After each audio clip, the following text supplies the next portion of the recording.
Hey, what's up? It's Cute What If. This side. Today we will be seeing what if Deku awakened a forbidden quirk. Before we move ahead with the FIC, leave a like and subscribe to the channel for future what ifs like this. The doctor told him he should give it up. Those 5 words shattered the confidence and dreams of the boy known as Izuku Midoriya forever. He barely registered his mother's desperate protests and the clinician's sober explanations. The words struck his mind like blades, his attention and hope bleeding from the gashes. He was stunned like someone hit by electricity, with nothing to think of but the pain. He should give it up. He was never going to be a hero. Not without a quirk. The doctor explained that a second joint on the pinky toe typically determined whether a person would develop a quirk, and regrettably Izuku did possess that joint.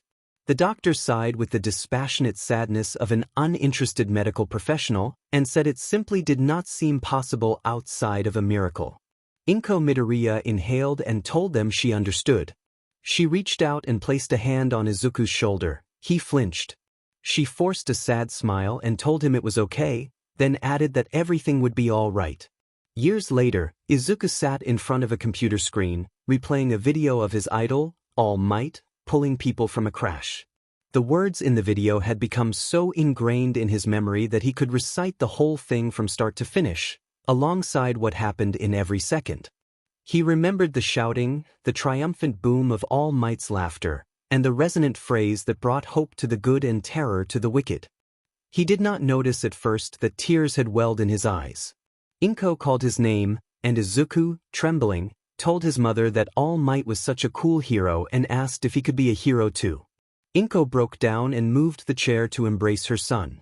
Tears accompanied her repeated apologies as she tried to comfort him. In that moment, Izuku Midoriya felt he was saying a tearful farewell to his childhood dreams. All he had wanted was to make people smile, to be remembered, and to be looked up to as a hero. Tears leaked down his cheeks as he clung to a fragile, false smile, the last memory of an ambition that felt dead. There is something powerful about a mother's words. When one is young, an elder's counsel is binding. Izuku had not yet broken free from unconditional trust in his mother, and her words sealed his fate like nightfall. His heart and hope felt ripped away in a single day, his dreams crumbling into dust that swirled into the void and ceased to be. In the absence of that dream, other voices once shackled in his mind began to whisper. The years that followed brought a dramatic shift. Izuku no longer dreamed of being a hero, but without that hope he still navigated life with an unusual grace. Where he had once taken joy in protecting others, he became absorbed in his own inner world. The human body and artistry fascinated him. Sometimes his curiosity got him into minor trouble at school. More often, he could be found drawing in notebooks, creating abstract studies of people in impossible, enchanting poses. While other children drew stick figure battles of heroes and villains, Izuku sketched men drifting in an astral sea and women biting into apples from the tree of life. His mother was intrigued by this new path and delighted in his devotion to beauty. She encouraged him whenever she could, buying notebooks and better pens. He also developed a refined taste in music, moving away from popular songs toward more abstract, orchestral and ambient pieces. Those sounds became the soundtrack for his private thoughts, a world that felt alien to everyone but his mother. Even she barely understood it. Academically, he remained a model student. From elementary through junior high school, Izuku earned some of the highest marks in his classes. He was often asked for help on homework and led study sessions with a detached, almost clinical enjoyment. His artwork gained notice and commissions, and soon his prices climbed into the triple digits. The voices from his youth never truly faded. They demanded payment for the inspiration they had given him, for the beauty he could produce. One day he did pay. With interest.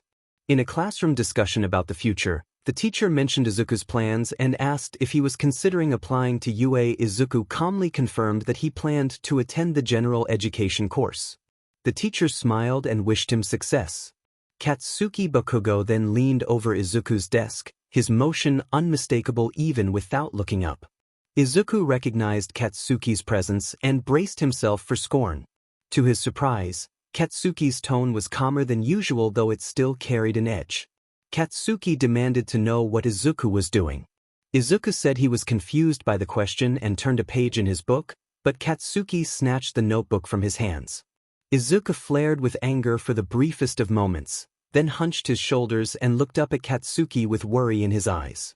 Katsuki accused him that people only went to UA if they wanted to be heroes, called him a piece of trash, and demanded whether he was still clinging to his dream or trying to slip into the hero course without doing the work.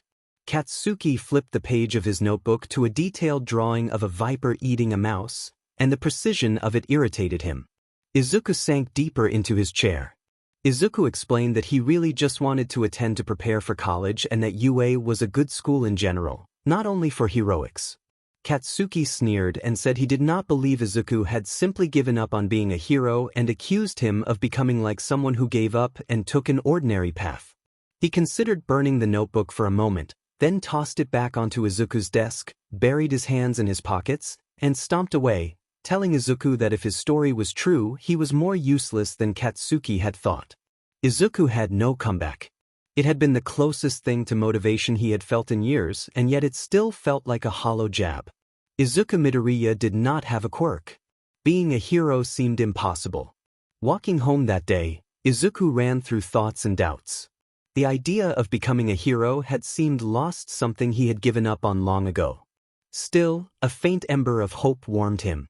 He considered changing his declared course. There was nothing wrong with trying for general education, he told himself, but the fear of failure nagged. He stepped into a long, trash-strewn tunnel, the darkness concealing much of the environment. He could try, he thought.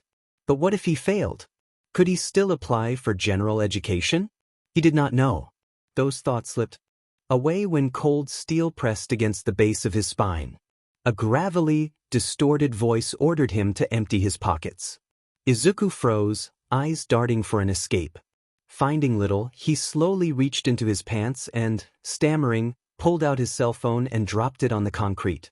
He explained that he did not have much money and that they were in a public place, offering not to tell the police if the man let him go. The mugger refused and pressed harder, demanding Izuku's back left pocket.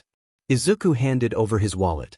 The mugger rifled through it, smirking when he recognized Izuku's name and school and mocking the smallness of the world before beginning to gloat about asking a favor for his senior. While the mugger was distracted, Izuku twisted to the left, grabbed the gun, gripped the muzzle, and pushed it to the right. The weapon fired, the sound echoed through the tunnel and Izuku yelped as the shock reverberated in his ears. He crashed a shoulder into the man and pulled the gun toward him, catching the mugger off balance. The man hit the ground and released the weapon. The mugger quickly recovered and kicked at Izuku, knocking him to the side. Izuku was struck in the face and felt a sharp, disorienting pain as he fell onto the pavement.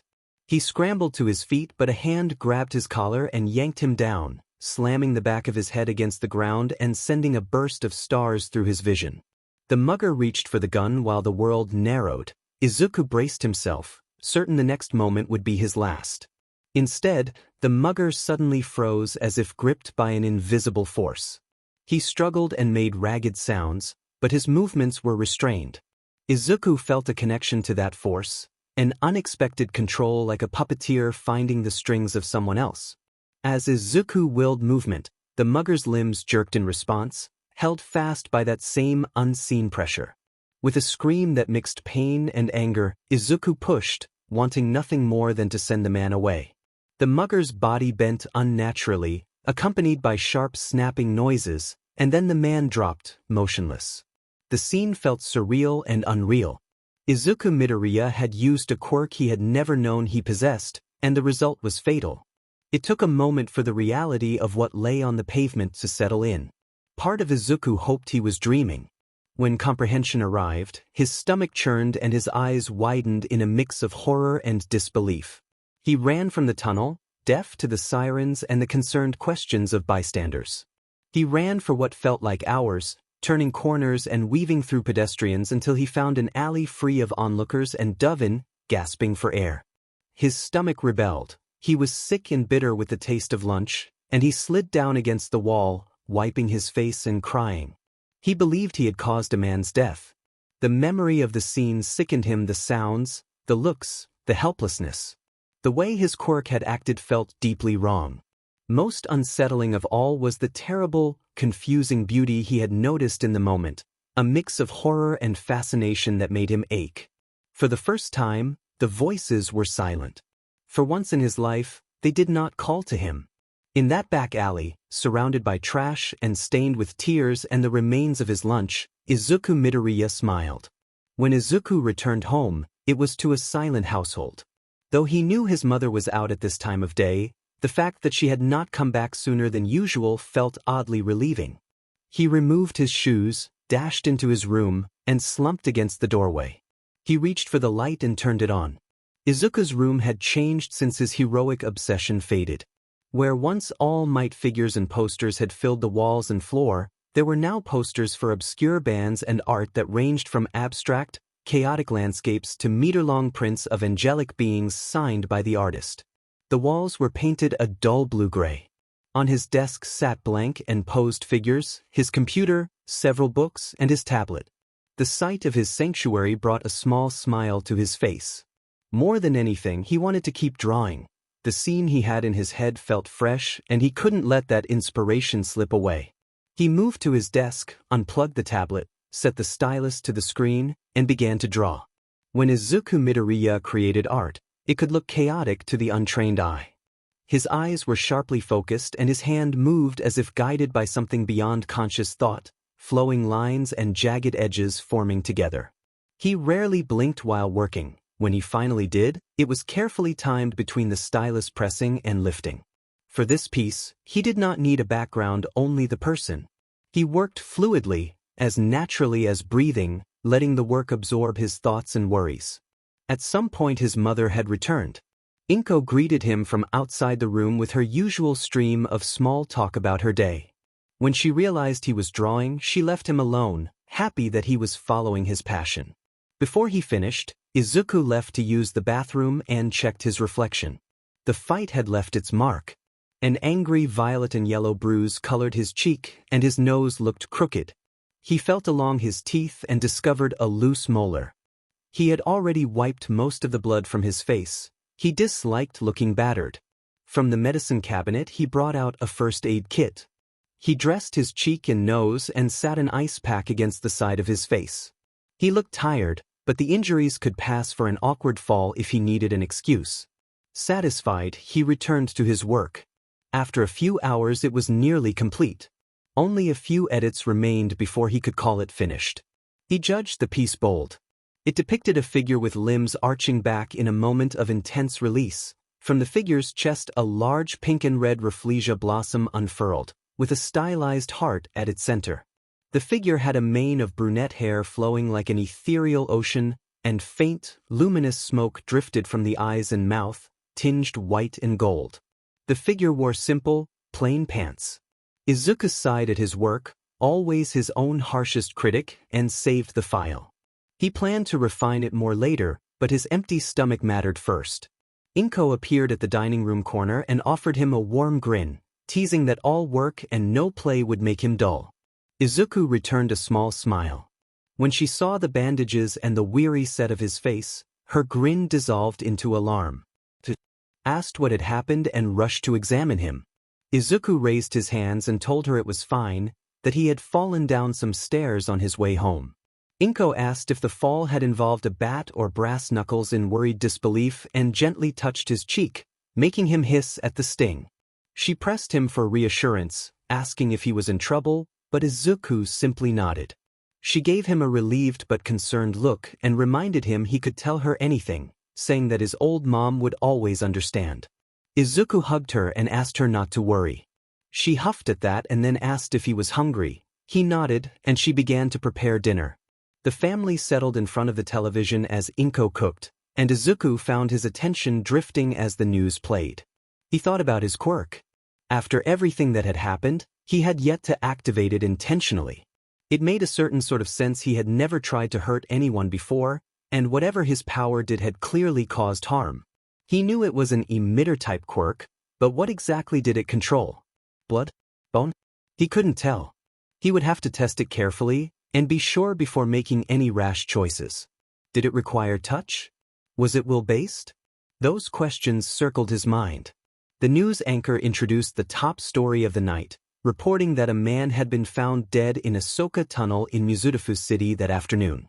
A field correspondent named Yuki Hano described witnesses hearing a single gunshot followed by screaming that abruptly stopped, and said eyewitness reports were inconsistent except that a single individual had entered the tunnel and a suspect had been seen fleeing the scene. Officials had not released an identification at that time. Izuku felt a slow sigh leave him as he listened, a mix of tension and relief settling in his chest. The TV anchor reported that the scene of the crime was too graphic for live television and that they would keep viewers updated, then directed the broadcast back to Tetsuo. The camera lingered on the anchor as he continued with a story Izuku tuned out. His mother sighed and shook her head. Inko remarked that some people. Izuku tilted his head and asked what she meant. Inko shrugged and explained that some people just liked hurting others. She offered a sad smile and added that such behavior was evil and should be punished, but she admitted she felt a strange sorrow about what it meant to be born that way. She looked up at Izuku and observed that people would always be people and that some of them simply could not change. Those words landed heavily on Izuku, and he nodded without looking up from his bowl of rice and meat. He turned the phrase over in his mind, people will always be people, and wondered if that absolved him, or if he had simply been following something inside him he could not deny. He ate hesitantly as the news continued in the background. Later, during his morning commute to school, Izuku checked his phone. Social media had been alive for hours with discussion of the recent attack, speculation, fuzzy photos that bore no resemblance to him, and a few strange posts, one claiming the perpetrator was an alien, which made him chuckle. For hours he had been running plans through his head. He needed to see how his quirk worked, and other people seemed like the only way to test it. He did not want to kill again. The thought of the violence made him sick. Yet no matter how he tried to force himself to recoil, he could not bring his mind to the same place as any ordinary man. Denial flickered through him, and then a memory came. He remembered the rush and the precise, almost artistic feel of what he had done, the sense of control and the strange completion that followed. He recalled the chaotic noise of the scene and the raw, intense energy that had coursed through him. He wanted more. The voices inside him demanded more. Those urges flared again as he scanned the train. So many people, all living small, ordinary lives. Maybe some had families, maybe some were unkind, maybe some were heroes or villains. He did not know. The first death could be argued as self-defense. The next one would have to be handled with care. He imagined himself as a vigilante, eliminating only those he judged to deserve it, convincing himself that would be justification. His gaze settled on a brooding young man in his 20s, dressed like a salaryman with simple clothes, an inexpensive suitcase, and dark circles under his eyes. He looked like someone no one would miss, whose place in society seemed so minimal that a student might serve it better. The man's posture made it seem as if he were inviting something terrible to happen. It was Friday, and perhaps the weekend would provide an opportunity to test things out.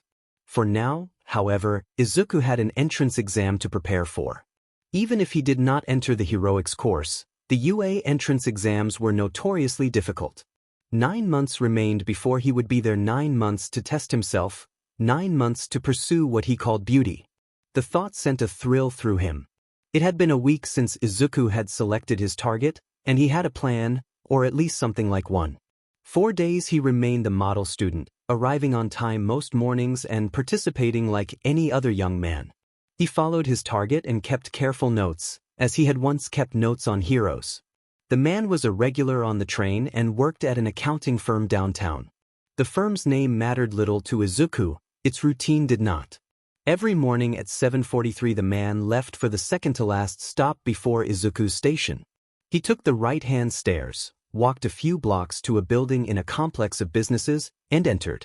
Izuku missed homeroom once to confirm the pattern, blaming a missed alarm. Finding the man's home was harder. Izuku knew he could not act at the office without drawing attention.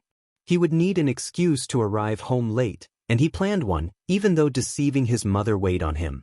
Izuku watched the man board the train on Wednesday and waited a few hours after school. He spotted him around 6. The man had no visible social life, which suited Izuku's timetable. Izuku boarded with him and rode to his stop. The man lived only one stop from Izuku's usual station. That day the trailing had to end because Izuku could not afford anything that made him conspicuous. When Izuku returned home, he searched the news for anything about the murder in the tunnel. If the police had found anything, he thought they would be at his door. They were not. There was no clear evidence tying him to the scene. Izuku took that as a small blessing. It appeared there was nothing definitive to link him to the incident. Even scent tracking by a pro hero had turned up nothing. In the meantime, he dug up more about the man. Job sites revealed his name, Makoto Nishikiyama, 33. He had no significant other. He was plain and reserved, and his social media showed only occasional family photos and attendance at public events but no close friends. Posing as an independent recruiter with a convincing cover, Izuku emailed the employer to gain more personal details. It eased his conscience to know more. At work, Makoto's performance was unimpressive.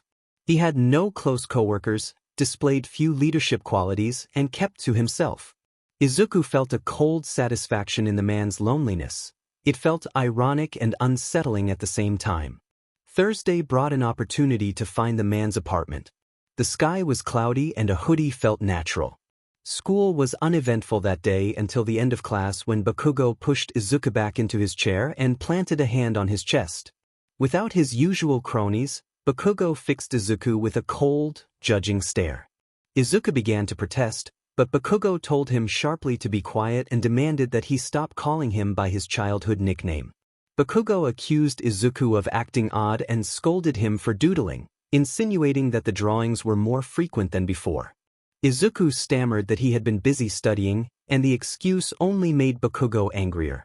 Bakugo pulled Izuku up by his collar and accused him of knowing exactly what Bakugo meant, using profanity and insults as he closed the distance between them. Bakugo shoved Izuku back into his seat, grabbed the notebook, and held it above his head. He opened it and began to look through the pages. Panic flooded Izuku. The notebook contained his notes on Makoto. He could not let Bakugo see them, but he could not use any obvious reaction to retrieve it. Izuku made a desperate move and pushed at Bakugo, who shoved him hard enough to send him tumbling over his desk. Bakugo had found the notes. He declared loudly that Izuku must be stalking a pro again and mocked him for clinging to past dreams. He threw the book across the room. Izuku scrambled to grab it while Bakugo insulted his prospects and bragged that he would be the only one from their school going to the prestigious academy and turning pro. The words stung, but Izuku's focus remained on the book. When Bakugo left the room, spitting toward Izuku as he walked out, Izuku clutched the notebook to his chest and fled the school with his bags.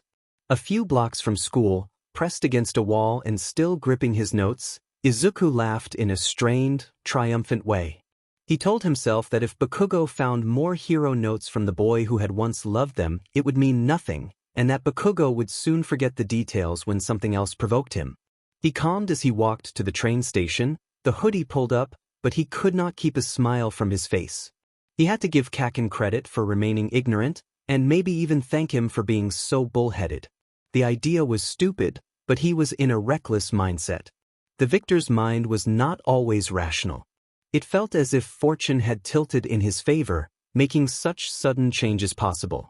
Izuku followed Makoto after his stop.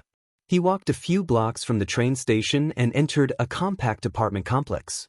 From outside he watched, keeping his face concealed beneath his hood to avoid any cameras. He climbed 3 floors and counted doors until he reached apartment. He wrote the number in his notebook and waited a few minutes after Mr. Nishikiyama went inside before leaving. That night Izuku fell into bed and curled up, keeping his phone nearby. He planned to act on Saturday, but he knew he would have to be more cautious. If he was hurt again, his mother would notice, and he did not want her to realize what was happening. He would need to sneak in. Maybe Makoto would leave his door unlocked. If not, a window would have to do. The plan was set. It was not perfect, but it was usable. He still needed the right tools. After school he went to a shopping mall near his home to buy what he would need. Having a quirk made some things easier, but physical evidence could still be left behind. Hair, fibers, small fragments. He would also need something to throw Hound Dog off his trail.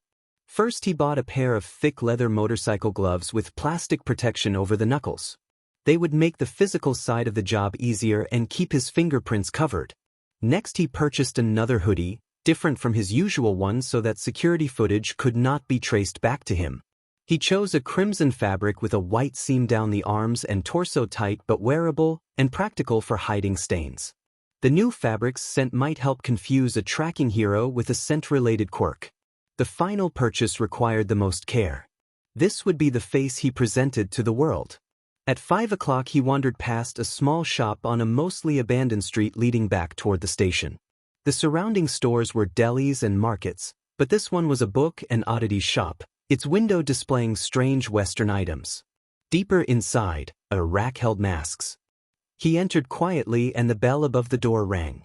An elderly clerk greeted him and offered assistance. Izuku shook his head, smiled, and indicated that he was just looking. He found the masks at the back of the store. The clerk watched him with a reproachful look, but Izuku focused on the masks and ignored the rest of the merchandise. Most of the masks were simple wood carvings, unpainted but genuine. He examined them until one at the end of the rack caught his eye. It had small horns and a snarling expression, with pronounced teeth carved to jut outward. It would be restricting, but it was an intimidating visage, a demon face that would make people step back. This was the one he wanted. He purchased it for 30,000 yen, a steep price but worth it to him. At home he hid his purchases from his mother in an unmarked plastic bag. She assumed they were more art supplies and did not pry. After dinner he secluded himself in his room and prepared paints.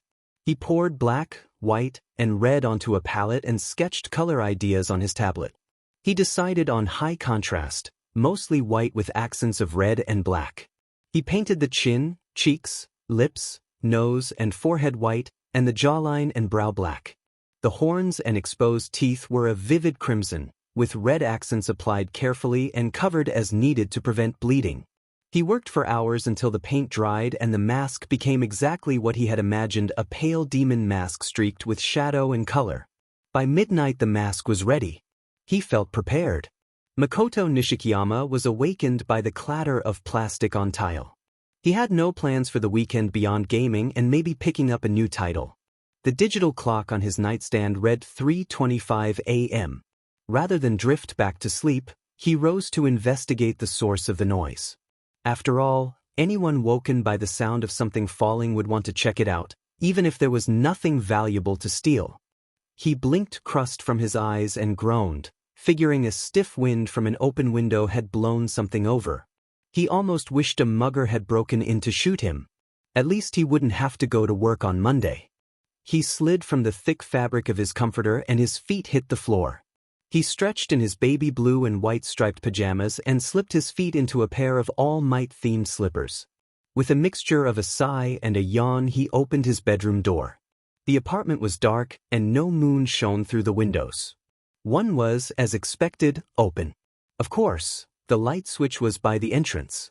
Cheap landlord who couldn't put a better switch in the main room. He had lived in the 3-room apartment for years, and the indignation of having to stumble in the dark was an annoyance. Pair that with the general mess he remembered strewn about the room, and he was stepping around instant ramen bowls and game controllers left and right, likely making a fool of himself. He thought he heard something as he approached the light switch. Fabric rubbing on fabric. It would have come from the kitchen, to his left. When he spun, he found nothing but darkness. Typical. Likely just his imagination, or his arms scraping against his pajama top. He stumbled to the entrance hallway. Before he could flick on the lights, he felt a hand press gently on his shoulder blades. Then, searing pain swept through him, sharp and all-consuming. He could not scream, his jaws refused to move. He could not move, his body felt locked in place by an invisible force. Air passed through his throat but produced no sound. Panic surged as he searched for an escape, for a neighbor, for Rio from downstairs who could fight off an intruder, but his limbs would not obey. A calm voice from behind him told him not to worry and said that the speaker only wanted to make his death into art. The pain intensified, and his body was forced into an unnatural, statue-like contortion. It felt as though invisible strings had twisted and frozen him in a tragic pose. He could do nothing but watch helplessly as his life slipped away. Makoto Nishikiyama died as he had lived. Alone, afraid, and full of regret. When Izuku finished, he inhaled with deep satisfaction. The building remained silent. He had not woken anyone. He now understood more about his quirk. It required physical contact to start and acted through the skeleton, manipulating the body like a puppet. It produced dramatic effects by moving bone, setting flesh into fixed, expressive shapes without the need for gruesome detail. He had arranged Makoto into a solemn, pleading pose, as if frozen in supplication. The composition conveyed sorrow and a haunting question of why. The pose itself would move any onlooker to tears or fear. No further alteration was necessary. Before leaving, Izuku glanced at a security camera and, with his eyes closed, gave it a look that mocked the lens. He left the scene deliberately, removing his mask and hoodie in an alleyway after checking for cameras. This time, he neither vomited nor cried. He only smiled. The voices inside him quieted, satisfied. A new future opened for Izuku Midoriya, the artist of life and death, at least in his own mind. The connections were not hard to make. Detective Tsukachi had been in the game for years, and he could see a pattern when it was there. What made him angrier was that the pattern gave no hint as to the killer's identity. 4 months after the deaths of Akira Hyuga and Makoto Nishikiyama, Mizudafu had been gripped by terror over the Lotus Demon, a serial killer with a macabre taste for theatricality. Deaths happened almost weekly and shared the same disturbing trend. The killer arranged scenes that resembled stylized tableaus and art installations, poses that echoed classical sculptures, floral motifs that recalled a lotus, and other unsettling arrangements that were crafted with meticulous care. People were terrified. Pro-heroes patrolled the night while the police searched by day. Witnesses to the scenes were psychologically shattered. He had seen parents driven to hysteria as they struggled to accept what had happened to their loved ones. He had seen people cry in ways that mixed grief and something harder to name. Officers carried harrowed looks, the kind that comes from seeing the worst humans can do. Several investigators had withdrawn from the case. One had resigned from the force entirely. They all understood why. Sick individuals on social networks sometimes encouraged the killings, offering targets and preferred methods, and the government had to censor those posts to prevent further danger. Some posts still slipped through, and some people died as a result. There was no handwriting left, no usable scent, no skin fragments, no clear physical trace beyond clothing and a recurring mask. Nothing to track but a red hoodie and an Oni mask. Even surrounding cameras gave little help. The masked figure's face was never clearly visible. He seemed either very young or very short. He had spoken only twice on recordings that were salvageable, and the voice was too distorted to identify. They set traps and tried every tactic to draw the killer out, but each lead ran cold. The victims appeared random across social lines and locations, from lonely farms to wealthy apartments. They did pick up something else. Izuku Midoriya, a quirkless boy who attended Aldra Junior High, was frequently spotted near the areas and around the times of the killings. The idea that he could be responsible felt impossible to many. To commit those acts without a quirk seemed inconceivable. Yet the pattern of sightings made him worth investigating. Izuku had a spotless record at school. He was liked by classmates, if slightly distant, and he had a passion for art. His presence near the scenes seemed suspicious, but it did not fit the obvious profile of the killer. Even so, signs like this were enough to warrant a closer look. Izuku was on cloud 9. He did not show it outwardly, but he had never been happier in recent months. The voices in his head were quiet or encouraging. Each act the killer called art felt like success to him. Each public reaction fear whispered in the streets, headlines, the spread of panic fed him. He had avoided targeting children. Their more fragile bodies would not yield the kind of dramatic arrangements he preferred. Still, watching the city tremble brought him a private satisfaction. At home, things seemed unchanged to his mother. Izuku kept up his daylight routines and his studies, and his mother remained both proud and anxious. He had learned from early mistakes. He no longer left obvious links behind. A piece he had once kept had been deleted. A clever investigator could have connected it to him, and he was not willing to risk that again. With each event, he refined his methods like an artist learning technique. He grew more precise in how he moved and planned, orchestrating scenes with the care of a director. He practiced restraint and timing until his actions felt practiced and efficient. Saturday was his favorite day, the anniversary of his first act as the Lotus Demon. He had not struck yet this week, and he considered his options: stalking someone during the late hours of Sunday morning, breaking into a house, or perhaps targeting a pro-hero as a bold deviation from the pattern. The idea of a major change pleased him. On that Saturday, a knock came at his door.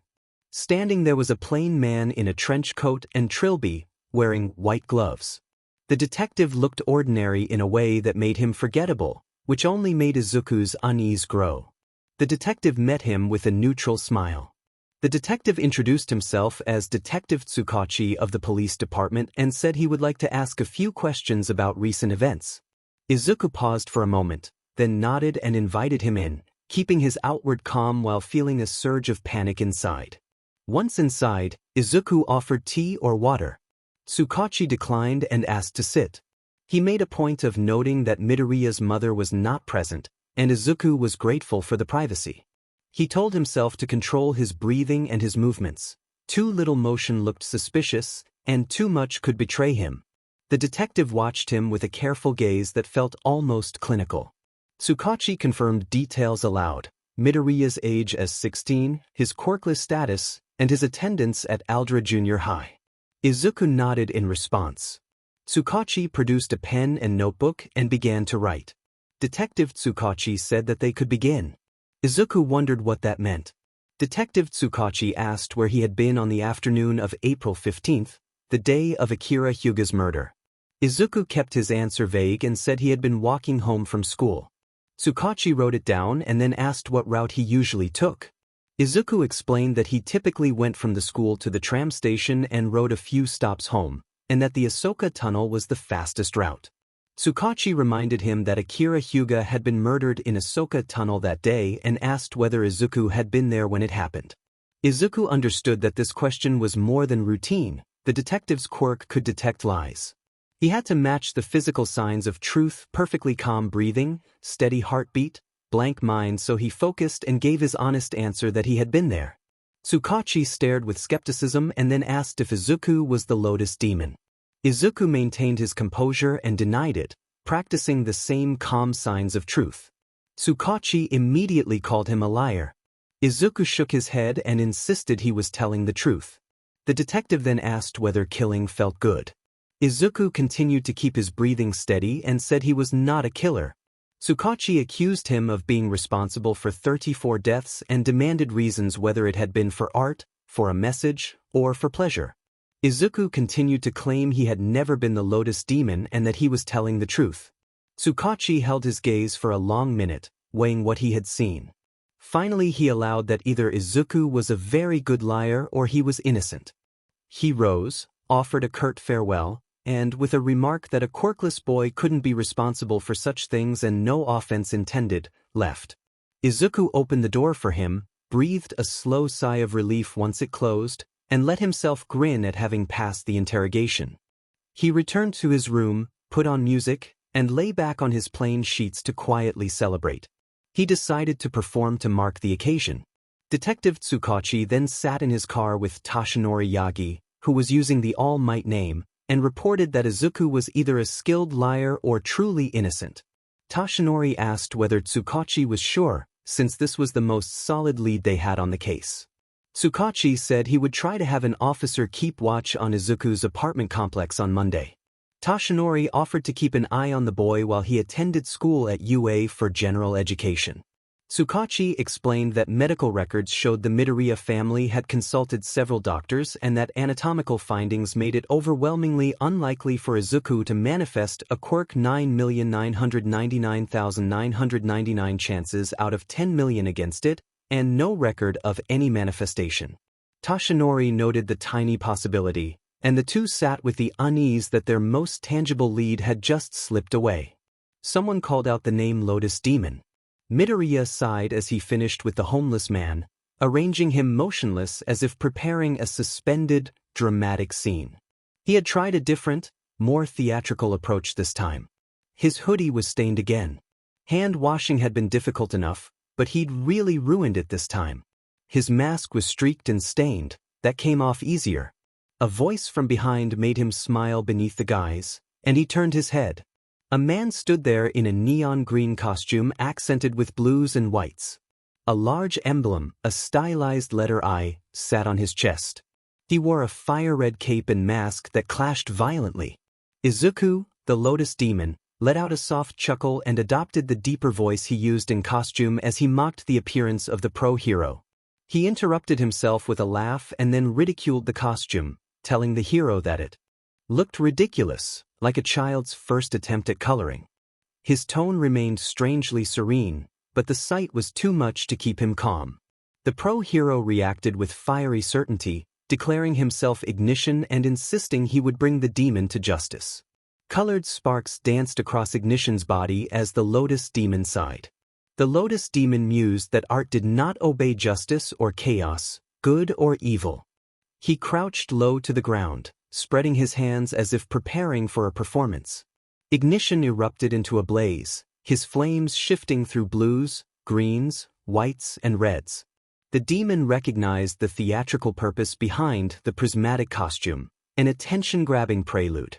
It was a terrifying quirk at range, but it was less effective up close, where the Lotus Demon excelled. The hero charged, swinging a heavy fist in a rough display of combat skill. The Lotus Demon evaded easily, though the strike shattered and melted part of the concrete around them. Ignition's next blow embedded itself in the brickwork, the heat from his flames singeing the demon's costume. The Lotus Demon had underestimated the extent of Ignition's power. The flames leached oxygen from the alley, raising the danger of getting too close.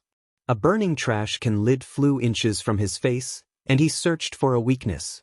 Ignition taunted him, challenging the Lotus Demon to fight in the presence of his radiance as he continued the pursuit down the alley. The Lotus Demon realized he could not win in a straight exchange. If the fight continued, the hero's quirk would overwhelm him. He needed a different plan. The Lotus Demon stopped dodging and adopted the pose of SBMson, putting his wrists together and pretending to yield. He feigned desperation as if surrendering. Ignition blinked, wary, and approached with quirk-inhibiting cuffs in hand. The hero stepped closer, cautious but intent on capturing him, counting down each step as he neared. At the final moment before the hero could cuff him, the Lotus Demon struck like a coiled viper. He shoulder-checked Ignition, disrupting the hero's balance and causing sparks to burst from the costume. The Lotus Demon watched the hero's face change from confidence to shock and then to despair with a hint of tears, and he savored the sight. He taunted Ignition with cold amusement and then enacted his plan to end the confrontation. The Lotus Demon forced Ignition's legs to fail, leaving the hero incapacitated and writhing in pain as his mobility was destroyed. Ignition cried out and struggled, his vision blurring and his strength ebbing. The Lotus Demon stood over him with a malicious calm and made clear his intent to leave the hero to suffer. Ignition's final minutes were agonizing and full of distress as the scene drew to a close. The first pro-hero taken by the Lotus Demon had been a beloved figure. Ignition was known for his traditional views on heroism and his flashy presence, and he had been a rising contender for the top ranks. In a single day, his future was taken. The remains left behind were unrecognizable and had to be identified through dental records and fragments of his neon suit. The funeral day was eerily bright, with spring heat pushing towards summer and none of the rain that might have matched the mood. The ceremony was closed casket, attended only by family and close allies. Reporters probed for information, but the family's privacy held firm until official details emerged and the headlines spread. Pro-hero Ignition killed by the Lotus Demon. The public, who had once found comfort in the presence of heroes, now confronted the reality that even great protectors could fall. Fear tightened across the city, and the police were urged to find the demon quickly. The search was panicked now, as the bodies continued to pile up. It felt impossible. However, 2 months, 3 pro-heroes and 13 corpses later, the killings stopped. It happened in the span of a few weeks. As suddenly as if a man had simply shut off a light, the killings ceased. Heroes still patrolled and police continued to investigate, but one day the corpses simply stopped appearing. People thought the murderer had been killed or moved to a different city. Even more thought he had been captured and the government had refused to release details. Joy returned to Mizudafu as the reign of the Lotus Demon came to an abrupt end. The case never left the police's attention, but over the following weeks it faded into a bad memory. The police neither confirmed nor denied that they had the killer behind bars, but that alone brought elation to the public. The city returned to business as usual. Little did they know it was not the police who had the Lotus Demon's number, but another. When Izuku checked the mail on a surprisingly cool July afternoon, he was doing commissions as a job during the summer. He found a manila envelope addressed to him. He brought it to his room, tore it open, and spilled the contents onto his desk. Inside were a note and 3 Polaroid pictures. The first photo showed his demon guise in the midst of a violent attack. He remembered taking that one, and it was a stylized, colorful image. The second picture showed him writing in a notebook near one of his victims, Ms. Ato Yamaguchi, whose face he recognized.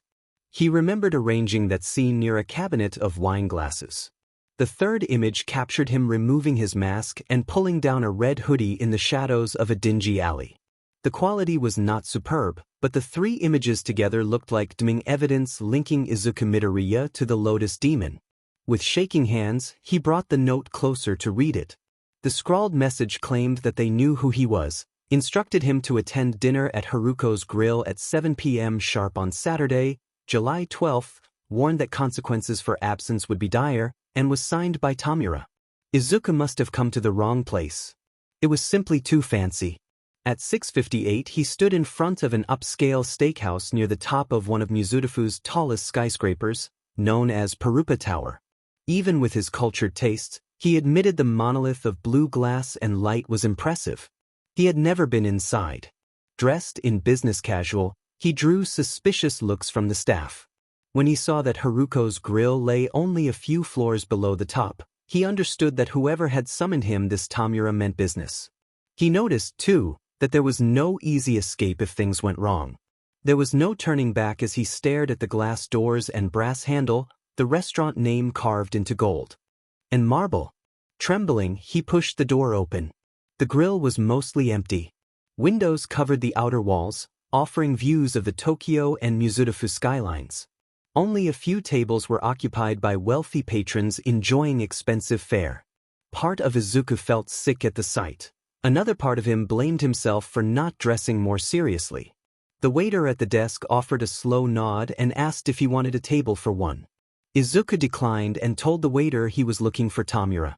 The waiter looked surprised at the name but inclined his head and gestured to the left, down a hallway. He was led through a winding corridor of mahogany and expensive artwork. Each piece seemed to have cost a fortune. When he reached a door covered in red velvet with several brass buttons, he hesitated. He still had a chance to leave. This could be a police sting or a setup by a rival hero. He remembered the warning that consequences for absence were dire. He pushed the door open. The private room felt like a repurposed executive meeting space. A bar sat to the left of a massive table, surrounded by mahogany chairs. Behind the table, a window framed the distant mountains and towers that rose from the city. Cars looked like streams of light moving through the streets. More important were the 3 presences inside. Behind the bar, a figure composed of steel bars and black mist tended a glass. Crescent-shaped luminous yellow eyes floated where a head might be. The figure cleaned the glass with careful motions and offered a small nod as Izuku entered. To the left of the head of the table sat a young-looking person with ashen, cracked skin and baby blue hair that looked tousled. His eyes were tired and rimmed with red. He made no gesture of greeting and continued to scratch his skin. He wore a navy hoodie that seemed oversized. At the far end of the table, an old laptop glowed purple. The screen displayed the red words "sound only" and a band of sound waves beneath them, giving the impression that whoever the label represented was remaining silent. A dinner plate sat nearest to Izuku, holding steak, mashed potatoes, and green beans, accompanied by a glass of white wine. The aroma was tempting. As he stood uncertain, the man of smoke addressed him and used his full name, Izuku Midoriya, and also suggested calling him Lotus Demon. The laptop emitted a low chuckle, and the man of smoke chuckled as well. The man of smoke then assured Izuku that there were no recording devices in the room and indicated the chair, inviting him to sit. Izuku sat, still on edge, and picked up the fork and knife. He felt the weight of their presence and knew they could be dangerous, but he had no choice but to comply. He began to eat. All the tension eased as he tasted the meal. The mashed potatoes were perfectly seasoned and the vegetables were tender. The steak was juicy and cooked to his preference, the quality and technique clear. It was the sort of meal a top chef would produce, and he recognized that they knew his tastes well. When he finished, having sipped only a little wine, he wiped his mouth and thanked them for the meal. The blue-haired person rasped something that suggested he already knew why Izuku had been brought there, and the man of smoke sighed before continuing. The man of smoke introduced the three of them. He identified the blue-haired person to Izuku as their leader, Tamura Shigaraki, and indicated that the silent presence included a teacher whom Izuku could call sensei. The man of smoke then named himself Kurogiri and explained that they comprised the leading echelon of the League of Villains. Izuku's eyes widened at the revelation. He had never heard of an organization that brought villains together on that scale. Most groups he knew of were little more than street-level thugs. To know that they were not some back-alley organization and were obviously well-funded shocked him. Kurogiri explained that they wanted him to know they were serious when they had spoken that day and that they were not a band of fanboys or irrelevant criminals. Tamura echoed that they were not a bunch of low-level nobodies. Kurogiri's tone darkened as he added that Izuku must demonstrate his abilities as well. Izuku felt lightheaded. It was not the panic he expected but something like food poisoning. His vision blurred and his heartbeat thudded in his ears. He coughed weakly and gripped the edge of the table, realizing with cold clarity that he had been poisoned. The blue-haired man held up a thin, corked bottle. Kurogiri warned that he had 1 minute to obtain the antidote, but Izuku moved before the sentence finished. He ran, part panic and part focused determination. He had trained for months and had become fast. Tamura barely dodged the hand that reached for the bottle.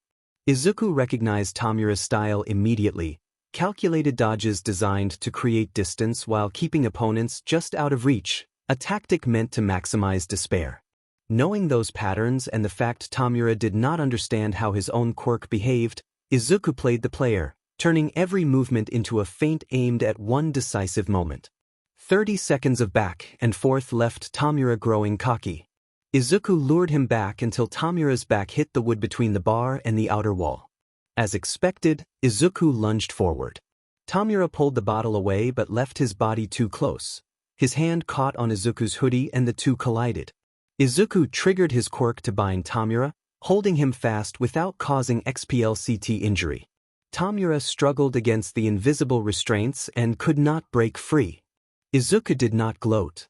He grabbed the antidote and drank it. A wave of nausea crashed through him.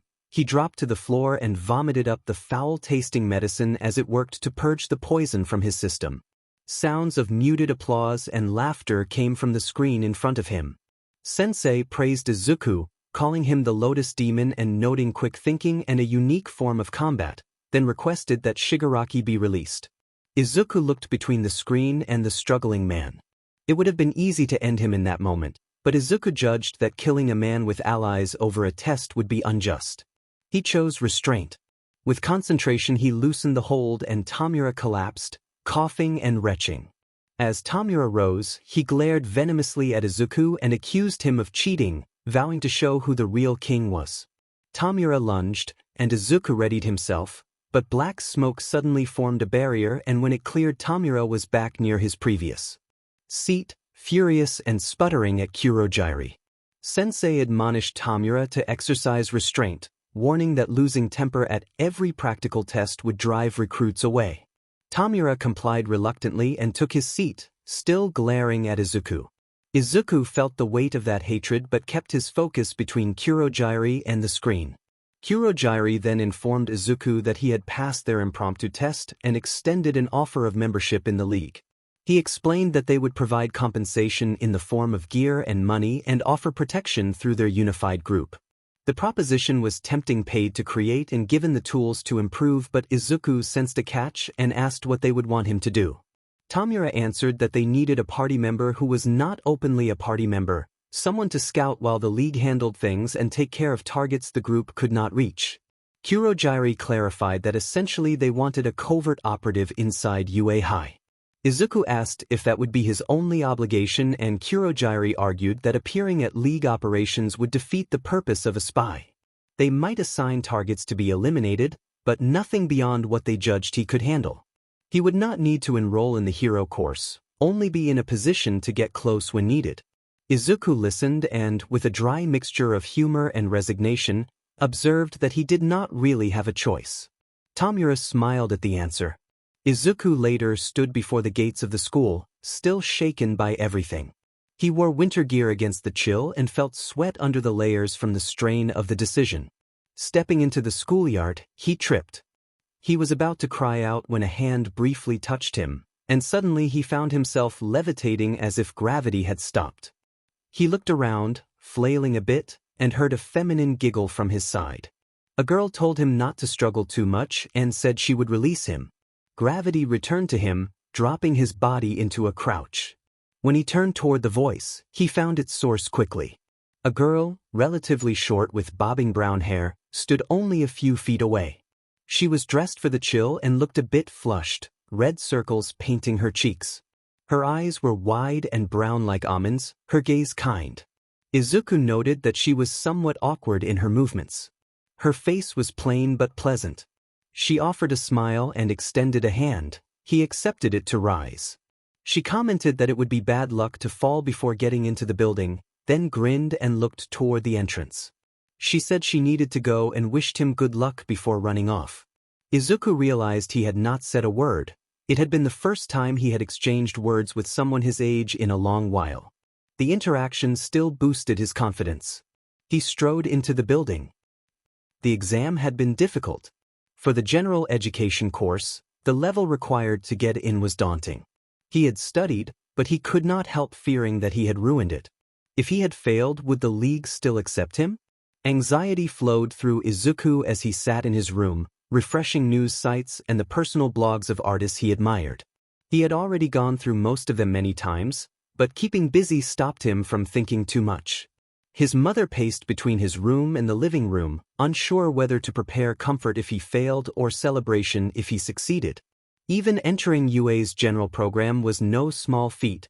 Graduates usually found excellent work. This meant a lot for the Midoriya family's future, though she kept that hope to herself. When the mail arrived, his mother burst into his room with an envelope sealed in red wax and stamped with the school's symbol. She cried his name excitedly, and Izuku grabbed the letter and closed the door. He tore it open and placed a large disc on his table. After staring at it for a moment, he found an area that gave when he pressed it. The disc hummed to life with a holographic projector. A video of All Might appeared, the muscular figure and blonde hair filling the image. His suit's yellow and black pattern made him look almost like a bumblebee. Seeing the #1 hero in that form made Izuku feel as if he might panic. All Might's recorded message began by introducing the projection. The hero said Izuku had been observed for his academic excellence and creative mind. Although he had passed the written exam, All Might explained that all incoming general education students had to demonstrate another talent, a powerful quirk or mastery of a skill such as sports. He noted that Izuku had not submitted any additional talents. Izuku's heart sank at that. He did not realize the requirement. With few quirkless students at UA, those admitted needed to be exceptional. He slumped in his chair, convinced his dream was over. All Might then said that because of Izuku's outstanding score and the attention it had drawn, he had investigated the boy's artwork online. A monitor next to the projection displayed images Izuku's drawings and studies of the human form. He felt embarrassed and angry seeing them, but the hero's praise cut through the panic.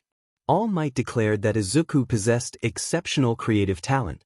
Even without a quirk, his skill surpassed what most applicants could offer, and the beauty of his work deserved cultivation. The hero extended the school's invitation with a wide grin and urged Izuku to shine. Relief and joy overwhelmed Izuku. He laughed, then collapsed back on his bed with tears of happiness. After a minute of rolling in the sheets, he opened his door and embraced his mother, both of them crying with joy for a long while. When they finally separated, Izuku retrieved a piece of paper from a drawer, something given to him after his meeting with the League that he was to use only upon admission to UA. He dialed the number on it, and a voice answered immediately. Kurogiri confirmed receipt and said they would be in touch and to expect a package the next day. Izuku, whatever name he used, collapsed onto his bed with the grin still on his face. He was going to UA. A new stage awaited his art. What to do for opening night? The next day an unmarked package lay on Izuku's doorstep. It was chest-high and heavy. When he lifted it, his mother stood nearby, whistling and teasing him about how strong he was and offering to help. Izuku shook his head and, breathing hard, asked his mother to open his door. She complied. After he set the package down, he closed and locked his room door, then took a knife from his desk and carefully cut away the tape. Inside the parcel, bound in twine, a small note was looped into the binding. The note addressed him as Mr. Midoriya, instructed him to consider this his first payment, and to enjoy the new toys, signed only with the initial K. He cut the twine and began to inspect the contents, thinking of the League's funding at work. On top of everything else lay a mask similar to the one he used as the Lotus Demon, but updated. Tiny pieces of text surrounded the eye and mouth areas, the paint and sculpted bone details were more refined, and characters meaning demon were emblazoned on the forehead. A faint lemon scent rose from it when he lifted it. Beneath the mask was a hoodie that resembled his red and white striped one but in a different, stronger fabric. When he tried it on, it fit snugly, the hood settling perfectly without any loose areas to grab, and it had no abdominal pocket to be a liability. A pair of leather gloves sat below the hoodie. Plastic ridges on the knuckles felt solid, hinting at internal reinforcement that would help in hand-to-hand combat. Deeper in the box he found 3 black cylinders with red buttons on top, a utility belt, and a sheath housing a long army-style blade with a modest handle. A second note warned that the cylinders needed to be armed with a 3-second delay and were motion-activated, and that they should not be used unless he planned to be out of the area. The note had no signature. He tried the gear on and examined himself in the mirror. The hoodie and mask combined to give a sleek, almost skin-tight look, the tech over the eye holes casting a shadowed sheath across his gaze. The gloves fit naturally and the blade felt balanced in his hand. He grinned beneath the mask, peeled it off, and stowed the equipment in his closet for now, thinking his mother rarely looked in there. His mother called that dinner was ready. Izuku told her he was coming and lingered a moment to grin at his reflection. He hoped that UA High would be ready for his first performance. Izuku stood at the entrance to UA, astonished by the campus. The glass buildings formed a stylized U and A and towered over him. Students rushed in and out, showing off quirks without hesitation. A girl bounded along as if hopping, a young man discharged electricity to impress onlookers, and then he saw Bakugo. Bakugo thundered toward him, calling him by his nickname with unmistakable hostility. Izuku turned and met the glare of his former tormentor with a mix of apprehension and determination. Bakugo sneered and demanded to know what Izuku was doing there, insisting he would do everything in his power to keep Izuku out of the hero course and to make sure he never made it into Bakugo's class.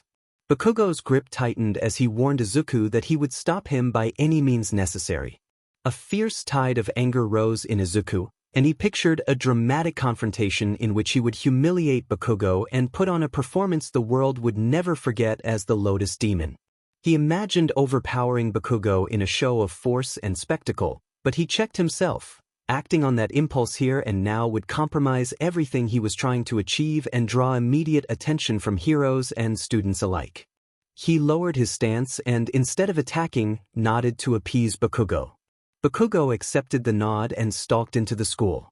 Once Bakugo had gone, a young man with blue hair and spectacles hurried over.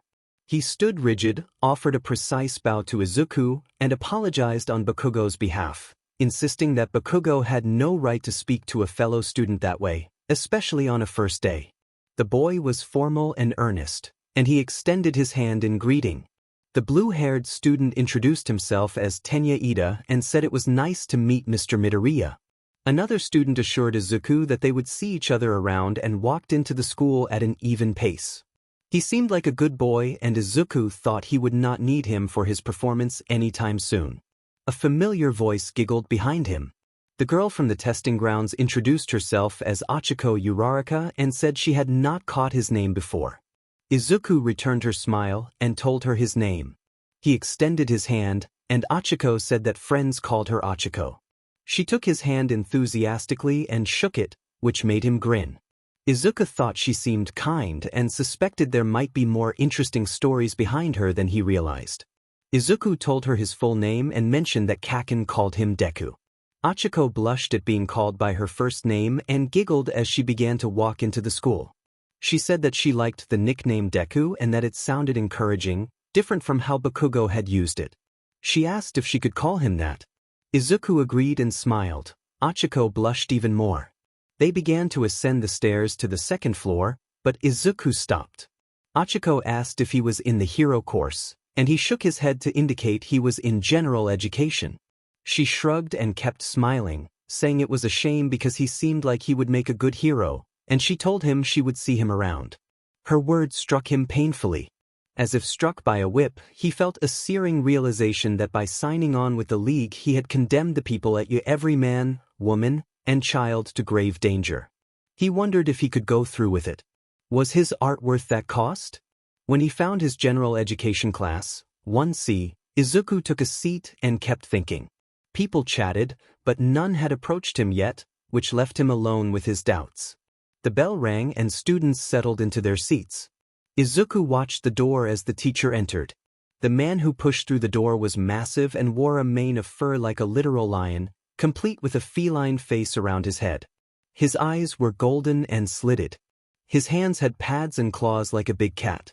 He scanned the room, nodded at each student, cleared his throat, and introduced himself as Mr. Azurin. He explained that while everyone was waiting for orientation, he wanted to learn their names and quirks, and he asked them to go left to right from the front. Izuku noted the names and quirks in his class. Ordinary-sounding abilities, such as a boy who could change data on a screen by looking at it, a young man with the ability to produce a corrosive substance, and a girl who could alter the color of wood by touch. Most quirks were unusual but not obviously suited for hero work. One name and quirk, however, caught his attention. Hitoshi Shinso, with a brainwashing quirk, sat down immediately and refused to elaborate. His presence drew stares, as if a bomb had been dropped. It baffled Izuku that someone with such a strong quirk had not been placed in the hero course. A few names later, it was Izuku's turn. He said that his name was Izuku Midoriya and that he was quirkless. The announcement turned heads and even the teacher looked surprised. To Izuku's surprise, none of the looks were pitying. Mr. Azurin told him that he expected to be impressed by him, since few got into UA without a quirk. The other students smiled at Izuku, which was the last thing he had expected. As he sat, Izuku realized he was surrounded by exceptional and mostly kind students, many with quirks that, while not explicitly made for hero work, were impressive. He felt both like an oddity and like he stood on a pinnacle among the few. Achiko's earlier words she had said he seemed like he'd be a good hero and had encouraged him kept echoing in his mind. Doubt gnawed at him as he listened to the lecture and considered 1,000 issues at once. Could he really do this? Could he remain a citizen while working with the League? Orientation passed and the school day ended with introductions and a syllabus. He walked the streets in a daze and passed a Soka tunnel, much of which had become a memorial. He looked at faded stains and flowers placed on a wall and remembered the sounds of chaos and impact from that place. The memory filled him with conflict. Could he really become the kind of person who would harm others in the face of such goodness? Was this the right path? Was he truly an artist? All that doubt shifted when he saw graffiti on a brick wall at the train station.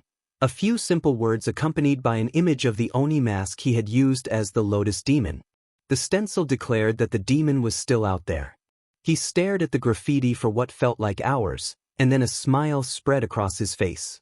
The answer suddenly became clear and he felt a relieved, almost hysteric laughter well up inside him. How had he never considered it before? The realization was simple and sharp. Izuku Midoriya and the Lotus Demon were not the same. The clarity struck him like a physical blow, and he could not help but chuckle as his thoughts burst into exuberance. In that moment on the train, he was Izuku Midoriya, artist and student at UA. When he put on the mask and hoodie and prowled the night, he became the Lotus Demon. The personalities and methods were different. They felt like two different people.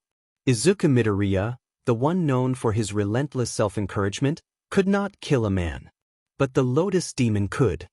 His flesh and blood face had never been a lie, nor had his mask. They were simply different people. That night after dinner, Izuku adopted the demon's perspective. He convinced himself he was not doing anything wrong and that people simply misunderstood. To him, art could not be judged by law or conventional morality. It should terrify as much as it pleased. The world needed contrast, balance between light and dark, and he saw himself as providing darkness for the aesthetic that the community of beauty lacked. Izuku sat in his room after dinner, thinking.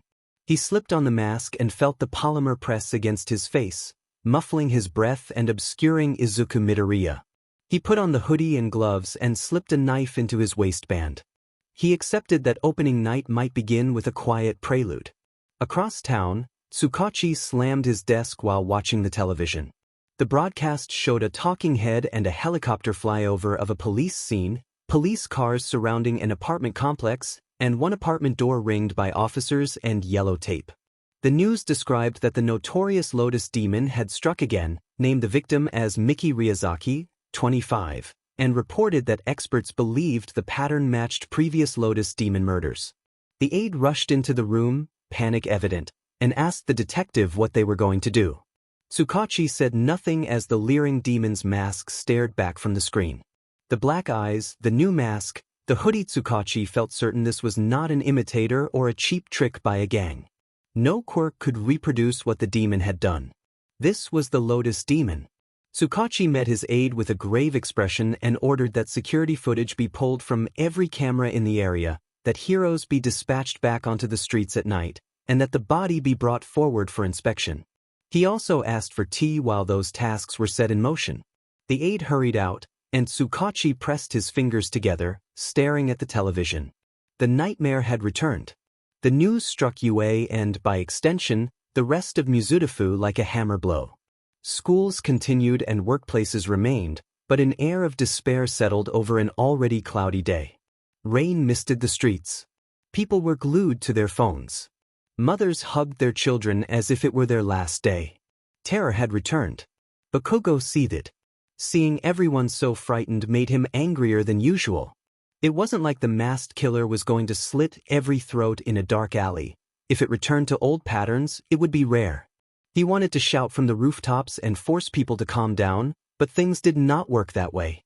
Seeing Midoriya made a bad day worse. Midoriya seemed unchanged, as peaceful as ever, calm like a rock in a storm, and that ground into Bakugo. He wanted to pummel him.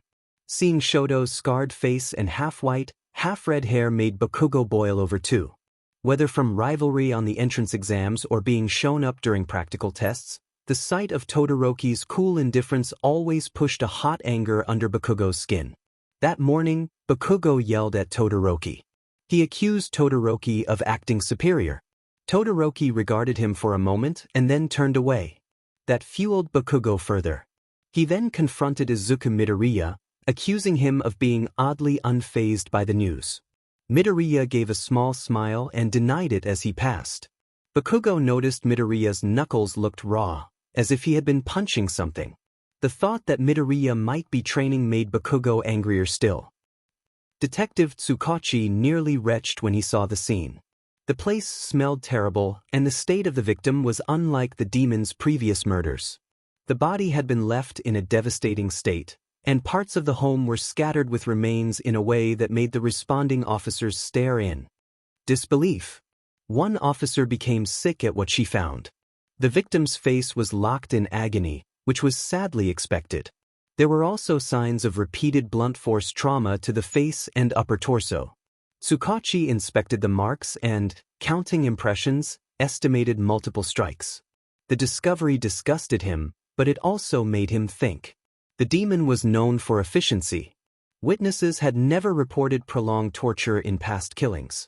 His longest recorded confrontation had been a brief but brutal clash with the pro-hero Nightbringer, driven largely by Nightbringer's strength. This scene suggested a different pattern and indulgence beyond the usual. Tsukachi turned to his aide, who looked almost ready to jump. He asked for what they knew.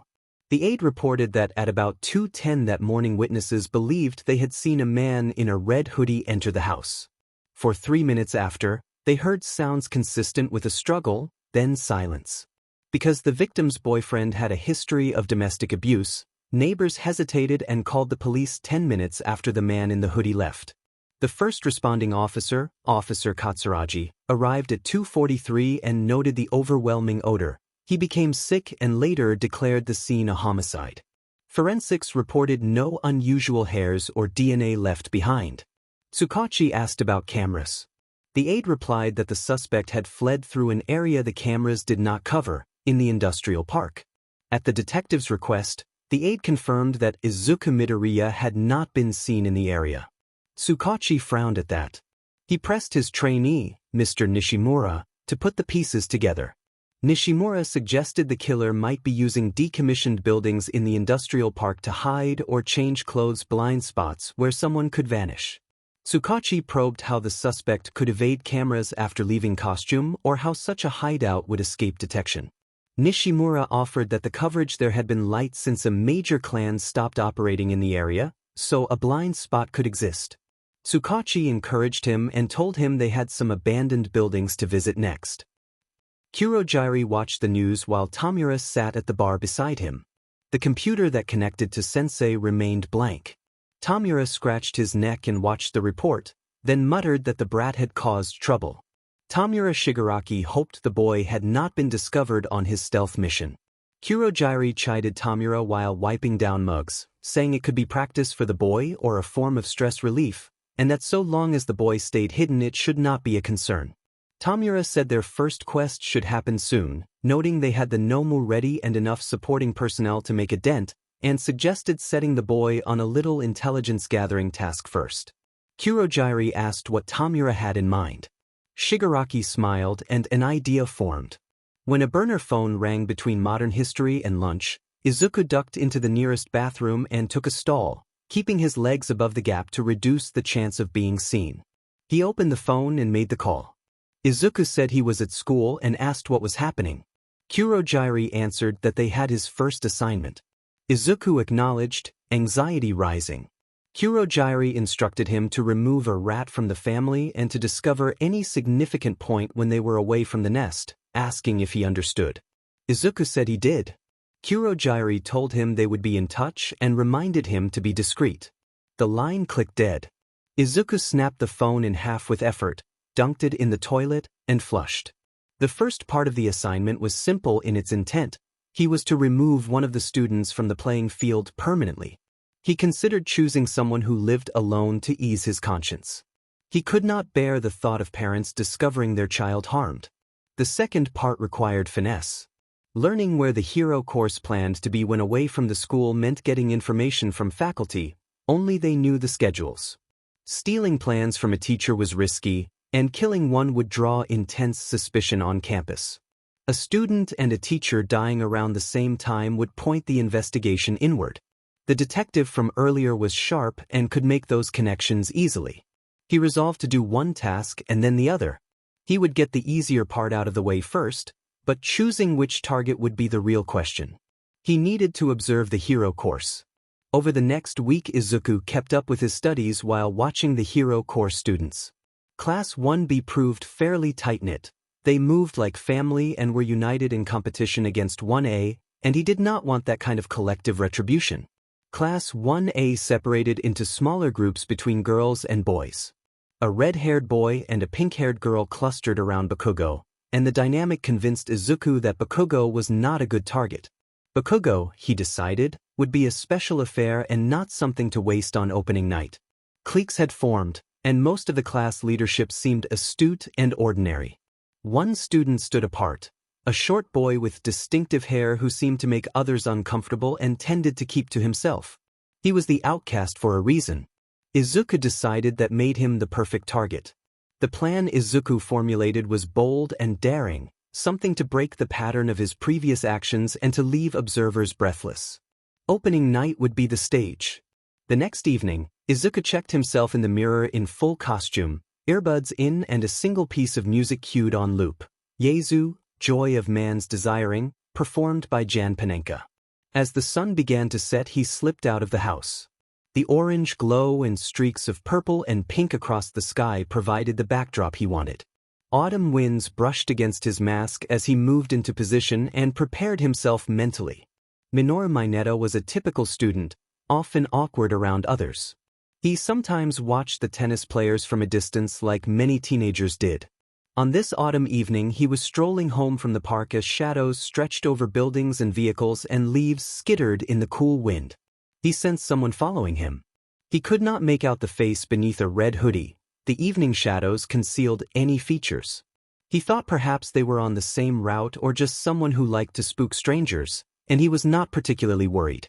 Mineta wondered why someone following him should make him afraid. He did start to sweat when he noticed the man a few paces nearer. At that time of day, the streets were mostly empty, save for a few cars passing. He knew pro-heroes were unlikely to be around at sundown. He told himself he wasn't in danger. Even when he glanced back and saw the man only a few meters away, Mineta still convinced himself he was safe. He wondered who would want to kill him. He admitted, inwardly, that people had been annoyed with him before and he had become the class joke, but that did not mean anyone wanted him dead.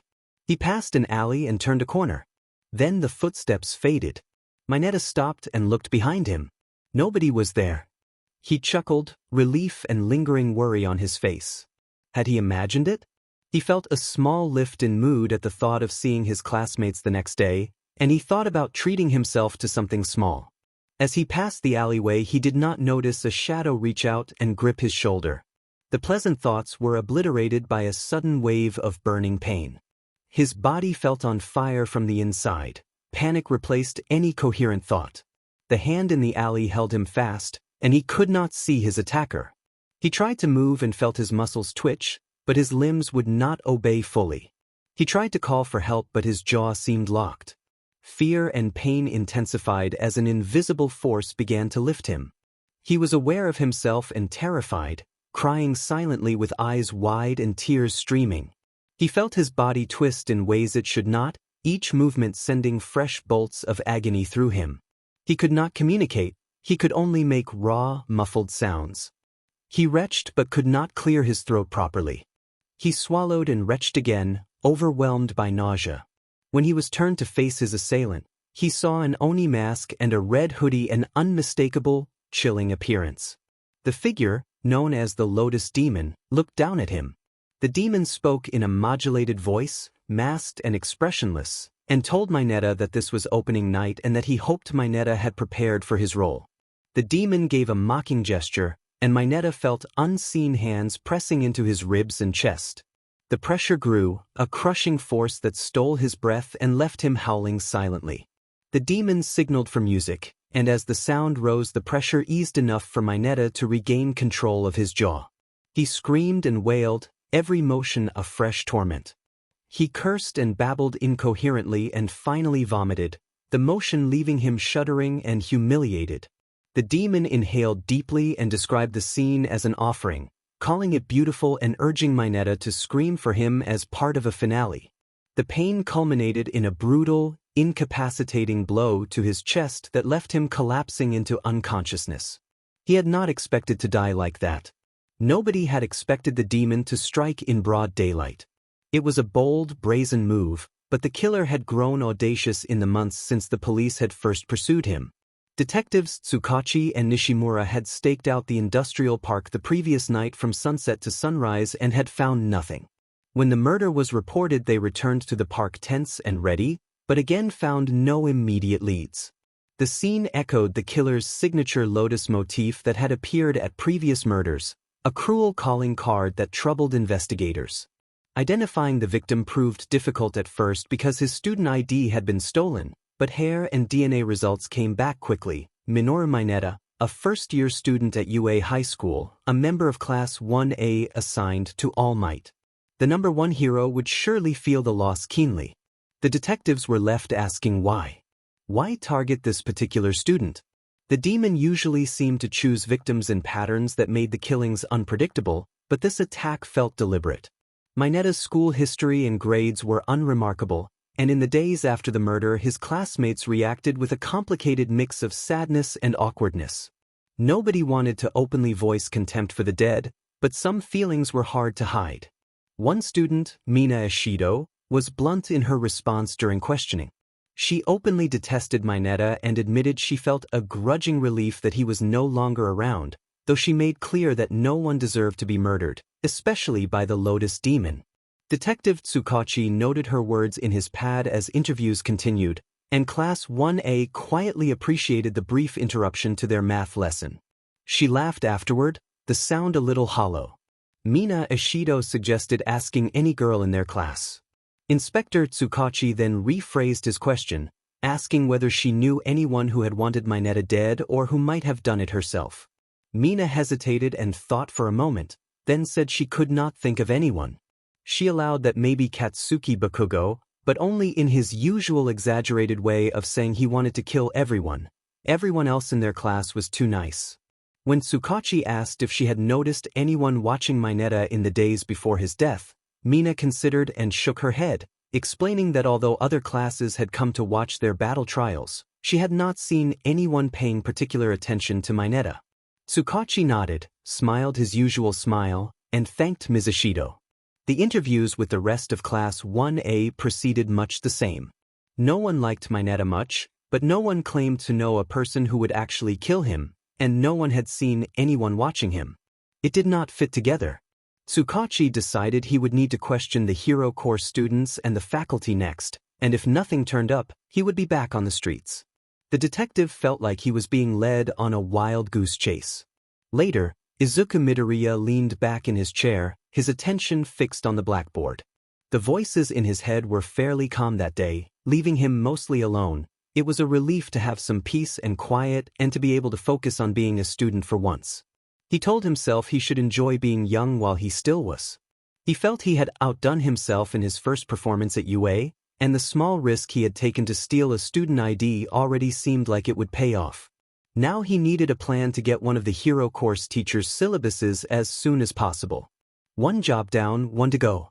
With a killer on the loose and a UA student falling victim to the spree of attacks, campus security had tightened. Nighttime patrols had been put in place, with a few heroes and security staff assigned to watch over the grounds. An air of fear had settled in the administration, and they moved quickly to secure the school. An empty seat in Class 1A inspired a visceral dread in anyone who saw it. There was no memorial on the desk, no flowers or candles, no photos or notes, only an unused chair and table gathering dust. Students and faculty alike regarded it with unease. Shota Aizawa hardly allowed it a second thought, registering only a quiet, strange anger. Some wondered how soon a new Hero Course initiate might take that place. Izuku had no time for such speculations. The inner voices that had tormented him were quiet now, and he felt steadier. He still took a small pleasure in knowing his work had resonated with people, but his focus was on something else, analyzing the campus security. Math proved difficult for him, while art came naturally, but his evenings were spent mapping patrols and routines. He could not know exact guard routes, and sneaking into faculty offices would be risky. He needed to account for both regular guard rotations and the pro-heroes who patrolled UA, most notably Hound Dog. All Might was a daytime concern, but at night Hound Dog was the one to watch. The hero practically lived on campus and worked alternating day and night shifts. His pattern was irregular enough that the trick would be to choose a night when Hound Dog was off Tuesday nights, Izuku determined. Izuku spent an evening staking out near a small tree, watching the sweep of flashlights. He had a reasonable idea where the Hero Course faculty offices were. They were not as heavily secured as the main gate area. 2 guards stood at the entrance, 3 patrolled the walls, and at least 5 rotated through the building, changing floors about every hour, sometimes abruptly. The inconsistency was likely intentional. Random paths created unreliable windows of opportunity. This was Izuku. Months of fleeing, close calls, and confrontations with heroes had sharpened his senses into something close to paranoia. He forced himself not to check every noise or reach for a weapon whenever his mother knocked on his door. Getting past the guards would be difficult but not impossible. He needed a code. Between classes, Izuku trailed one of the hero course teachers and found the perfect chance. Present Mike, with spiky blonde hair, a leather jacket, and signature shades, moved down the hall with a careless whistle. Izuku kept a casual distance and watched the teacher's wrist as he approached the faculty offices, careful to look innocuous while noting the keypad entries. Present Mike pressed 0, then 4, then 5, then 1, and finished with the pound key. The door chimed and opened. Luck seemed to favor him that day, and Izuku allowed a small, private smile. He almost collided with Shota Aizawa as he passed through. Aizawa moved past smoothly, and Izuku stumbled a little. His heightened awareness had failed to warn him of the pro-hero's approach. In his hero costume without goggles, Aizawa looked intimidating, tall, lean, with long, scraggly black hair and a deadpan stare that held a mix of irritation and indifference. Izuku felt the weight of the encounter. Aizawa asked where Izuku was going and observed that people did not usually find schoolwork here something to smile about. Izuku began to sweat and immediately offered a profuse apology, saying he was heading to art history and did not want to be a bother. His apology, though practiced, eased some of Aizawa's expression. Aizawa accepted the apology, addressed Izuku by name with interest, and warned him to ensure it did not happen again. As Aizawa turned to leave, he paused and told Izuku they were watching him, then, after a beat, added that he was only joking. Izuku forced a small chuckle and hurried on to class, unsettled. If Aizawa had noticed anything, he could not tell. It was a reminder that Hound Dog and All Might were not the only pros who could complicate things. A week later, after practicing wall running in the gym for several days, Izuku returned to the perimeter of the school at night. He wore an oversized hoodie that obscured his face and leather gloves. He could not appear as the Lotus Demon. Discretion was necessary. To reduce the chance of detection by scent, he sprayed himself with a citrus air freshener he hoped would be unpleasant to Hound Dog. He moved quietly, found a blind spot in the guard's coverage at the gate, and spotted an opportunity to slip inside. A small window opened every 5 minutes where the guards did not see a tiny blind spot on the fence. Izuku timed himself, watching the bobbing lights dance across the walls and courtyard as they scanned his area. 5 seconds. The lights passed through. 3 seconds. The guard had moved on. 1 second. He was out of range. Izuku dashed across the street, scaled the wall with a leap and a reach, and grabbed the top railing. He hauled himself over and dropped down on the other side. He had used up 30 seconds, more than he had expected. What he had not accounted for was a silent alarm. As he landed, a faint beeping reached his ears. Footsteps began approaching rapidly, and 23 seconds suddenly felt like 10. Izuku sprinted toward the school entrance and slipped into the sparse foliage around the courtyard just as 2 uniformed guards swept their flashlights over the area. One of the guards radioed Central to report that the silent proximity alarm had been tripped but no culprit had been found. The radio on the other end replied that the cameras showed nothing and that the spot was a blind area. The guards acknowledged the message and warned that a possible intruder might be in the courtyard, requesting one patrol from the top floor to come down. A flashlight bobbed toward the front door. When the door swung open, Izuku moved quietly to position himself behind the guard. As the guard began to turn, Izuku quickly subdued him with a swift, practiced grapple and used his quirk to restrain movement until the man went limp. The guard struggled for his radio, but the brief restriction of the quirk prevented any alarm. Izuku then dragged the unconscious body behind the bushes, dismissed the darker thought of harming him, and took the keys. Inside the building, the guard's radio had already crackled to life with a message about the 4th floor before the closing doors cut off the sound. It was a risky choice to enter through the front, but Izuku hugged the wall by the door where identification would be difficult. The school was dark, but he knew the halls well. He assumed the cameras had night vision or high saturation. Security being on edge was the last thing he needed. He crept up the stairs to the faculty office floor, ducking behind a wall as a guard passed and letting the flashlight sweep past his hiding spot. When the corridor was clear, he reached the faculty office and entered the access code. The keypad beeped quieter than he expected, but he still flinched before slipping inside. The faculty office held desks with nameplates and personal touches. Eraserheads was spare with a single cat picture. Midnight's had been decorated with care. All Might's desk was fairly simple as well. Izuku moved to Eraserhead's area and sifted through the messy pile of documents, grade reports, lesson plans, nothing out of the ordinary. As he checked a wall calendar for the next day, one entry caught his eye. USJ 12. USJ, the unforeseen simulation joint. Tomorrow at 12:50. This was the moment the League could exploit. Izuku knew there were images of the USJ online and that Kurogyri's warping could get them in easily. Without making a sound, he slipped back out of the room. With care, he retraced his path out of the building the way he had come in. Once he was clear of the grounds, he ran to the nearest payphone and punched in the numbers for Kurogyri. After about a ring and a half, the call connected. Izuku told Kurogyri that UA students would be at the USJ at about 12:50 the next day. Kurogyri chuckled softly and assured him that they would handle the rest and that the League would be in contact soon. The line went dead. Izuku found his way home with a manic grin. His first 2 missions from the League of Villains had been successful. For now, they had the operation lined up. Kurogyri and Tamura were strong, and their subordinates would likely be formidable. He allowed himself a moment of relief and curl on his bed, thinking that perhaps he could make some art to celebrate. For the moment, he could wait and see what would happen next. The voice on the other end had tried to explain, but Tamura sat in the League of Villains bar seething with fury. The plan had been ruined by the sudden arrival of All Might and the heroes. The Nomu was gone, and the villains he had gathered were under arrest. Every television blared the headline that villains had attacked UA and been repelled by All Might and heroic students.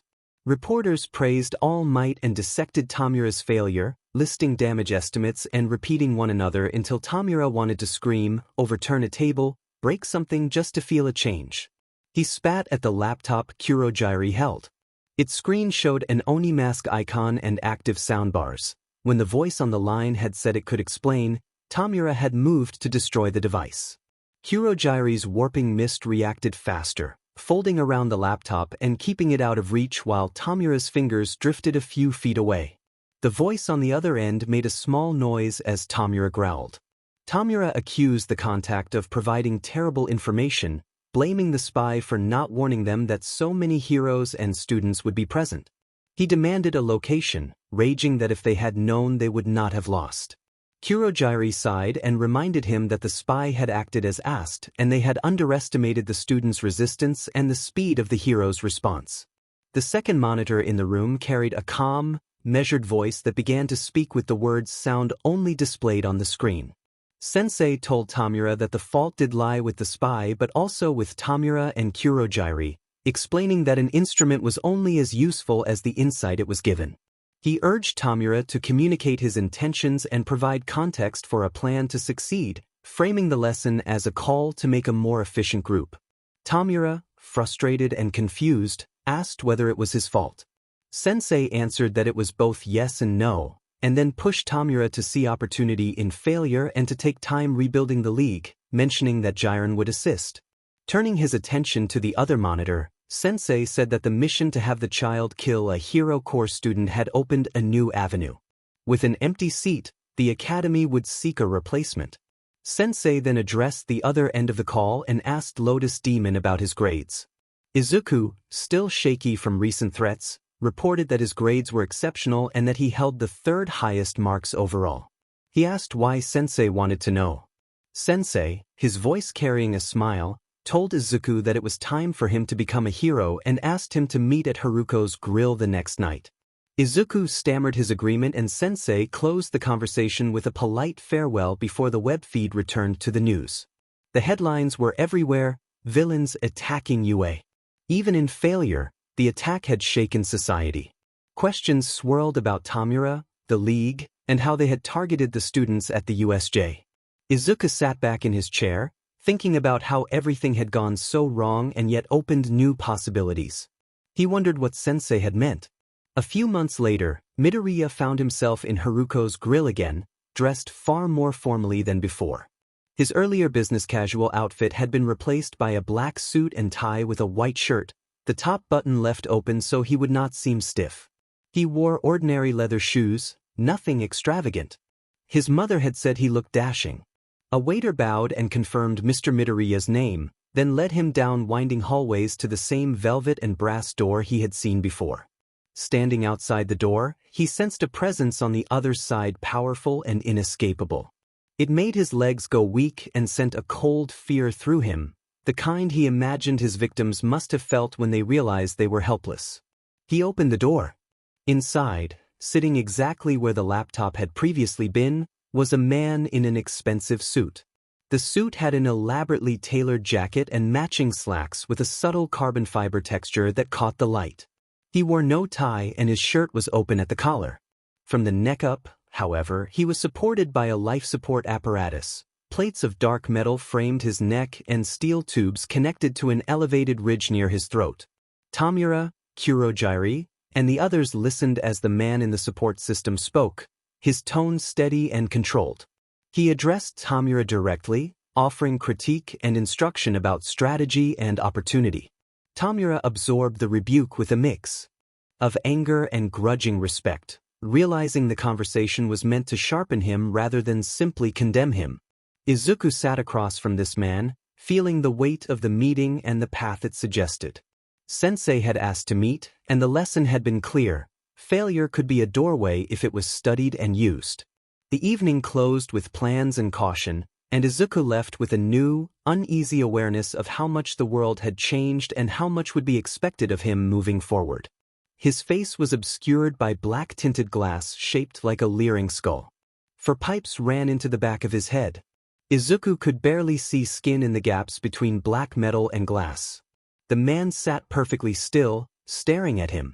The teacher greeted Izuku by name and asked him to sit, his voice modulated beneath the life support system but unmistakable. The door swung closed on its own. Izuku obeyed, sitting rigid and careful not to stare where the teacher's eyes would be, instead focusing on the bridge of the skull-like mask. Izuku stammered that he had not expected to meet like this. The teacher replied that he had not either and that necessity had driven the meeting. He wanted to cut to the chase. Izuku agreed, nervous and bobbing his head. The teacher observed that Tamura's mission, though short-sighted by Tamura's reckoning, had opened a spot in the hero course, and he presumed the place remained unfilled. He added that he had learned students with sufficient aptitude and grades could be admitted into the hero course if they applied and succeeded. Izuku nodded again. The teacher rose and began to walk slowly to Izuku's side of the table. He proposed that because a spot was open and information from inside the hero course would be vital to his operations, a spy enrolled in the course would be more useful than one outside it. Izuku gulped, wide-eyed, and explained that he did not officially have a quirk. If he used the one he had, people would ask questions and he would risk looking like the Lotus Demon. The teacher laughed and told Izuku he was astute. He leaned down and, in a voice that carried an unsettling charisma, asked Izuku whether he would like a quirk. The question sent a mix of fear and anticipation through Izuku. He felt an arm on his shoulder as All for One, the symbol of evil, loomed over him. Izuku nodded once, unable to meet the teacher's face. He felt that arm move to his neck and then to the top of his head, a steady, absolute pressure. The teacher told him to allow that gift, and then the world went black. When Izuku woke, he was in his own bed. The clock said it was Saturday morning. Sunlight filtered through a slightly open window, and a cool autumn breeze moved the curtains. A note sat on the bedside table. He climbed out of bed, rubbed his eyes, and read the Spartan message, which was signed by the teacher and urged him to will himself to ascend. The note was cryptic, but encouraging. Izuku dressed quickly, feeling unusually light and energetic for a Saturday. In the living room his mother, Inko, was cooking breakfast. She commented that she had not noticed him come back the previous night and began to ask how he had been, but then her expression turned to shock. She dropped the plate she was holding and scattered eggs and bacon on the floor. The noise snapped Izuku to full awareness. His mother pointed at him, and he looked down to realize he was floating a few feet in the air. Wind brushed his clothes as he hovered. He and his mother both screamed in surprise. Saturday morning had suddenly become very strange. A short time later at the hospital, the doctor examined Izuku and told the Midoriya family that the case did not make sense. Tests 10 years earlier had shown no quirk, and now one had seemingly manifested out of nowhere. The doctor noted that a sudden quirk appearance was almost unheard of. Izuku sat still, aware that this quirk had been given to him and determined that no one could know that. Inko's shock had shifted to excitement. She would need to register the quirk with UA and have it evaluated before Izuku could enter the hero course. The doctor asked if anyone had any idea what caused the new ability. Izuku said no, that he had simply woken up and found himself flying. The doctor observed that it appeared to be a flight-type quirk, likely an emitter that manipulated wind, since Izuku could stop and start at will. He suggested naming the quirk and invited Izuku to choose a designation. Izuku thought about what he wanted his quirk to represent and chose the optimistic name Hypersonic Flight. The doctor smiled and remarked that hope was a good quality in a hero and that Izuku had a fitting quirk. He wrote the name down and said they should proceed to the evaluation center to confirm his assumptions. A single elevator ride later, Izuku stood in an open field surrounded by low concrete buildings, afternoon light and cool air brushing past him as he prepared for the next step. It did not feel like he had a quirk, yet here he was being evaluated for one. His mother, Inko, offered an encouraging grin while the doctor typed slowly into a console and produced a clear blue case. The doctor opened it and revealed several pads with thin antennae. The doctor instructed Izuku to remove his shirt. Izuku complied. The doctor applied the patches over his sternum, heart, trachea, stomach, arms, and legs and explained that the pads would monitor his blood flow and heart rate during the test. The doctor then asked Izuku to step into the circle near the center of the field. Izuku walked to the circle, a solid 30 yards away. Izuku asked if the placement was all right. The doctor confirmed and asked him to activate his quirk. Izuku stretched and sighed, recalling how he had felt when he floated out of bed. Wind began to rush around him, brushing his body and clothes. It felt like a second sense as he slowly lifted from the ground and his clothes fluttered in the breeze he had summoned. The doctor instructed him to try stretching his ability further and to reach the far end of the field and back. Izuku looked and realized the distance was about 100 yards. He focused and extended his power, feeling the air carry him steadily. Impatience crept in halfway through and he pushed harder. The winds accelerated into a sudden wave of force. He lost control as speed increased. Nearing a crash, Izuku planted his feet and jumped, the gale responding with force and propelling him at least 100 feet into the air, far above the field. He had not fully accounted for his descent speed. He began to plummet from the sky, eyes wide with fear. Tears streamed down his face as the ground rushed up. He braced himself, turning his head and raising his arms as he hit the earth. The impact knocked the breath out of him and left him stunned, but it was not fatal. He rose slowly to find himself near the far end of the field, shaken and grimy. He looked back and offered a shaky thumbs up toward the doctor, then shook dirt and grass from his hair and wiped himself off. The doctor, speaking through the loudspeakers around the field, praised his effort while noting it had been a bit sloppy and that such results were to be expected. The doctor then asked him to test his speed by running back to the center as fast as he could and said he would time him from the start. Izuku's eyes widened. He could barely control himself at the speed he had just reached. The thought of going faster filled him with dread. He imagined falling again and getting hurt. He remembered Sensei's words like a sudden, steady current. Will yourself to ascend. He forced himself up. Izuku took a knee, palm pressed to the grass, and felt the winds move and gather at his command. This time the air responded more naturally, pulsing and shuddering in time with him. The breeze seemed eager to help, and he felt it cooperate with his intent. Soil lifted and brushed away as he centered his focus on the doctor and his mother. When he willed himself to ascend, he flew. The sensation was unlike anything he had known, exhilarating and freeing, like flying with the birds. It filled him with a sense of wonder and beauty that made his chest ache. If he could paint what he felt, it would be a masterpiece. The cool wind flattened his wild green hair against his forehead, and tears sprang to his eyes from the excitement and the sting of the air. His body strained under the unfamiliar forces, but the effort only made everything feel more alive. He surged past the doctor's station and rose above the medical complex, the air around him crackling with energy as he pushed through layers of wind. He did not break the sound barrier, but he felt close to it. He threaded between the boxy buildings surrounding the field, drawing odd looks from people below. He flailed occasionally, but he moved with a joyous, youthful abandon as he shot through the skies. At last, he descended and landed near his mother and the doctor, stumbling as he hit the pavement. Inko wasted no time wrapping him in a tight, relieved hug. The doctor stood with his mouth open for a moment before composing himself. He wrote notes and told them that Izuku's improvement had been impressive given the short time. The doctor said he would forward the test results to Izuku's high school and that Izuku should be listed in the National Quirk Registry by Monday. He then told Izuku that he expected the young man would want to pursue heroics and that he would make a fine hero. As expected, the entrance exams for the hero course were intense. Since it was mid-fall and only a few new applicants were being tested, Izuku took his exams alone. On Wednesday he stayed after school to complete both portions of the test. The written exam resembled the one he had taken to enter the general education program, mostly familiar material, though with a higher level of difficulty. There was also a section where he had to write why he wanted to become a hero. He wrote that he wanted to be a ray of hope for the world, soaring through the sky and bringing joy. It was cheesy, but he thought it seemed heartfelt.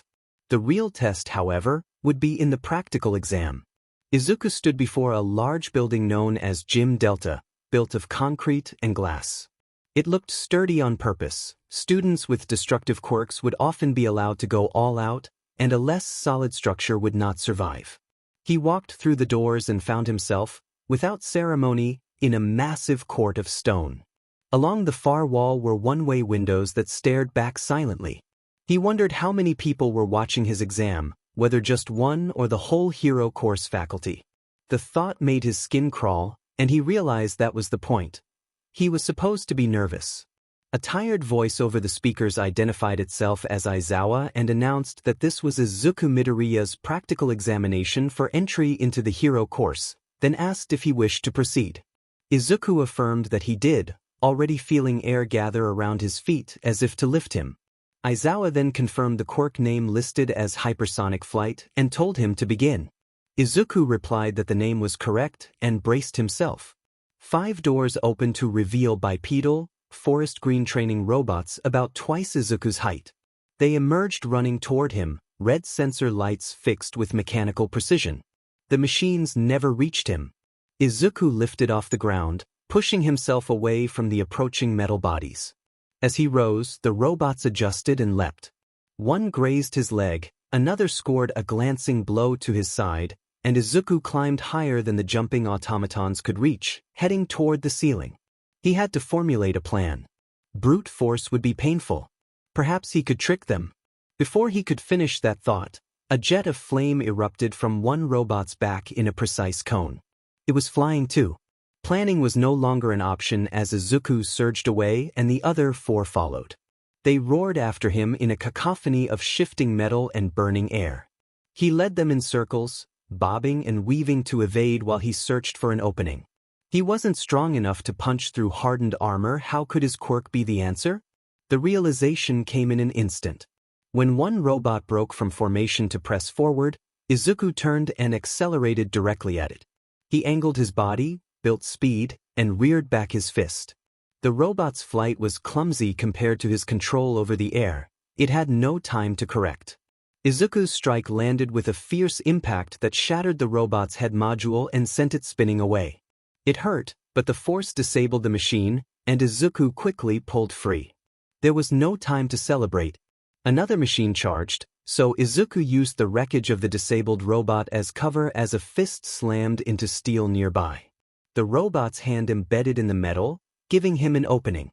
With a cry of battle lust, he spun in midair once, twice, 3 times, then kicked with all the momentum he had built. The blow struck like a spinning battering ram, severing the connection between the robot's head, unit and torso and leaving it motionless. Pain flared through his leg, but adrenaline kept him focused. 2 down, 3 to go. A robot's leg clipped him and left a sting at his ribs, but he rolled with it and shot beneath the machines before rocketing back up. He grabbed one of the automatons by the leg. On the ground it would have been too heavy to move, but midair he had leverage. He spun, building speed and aiming. After 7 rotations he released, sending the leg end machine spinning into its companion. The collision echoed like a heavy crash as both machines slammed into the wall and were reduced to sparking, broken wreckage. Only one robot remained. Its companion's fall had left it alone and vulnerable. Izuku led it on a wild chase, adding dramatic twists and dives to keep his rhythm. Then he abruptly stopped and slipped beneath the charging machine. It continued past on its current trajectory, uncorrected. Izuku rocketed above it, closed his left hand around his right fist, and brought his elbow down on the robot's head with the force of an industrial hammer. The impact crushed the armor and disabled the unit, sending both robot and Izuku toward the ground. When they struck the floor, Izuku rose to his feet and surveyed the wreckage. One robot lay immobile on the ground. One had its head module detached and resting a short distance away. 2 were crumpled against the wall, sparking and smoking. The last was a crumpled heap beneath him. Aizawa glanced toward the one-way window with a manic grin that he quickly wiped away and replaced with a humble smile, then told over the speakers that the examination was complete, his tone placid. On Friday morning, Izuku stepped into Class 1A and took the seat that had belonged to Minoru Mineta. He sat next to a young woman with a spiky ponytail who returned his polite smile and wave. The room buzzed with activity until Aizawa entered. Aizawa looked worn and wrapped in bandages from his encounter with the Nomu, but the students treated it matter-of-factly. He informed the class that they had an opening that had just been filled, then inclined his head toward Izuku and asked for name and quirk. Izuku rose and, stuttering slightly but clearly, gave his name and quirk as Izuku Midoriya, hypersonic flight. Bakugo, nicknamed Kaken, was slack-jawed and furious. The class regarded Izuku with a mix of envy, interest, and friendliness. Achiko gave him a wide smile. The spiky red-headed student offered a thumbs up.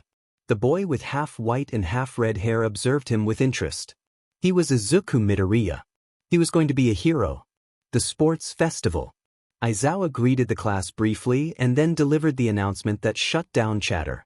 He informed them that the UA Sports Festival was approaching, that it was watched by nearly everyone in the field, including talent scouts from hero agencies, and that they had 2 weeks to make an impression. Some students smiled, others looked horrified or blank. Izuku stood among them, unable to hide the sweat on his brow and the wavering look in his eyes. Achiko loudly declared her determination to win, surprising Izuku with the strength of her conviction.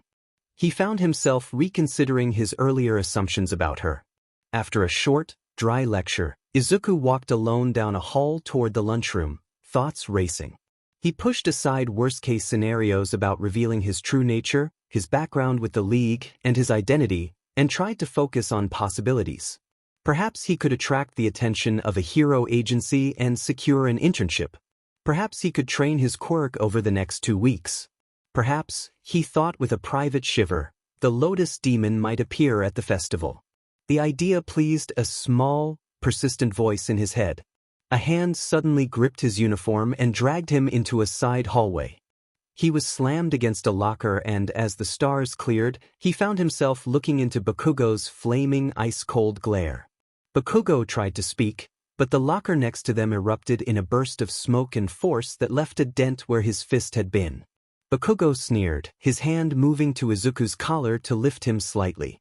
Bakugo demanded silence and then launched into an accusation. He outlined his suspicion. Izuku had been quirkless for years, admiring heroes from afar and finally getting into UA on some unexpected merit. Then, after the previous student who had been in that position died, Izuku had suddenly developed a quirk and taken the place. Izuku nodded frantically as Bakugo pressed the point and then released him. Bakugo's anger cooled into a dangerous calm as he warned that something about Izuku was off and that he would be watching him. Izuku's nod seemed to placate Bakugo enough for him to stomp away with a grunt, but the encounter left Izuku rattled. Bakugo's scrutiny made it clear that secrecy would be difficult. If Bakugo stayed alert, Izuku's opportunities to act without being noticed would shrink. He resolved to be cautious around him and to adjust his plans accordingly. Lunch came and with it a conference call that afternoon with the League. The leader's voice came through a laptop as Kurogyuri and Tamura listened on. Another laptop showed Izuku's connection. The league emphasized patience and warned that an overt attack on the UA Sports Festival would be too risky despite the publicity it might bring. Tamura observed that they didn't have the resources for a full raid but noted they had someone on the inside. All for One suggested considering the advantages of a hidden operative. Tamura dismissed an outright assassination as simple and too dangerous, then proposed a subtler approach, using internships as a means of influence. He instructed Izuku to get in with a hero to position himself within their ranks. All for One approved the idea, and Tamura's grin made Izuku uneasy. He felt the mission would be more difficult than he had imagined. On a chilly Saturday afternoon, Ida met with Izuku in Gym Gamma, where they had authorization to train. Ida explained that relying on speed meant that force was less important than the momentum behind a strike, and he taught the physics behind mass, acceleration, and momentum, mixing classwork with practical application. Izuku kept up well enough. The theories were a bit over his head, but he understood the basic principle that something small and fast could match something larger and slower. Ida noted that he hadn't yet seen Izuku's actual speed in practice and asked for a demonstration. Izuku agreed and Ida smiled, preparing to watch. Ida asked how he could know what to teach without knowing Izuku's speed and style. He took a few steps back, facing the furthest wall, and proposed a race to gauge speed and maneuverability. From there, out of the building, circle left, and re-enter through the back. Izuku nodded. Ida took a running position while Izuku simply tilted forward. Ida counted to 3, and on the final beat Izuku burst forward in a gust of wind. He crossed the span to the door in 2 seconds and slammed through the steel entry into the bright noon. Momentarily blinded by the sun, he quickly corrected course as the gales pushed him left. Behind him came the sound of rapid footsteps and a heavy launch. Above him, Ida soared, the steel pipes on his calves flaring with blue energy. He sailed over Izuku, twisted midair, and landed on his feet 20 feet away, clearing the corner with room to spare. He pushed off in another lunge and left a cloud of dust. Izuku sneered briefly, adjusted, and curved around the barrier, closing the gap. As Izuku prepared to overtake, the corner leading to the gym's back approached. Ida planted his feet wide and, with a display of skill and dexterity, drifted smoothly to change direction without losing momentum. Izuku attempted the same turn but lacked the finesse. He lost 15 feet, and a stray drift into the gym cost him the lead. When they came to rest, Ida was grinning and glistening with sweat while Izuku had barely broken a sweat. After drinks and towels, they reconvened. Ida observed that Izuku had the edge in endurance, while Ida himself held the advantage in technical speed and maneuvering. He asked whether Izuku had practiced tactics much. Izuku cringed in embarrassment and admitted that he had not. Ida immediately realized his poor timing and, in an apologetic hurry, clapped a hand to his forehead and asked for forgiveness. Izuku waved a hand to stop the apology and said he understood. He explained that his quirk had only developed recently, so he had not had much time to learn applications. Ida considered this, then called Izuku a rarity and proposed focused training for the next 2 weeks leading up to the sports festival. Izuku agreed without hesitation. The next 2 weeks were almost entirely training. Even during lunch at school, Ida drilled Izuku on potential applications of his quirk and the theories he had. In the short breaks between drills and meals, Izuku grew closer to Ida's circle of friends.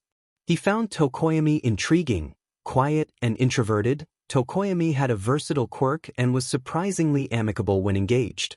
Yaoyorozu had an incredible quirk and astonishing intelligence, though she seemed less comfortable with improvisation and social ease.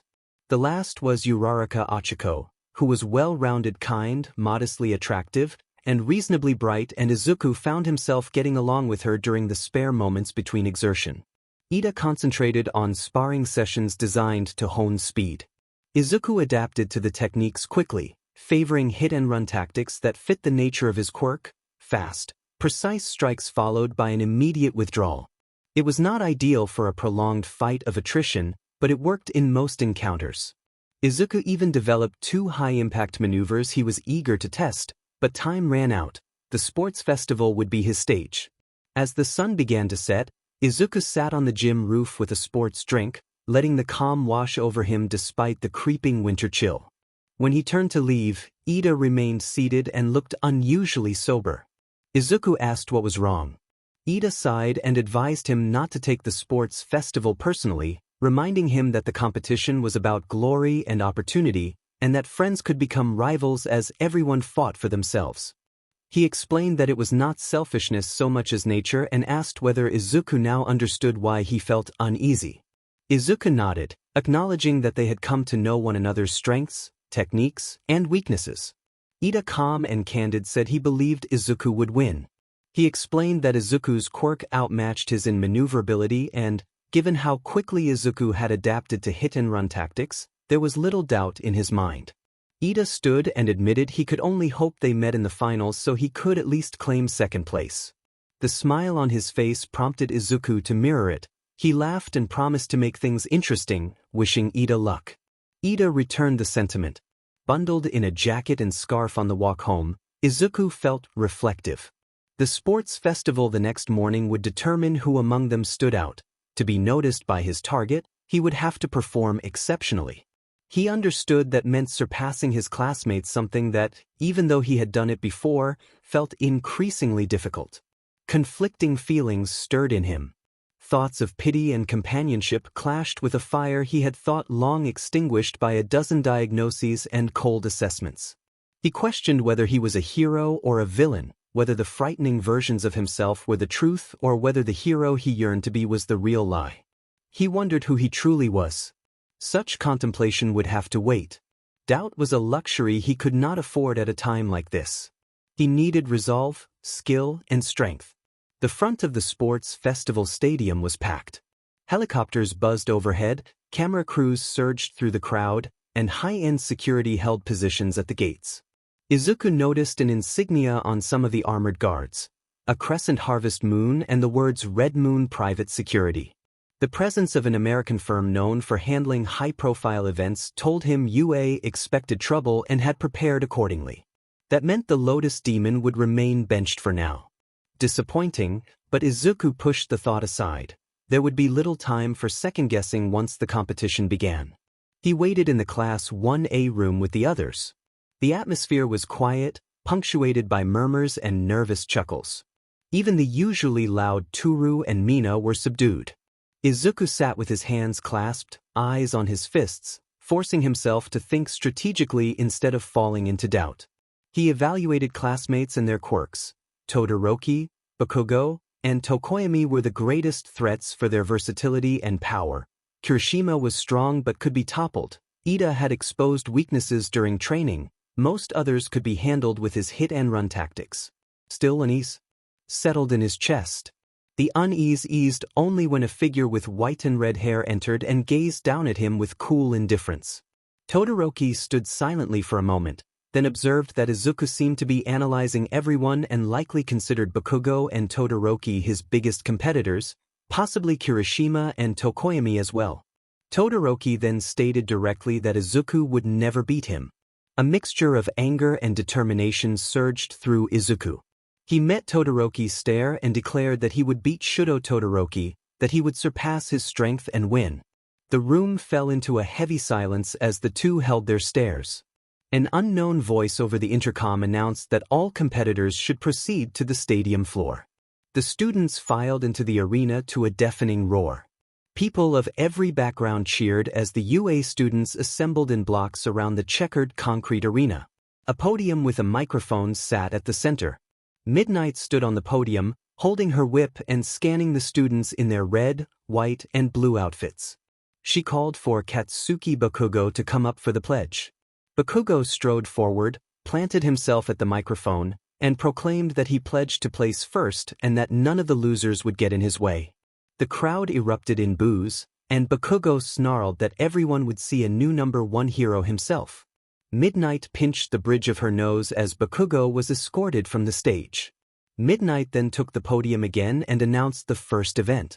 She explained that the event was the obstacle race, described the course boundaries at the east end of the arena, and explained that the total distance was 4 kilometers divided into 3 obstacle stages and 1 non-obstacle kilometer.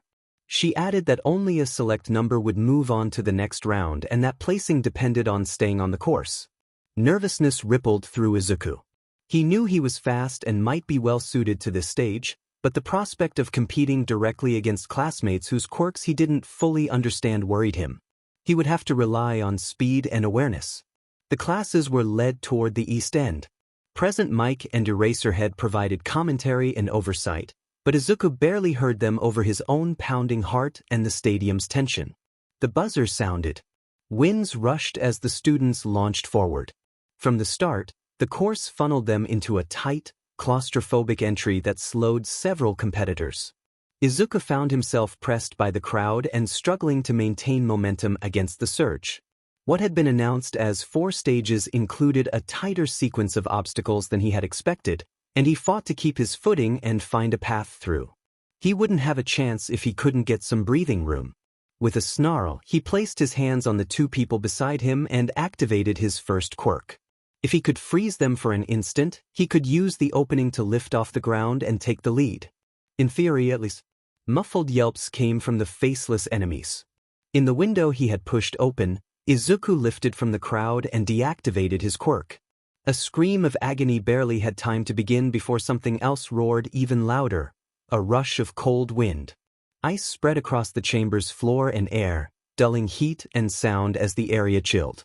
People were pushed out, including Izuku, who moved both voluntarily and involuntarily into the open. Todoroki broke away from the crowd, muttering, followed by Bakugo, Yaoyorozu, Yuya, Kirishima, and Izuku. Yaoyorozu chastised Todoroki for being naive. Bakugo shouted that Todoroki would not get away so easily. Speed and momentum picked up as Izuku jetted in front of the group that trailed Todoroki, wind streaming against the trees that bordered the wall. He was second to Todoroki, racing forward but not yet at full speed. He could accelerate from 0 to 130 km per hour in 4 seconds, but even that was challenged by Todoroki's active cooling of the air. Izuku passed Todoroki as the arena opened into a clearing and then went flat on his face as if struck. Stars swam before his eyes as he spat out dirt and bells rang in his ears. When he returned to clear thought, Present Mike announced that the first barrier, Robo Inferno, had begun. As Izuku rose from the dirt, he saw Todoroki unleashing a sheet of ice at a massive green robot. The machine froze over in opalescent blue crystals as the prodigy exhaled a fog of cold. Izuku ran through the robot's legs. Other students began to follow, but the mech's systems faltered under the ice and its limbs became brittle. It toppled forward onto the group. The arena filled with icy fog and dust. Present Mike praised Todoroki's moves, calling the strike both offense and defense in one and noting the elite quality of his techniques. Eraserhead expressed doubt that anyone could be so secure. Present Mike's attention snapped back as something else emerged from the confusion. Izuku burst from the steel chassis of the 0-point robot, covered in slick oil and bearing scratches from the improvised maneuver. As the robot toppled, he had veered around the falling machine and used the obscuring air to his advantage. Within seconds he had reached 200 km per hour, about 1/5 the speed of sound, and used that momentum to break through the robot's head area and reclaim second place. He named the move Momentum Breaker. From a higher angle, he checked he was still within the course boundaries and not too far above the ground. Shooting back toward the earth, Present Mike's commentary continued loudly, calling Izuku a model of perseverance as he drifted and planted a foot into the earth. Using his quirk plus the extra push from the ground, he surged forward. In an instant he passed Todoroki, who watched in astonishment. Present Mike then announced that Izuku had taken the lead. Izuku soared past the competition and into the second stage, looking down at the canyon with a sneer of near contempt for those bound to the ground. A sudden mechanical pillar rose without warning. Izuku struck it hard and was knocked unconscious. The arena reacted with sympathetic gasps. Present Mike noted the fall and predicted the boy would be out for a minute or two, leaving a question of whether he could regain the lead. Eraserhead lowered his hand from the remote that controlled the obstacles and said that there were no free rides, that the quirk did not make the hero but the hero made the quirk. Laughter and cheers rose as the classes reached the second stage, but Eraserhead replayed the opening of the match in his head. He could not shake how unlikely it had seemed that Izuku could find enough of an opening to lift off from the crowd in the first place. He replayed the footage frame by frame. Two students, one from the general education course and another he couldn't immediately identify, appeared to freeze for a moment when the window opened for Izuku to escape. In the next frame he was lifting off the ground and, within 3 frames, ice was beginning to fill the corridor, obscuring vision. It could have been a camera malfunction or a slide of luck. Or the sudden break for Zero to Hero might be more than it appeared. Tamura watched the festival from his room and commented wryly that the moves on display were bold. Sensei's screen sat a few inches from his main computer, and All for One's voice offered a dry chuckle. All for One asked what Tamura hoped to gain from watching. Tamura replied that he wanted to pair their assassin with someone who would work well with him in the field. He noted that there was no point in having a cloak and dagger if they never used the dagger, and that, once the stain situation was handled, the two might make a good team. All for One responded with a measured perhaps and then, with a hint of amusement, asked Tamura for a clear answer, addressing him by name. The other person reminded Tamura that, as usual, he wanted Tamura to figure things out for himself. Tamura returned his attention to the screen and smiled, hoping their pet demon would be up to the task. Humiliation did not begin to cover how Izuku felt. He rose from the active pillars and found himself facing a long stretch of terrain pitted with small mounds. Mines, he thought, as a pink explosion sent a student tumbling backward. Todoroki and Bakugo were already closing on the end. Izuku launched from the pillars and shot forward, quickly overtaking the slower students and opening onto the minefield. Like the other obstacles, it would not have been a challenge unless something had been specifically arranged to stop him or Bakugo. Present Mike laughed over the microphone and announced that flight school was over, explaining that the mines were bouncers that would spring up and hit anyone who tried to hide. He laughed again. A mine tripped under Izuku and revealed a blinking pink and chrome sphere a moment before it detonated. The blast hit him like a heavy, concentrated impact, sending him tumbling out of the sky and onto the ground. He needed finesse. How to regain his position without destroying himself on the mines. There were already 30 yards between him and the leaders at the near edge of the minefield and 50 yards to the end of the course. He couldn't rely on legwork alone. He couldn't use his quirk recklessly, the mines would make short work of him. Even pushing his original limits would do nothing useful here. He had to think of something else. Clarity came as Izuku glanced back past the pillars. He blasted off like a bullet, winds slicing around him as he reached 400 kilometers per hour and sped back toward the first obstacle. Present Mike made a surprised noise over the broadcast and commented on Izuku's unexpected direction. The Robo Inferno obstacle was a twisted scrap heap of metal, ice, and artificial flame, each machine having been disabled by the students' quirks. Izuku searched desperately among the wreckage. One ruined bot had a broad metal plate on its arm. He wrenched the plate free, muscles straining under the weight. It was heavy, but he managed it and shot back toward the mines with the winds roaring. As he returned, Todoroki and Bakugo were only 20 yards from the finish, both pushing themselves hard. Izuku held the metal plate between himself and the minefield, using the airflow around his body and his own strength to brace it. Instead of weaving, he flew straight forward behind the improvised shield. The sky lit like a war movie, flak and explosions blossoming around him. Pink detonations erupted, deafening and slamming into his shield. The impacts rattled him, but he kept his focus. The blasts were adding to his forward momentum. He used the detonation's force to surge through the field. He cleared the obstacle in a blink, then dropped the shield.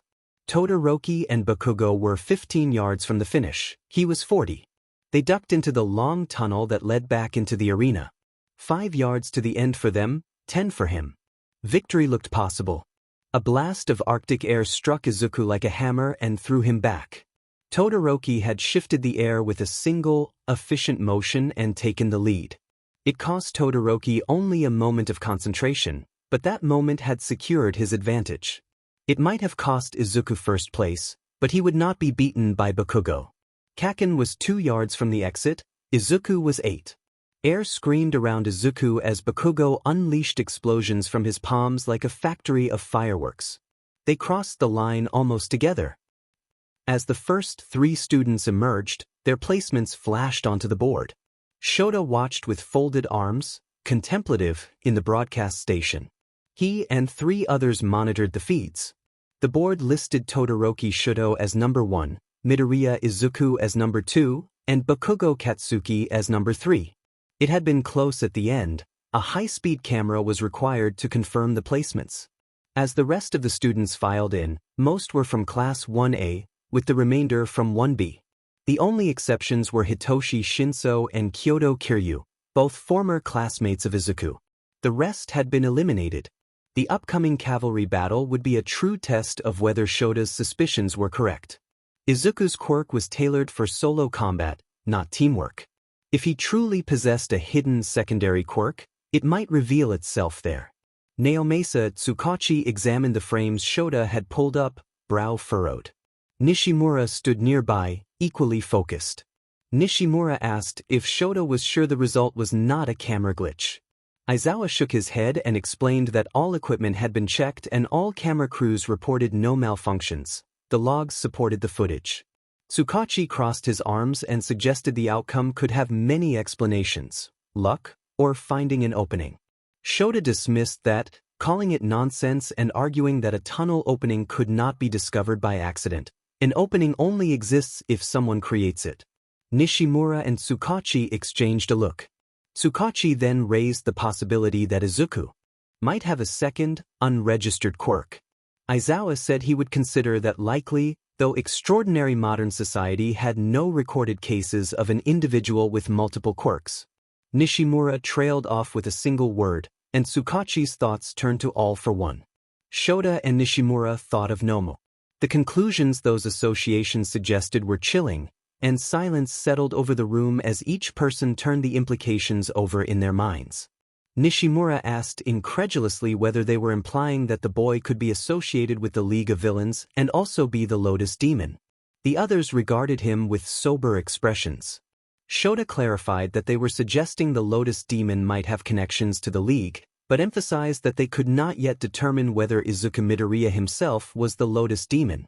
Tsukachi explained that the suspect had been on their watch list since the first murder, but his quirk had not detected lies during interrogation as he examined his hand. Shota raised an eyebrow, but Tsukachi shook his head and explained that his quirk could be circumvented. Like a normal lie detector, it failed when a person convinced themselves that a lie was true or when someone was an exceptionally practiced liar. He had covered those possibilities with quick interviews of the boy's classmates and emails with his mother and had found no deception. The boy had not lied in his life. Shota observed that something did not fit. Tsukachi nodded thoughtfully, then a twist of anger crossed his face and he slammed a fist into the console, declaring the case maddening and that they were chasing a ghost. Nishimura placed a hand on Tsukachi's shoulder and vowed that they would catch the culprit, whether that happened today, next week, or years from now. Tsukachi leaned against the console, rage mixed with sorrow as he asked how many bodies would have to pile up, how many parents and children would have to die for someone's twisted goals. None of them had an answer. Midnight congratulated the students over the microphone as the crowd cheered, noting that many classmates were absent because the first 42 students had been selected to move on. Izuku felt his heart sink as he wondered how many would advance to the third round after so many had been eliminated. Midnight attempted to reassure them, though her metaphor about hors d'oeuvres confused some listeners. She announced that the real competition would begin, cracked her whip for effect, and the event ticker revealed the next round. Cavalry battle. The team event made Izuku tense.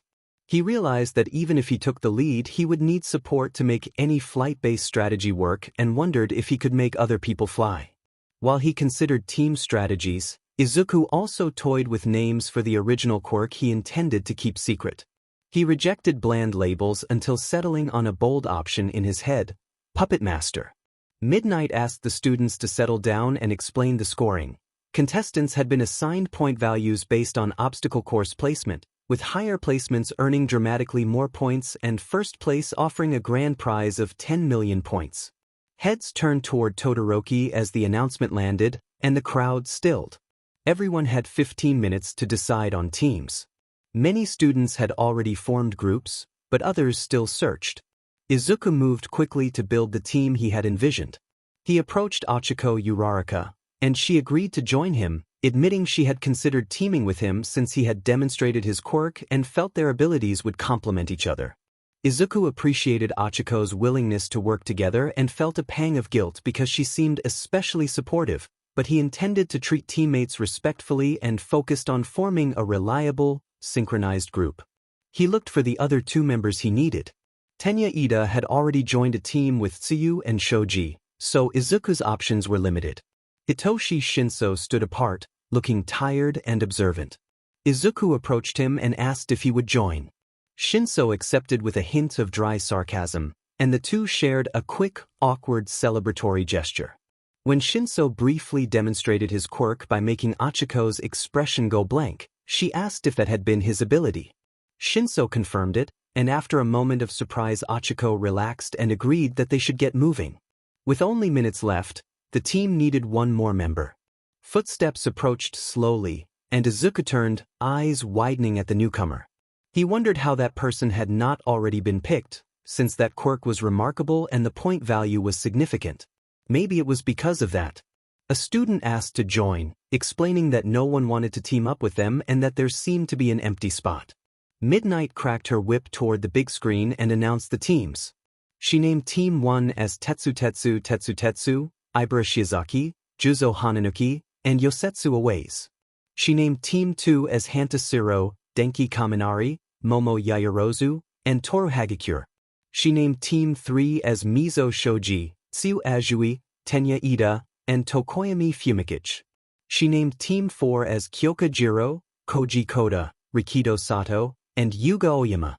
She named Team 5 as Itsuka Kendo, Reiko Yanagi, Kinoko Komori, and Setsuna Tokichi. She named Team 6 as Katsuki Bakugo, Eijiro Kirishima, Mina Ishido, and Hatsum Mei. She named Team 7 as Nito Minoma, Kozai Tsuburaba, Senkaibara, and Shirhai Kuwaro. She named Team 8 as Nairenjiki Shoda, Mashireo Ojiro, and Hiryu Rin. She named Team 9 as Yui Kodai, Kojiro Bando, and Manga Fukudashi. She named Team 10 as Juroda Shishida, Pony Tsunatori, Taguru Kamakiri, and Kyoto Kiryu. She named Team 11 as Izuku Midoriya, Uraraka Achiko, Hitoshi Shinso, and Shoto Todoroki. The 11 teams were arrayed in pairs on each side of the arena, with 3 of the sides holding 3 teams. The team's composition was simple. Shinso would take the lead, Izuku at the front, and Achiko and Todoroki at the back. They stood alongside Team 5 and Team 1, all eyeing one another.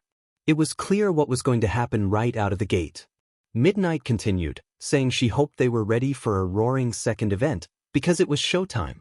The mechanical announcer began the countdown, calling out 3, then a dramatic interjection, then 2, followed by the declaration of showtime, and finally 1. The alarm exploded, filling the arena with noise. The game began in a roar of cheers and the stamping of thousands. A feat. Everyone except teams 9, 10, and 1 surged straight toward Izuku's group. Panic had not yet taken hold in Izuku's mind. He pushed forward, focused on the plan they had rehearsed. They would have only a moment to pull it off, but that had become the pattern as the match unfolded. The announcer, Mike, hyped the opening by declaring a ferocious charge for the prize and wondering who would seize it or whether it would remain on the vaunted champion's head. Shinso glanced toward the nearest approaching group, Team 4, which barreled in their direction.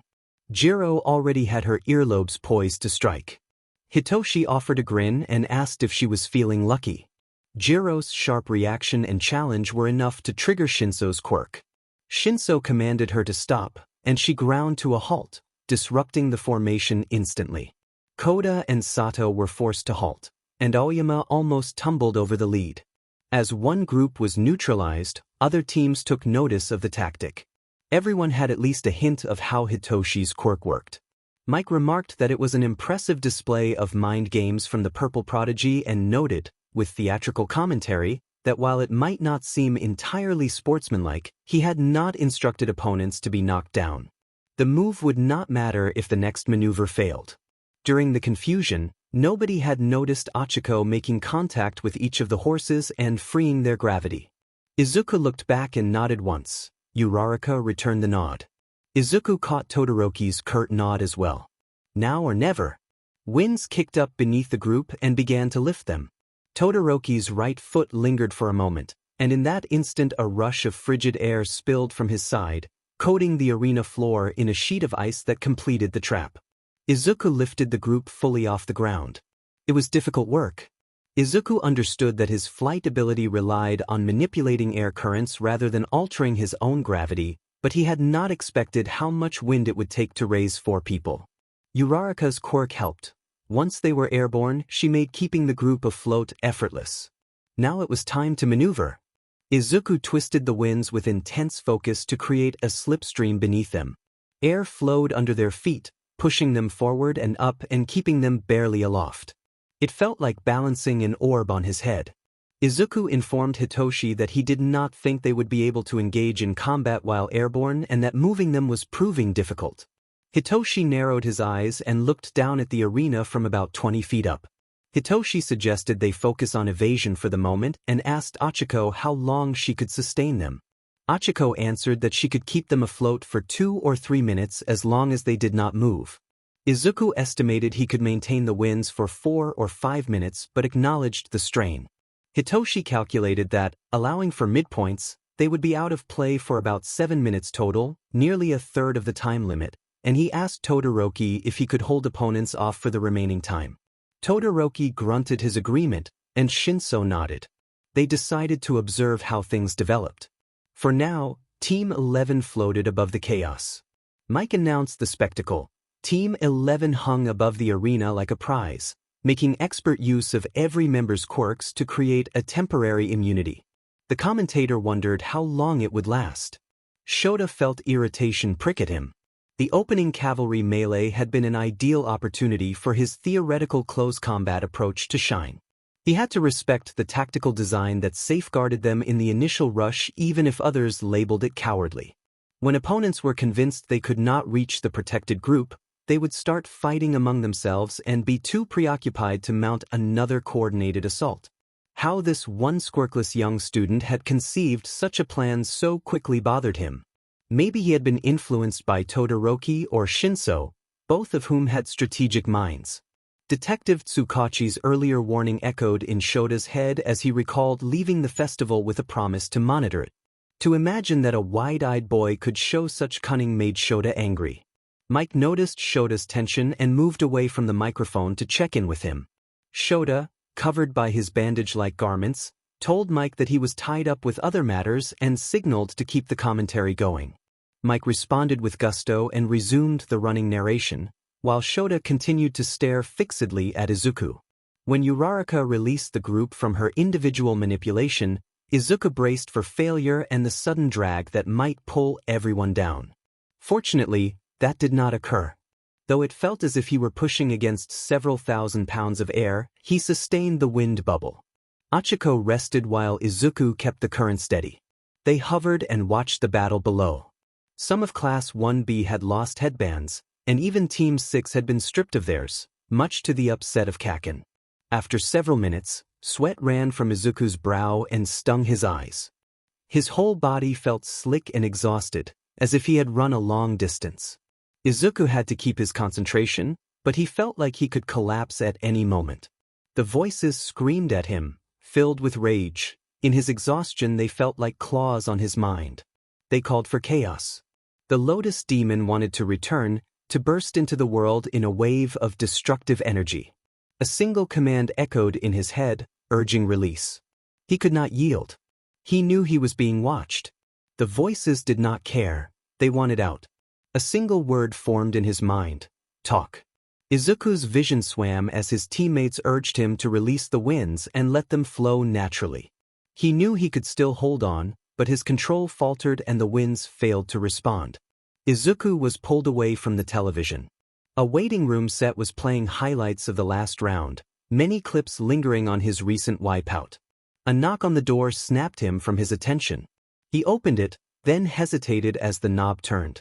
Aizawa seized the edge of the door and shoved it hard. Izuku nearly tumbled. Instead he found himself half bent backward over the table while his bandaged teacher glared at him. Aizawa's eyes glowed faintly red, and with his quirk active Izuku could no longer feel his own control over the winds. Aizawa addressed Izuku in a voice that left no doubt about how dangerous he felt, and Izuku felt his knees go weak. Izuku stammered that he had not expected Aizawa to be there. Aizawa replied that people rarely expected him, since his job was d'espionner, and he indicated one of the two chairs, telling Izuku to sit. Izuku sat, hands between his legs, watching Aizawa take the opposite chair. Aizawa admitted he did not know what Izuku was and warned that Izuku would have to listen. He explained that many threads tied the Lotus Demon murders to Izuku, and that every lead had ended with dead ends. Aizawa noted that Izuku had been seen near some of the incidents but always had plausible reasons. He mentioned Izuku's late part-time job as a busboy downtown and acknowledged it as a useful cover. Aizawa detailed the frustrating lack of admissible evidence. Every lead that connected to Izuku seemed to vanish, and not a single reliable trace could be recovered from the crime scenes. Whoever the Lotus Demon was, they had been thorough. Aizawa said that he believed Izuku could be the Lotus Demon but that he was not sure, which put Izuku on a razor's edge in Aizawa's eyes. Aizawa warned that he would watch Izuku's every step, every movement, and every outing. He declared that Izuku was a potential danger to the students and had become, in Aizawa's view, an enemy he would monitor closely. At that point Izuku dropped the pretense of trembling and adopted a calm, serene smile. Aizawa's eye twitched. Izuku told Aizawa that he was wrong about his identity and that he intended to prove his innocence. Aizawa rose, and Izuku stood as well. Neither broke eye contact. Aizawa finally admitted he could not understand what Izuku was, insisted that no one like him should harm anyone else, and then left the room, returning to the television. The hunt was on.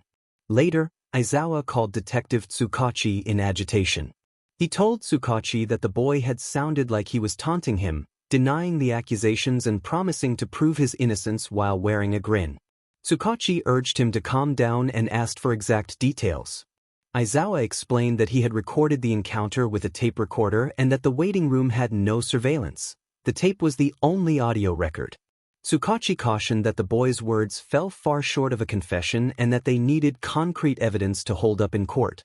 He asked Aizawa to send the tape so he could review it and warned against drawing conclusions without something solid. Aizawa, desperate, promised to find stronger proof. Tsukachi reminded him that he could not abandon his duties. They both wanted the nightmare to end, but they had to avoid rash actions and wait for a true misstep. Aizawa countered that every day the boy remained free someone could be hurt, pointing to a recent attack on a student as an example. He vowed to make sure the boy faced justice before anyone else was harmed. Then he ended the call and, in a flare of frustration, hurled his phone to the ground, cracking the screen. The students were then ushered to the stadium floor, which was packed for the next event. Izuku stood among 16 other winners from the cavalry battle, the best of UA High. Midnight took the podium and welcomed everyone to the final event, and the crowd roared in response. Midnight announced that the last event was the most famed of the UA Sports Festival, one nobody would want to miss. The spinner rotated rapidly and finally settled, displaying the words Battle Tournament. The crowd roared. Midnight explained that each student would take part in one-on-one matches against fellow students, possibly against teammates from the cavalry battle or an archrival. She outlined the rules. A combatant would be eliminated when unable to fight or pushed out of the arena bounds, and the winner would advance to the next round. No lethal attacks or extreme wounds were allowed. The tournament was single elimination, with 16 matches in total and glory for the winner. Midnight noted that the brackets had been decided by the judges. Izuku scanned the brackets. The first listed match was Shoji against a student from Class 1B. Uraraka was set to face Ishido, which promised to be entertaining. Below that he saw Tenya Ida versus Izuku Midoriya. It was almost time to see if Tenya had been right. Depending on the next match, Izuku would either face Kirishima or Shinso. Shinso would be straightforward, Kirishima less so. But before the match, Izuku needed to make a phone call. Izuku had secluded himself in a bathroom, sitting on a toilet, thinking it was a good spot for inconspicuous calls. Kurojairi answered and mentioned that Izuku's performance in the festival had been admirable before asking what the call was about. Izuku admitted he had been drawing attention from staff and janitors and that he might be getting close to being noticed. Kurogyari said that was not unexpected and that they needed to draw attention away from him. Kurogyari then handed the phone to Tamura, who told Izuku that his streak was getting hard to hide and that he had an idea. Tamura suggested that Izuku go quiet for a while after a field trip. Tamura's plan was simple in concept but would require another covert mission into the staff lounge to obtain the summer schedule. The prospect of working with a new side to the organization made Izuku nervous, but he remained hopeful. He thought a competitive match against one of his best friends might help clear his mind. He turned to the TV and saw Mizo Shoji, with his many arms, facing Ibara Shiozaki, whose hair moved like vines. Present Mike returned to commentary and announced the match between Mizo Shoji and Ibara Shiozaki. He invited the crowd to cheer for round 1. Present Mike then called for the match to begin. Shoji dashed forward without delay, forming multiple hands balled into fists. He moved impressively fast for someone his size, Izuku noted, though he still couldn't match Ibara's vines, which shot up through the arena and curved beneath the earth. Shoji went for a gut punch at the girl but found his arms restrained. He broke the first set of restraints, but more rose up until he was overwhelmed. Shoji pulled in vain against his bonds and, with an effort of will from the Class 1B student, was sent flying out of the stage. The crowd cheered, and the alarm buzzed to signify her victory. Midnight pointed with her whip and declared Mizo Shoji out of bounds and Ibara Shiozaki the winner. Present Mike praised the nature-loving girl's display and joked that one should never bring a fist to a vine fight. Shoji rose, offered a brief nod to Ibara, and strode off. Izuku had to respect the taciturn young man and the confidence he exuded, though his quirk did not seem ideal for direct combat. It might serve better in reconnaissance. Izuku turned his attention to the next match, Mei vs Yosetsu Aways from Class 1B. He had no idea what the support course Firebrand would bring, but he kept an eye on the 1B student. All of the Hero Course students were both his competition and potential future adversaries. Having already drawn serious attention with a confession to Aizawa, he had to be careful. Deaths in the Hero Course would be thoroughly investigated, and his class could not afford careless incidents. The voices at the back of his mind still itched. They did not want to talk, they wanted release. He needed some release, some action, but he was confined. If he was to act, it would have to be incognito in ways he had not yet considered. The idea he had pitched to Tamura, built around Sensei's capabilities and the League's kidnapping methods, was revolutionary. If it worked, the Lotus Demon could go full-time. The thought tickled him. Mei's battle came about 10 minutes later and was surprisingly short. Armed with several gadgets she called her babies, she used every opportunity to demonstrate each one. She placed Mike's close to herself so she could describe the specifications of her machines in detail. Izuku had to admit she had talent if only he could get her on the League's payroll. Her opponent from 1B struggled to keep up with her movements, though he showed an interesting tactic. Using the rubble of her machines, he fused a larger rock with a smaller one to create a crude bat. It did not work perfectly, but credit was due for creativity. After demonstrating her devices, Mei strode off stage, waving like an athlete after a ceremony. Midnight reluctantly awarded the match to the 1B boy, and the crowd obliged with an equally reluctant cheer. The next bout pitted Tokoyami against another 1B student, whose quirk resembled Kirishima's. The two entered the arena, both serious and focused. Present Mike announced the round 3 match between Tokoyami Fumikage, the Shadowy Slayer, and Tetsu, the Steel Slayer, and the alarm blared to begin. Tetsu became metal in an instant, and Tokoyami's shadow emerged. Both dashed toward each other for a clash. Tokoyami kept low while Tetsu launched forward as if attempting a shoulder check. The shadow detached and twisted to deliver a right hook, which the Steel Boy tanked with his jaw. It was not enough to send him out, and Tetsu began to grapple with the shadow. With the Steel Boy focused on the shadow, he neglected Tokoyami's full intent. Izuku recognized the setup, using momentum and center of gravity to exploit a top-heavy style. Tokoyami aimed a sweep at Tetsu's ankle, sliding the boy just enough for the shadow to land a heavy blow. Sent off balance, Tetsu sprawled and struggled to rise as the shadow rained in flashing strikes. Despite hobbling from kicking pure metal, Tokoyami and his independent shadow pressed the advantage until Tetsu was pushed out of the stage. Midnight announced Tetsu out of bounds and declared Tokoyami Fumikage the victor. The crowd cheered as Tokoyami bowed and the shadow returned to him. Izuku conceded that the shadow's effectiveness came not just from strength but from a certain independent thinking. It was like facing two fighters at once, the second one stronger but less nuanced. Izuku studied the bracket placements. Next up were the two strongest students from Class 1A, a surprising first-round pairing given their rankings. The randomized draw meant whoever won this match would likely take the sports festival. This was a crucial fight to watch. Bakugo and Todoroki would be among Izuku's greatest threats for the foreseeable future. Bakugo entered the arena alongside Todoroki. The pair stared each other down without flinching. Before Midnight and Present Mike could give introductions, Todoroki spoke up, looking more nettled than usual, and warned that he should not be blamed for what would happen here. Todoroki announced that he would not use his left side. Bakugo bared his teeth in a snarl and challenged his opponent to give him everything he had. Present Mike announced the fourth round, the Cold Flame Avenger Shoto Todoroki versus the Firecracker himself, Katsuki Bakugo. The match began. Both fighters anticipated each other's opening moves. Todoroki unleashed a sweeping surge of ice toward Bakugo. Bakugo countered with a series of explosions that shattered the wave into flying shards and filled the ring with a pall of smoke that served as a perfect screen. He followed with more bursts behind him to propel himself upward. Todoroki misjudged the timing. Spires of ice formed on either side of the smoke but left the center open. Bakugo burst from the cloud, detonating explosions just meters from Todoroki's face and finding nothing but a wall of ice in return. Parts of the outer layer fractured, but the barrier held. Bakugo slammed his fists against the ice, detonating successive blasts to tunnel through. Todoroki stepped back to wait for the breach. When Bakugo came through, Todoroki moved to grapple, but Bakugo quickly took control, driving him back. In the moment Todoroki faltered, Bakugo circled, wrapped him in a tight clinch, and threw him over his shoulder, falling with him.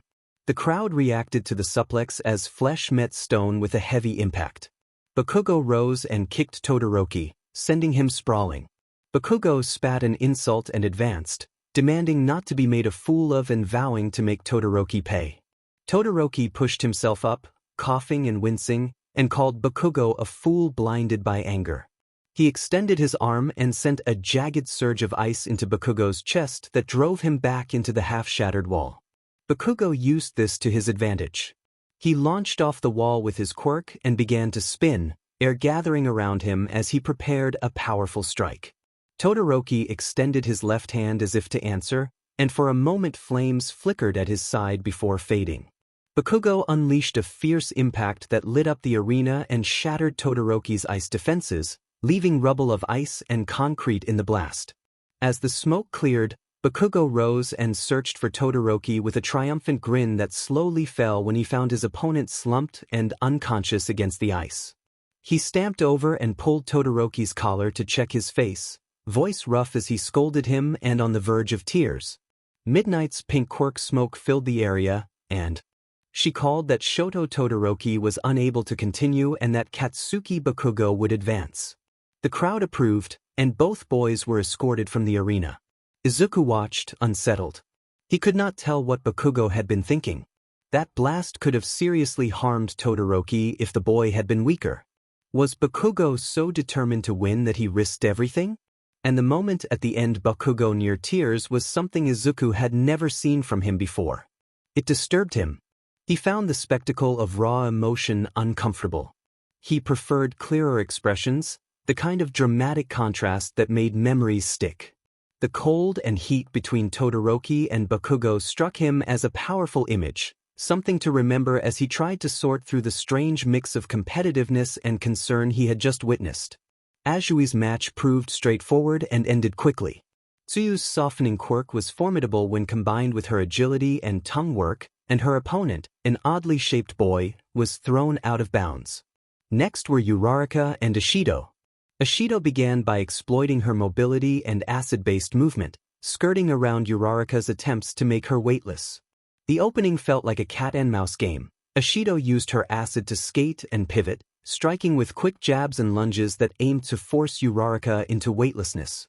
Over time, Ashido shifted from evasive maneuvers to aggressive control, landing shoulder checks, elbows, and finally catches that left Uraraka unable to find purchase on the slippery surface. Ashido took advantage, grabbing Uraraka by the ankles and throwing her out of the arena. Izuku had not expected such tactical depth from Ashido. Her quirk made certain strategies easier, and she had used that to great effect. He rose slowly and found himself walking toward the arena. He was scheduled to face one of his better friends next. Izuku and Ida faced each other, both serious but smiling faintly at the friendly rivalry. Izuku offered a good-natured wish that the fastest and smartest would win. Ida returned the sentiment, insisting that he was the smarter of the two while Izuku was faster. The announcers introduced the penultimate match of the set, the high-flying speedster Izuku Midoriya versus the high-running speedster Tenya Ida. Tenya took a running stance while Izuku focused and prepared his quirk. They answered his command, swirling detritus and the barest hints of acid and frost from the stage. The announcer ordered the match to begin. Flames roared from Tenya Ida's calves as he began to run, but Izuku Midoriya was already off the ground, hovering a few feet above the surface to give Tenya the impression of an opening. Tenya likely recognized the feint, but his thought was cut off as hotter fire erupted from the steel pipes on his legs and he jumped, swiveling to meet the attack. By luck the winds picked up in time, pushing Izuku just out of range of the spinning kick. That did not prevent a second strike, which curved upward and struck Izuku's hip. Pain flared across his abdomen as the winds broke, sending Izuku flying for a moment. The air helped him rise and he pushed forward. He realized, much to his surprise, that the blow had nearly tossed him out of the arena. Tenya had recovered and was already pursuing him, so Izuku adopted a more streamlined pose and began to fly in circles around him. Izuku spun repeatedly, whipping up air into a miniature tornado. Tenya stood in the eye of the storm and had little to fear from the roaring winds only a few feet away. The storm achieved its intended effect. Izuku became near invisible, moving with enough speed and staying far enough from the tornado's edge that Tenya could not get a clear bead on him. This was the perfect opportunity for the special move he had developed. He ducked away from the hurricane and let it begin to die down. He began to spin in place, end over end, keeping his eyes trained on Tenya's position. If the strike hit Tenya's skull or limbs it might break something, and breaking him was not the intent. If it struck Tenya's back, it would sting but Tenya would recover. With his leg outstretched, Izuku spun at high speed and launched himself toward Tenya, who registered a look of shock as the attack connected. Izuku named the maneuver Hurricane Strike as he executed a spinning kick into Tenya's back, sending him flying out of the remnants of the tornado at high speed. Tenya bounced several times before flying out of the arena and onto the grass. The arena medic Midnight announced that Tenya Ida was out of bounds and that Izuku Midoriya advanced. The crowd erupted, and Izuku noted with quiet satisfaction that the triumph won him more applause than the previous bout. He rushed to Tenya's aid, helped him up, and laughed with him. Izuku asked Tenya what he thought of the move, and Tenya, taking the loss in good spirits, joked that Hurricane Strike sounded generic and offered alternate names like Monsoon Kick or Tornado Blow. They shared a laugh and were then escorted out of the arena to the infirmary for a brief checkup. Sensei requested details about the plan. Tamura steepled his fingers and reclined in his chair, proud of the latest exploit. Kurogiri gave him a pointed look, and Tamura began to explain. Tamura said they needed the Lotus Demon out of sight on the days the outings occurred. If the student was absent for those days, suspicion would fall elsewhere. A single call-in sick might be tolerated, but repeated absences would be suspicious. To create an opportunity for a breakout, he proposed removing Izuku Midoriya from the equation entirely. Kurogiri responded with widened eyes, alarmed by the suggestion. Sensei remained placid and asked Tamura to explain further. Tamura outlined a plan to capture Izuku, stage a bit of harsh treatment enough to create the appearance of a brutal episode, perhaps recorded and leaked to convince others that Izuku had been broken. The idea was to make the #1 student appear damaged and untrustworthy, someone who would then be useful to their cause.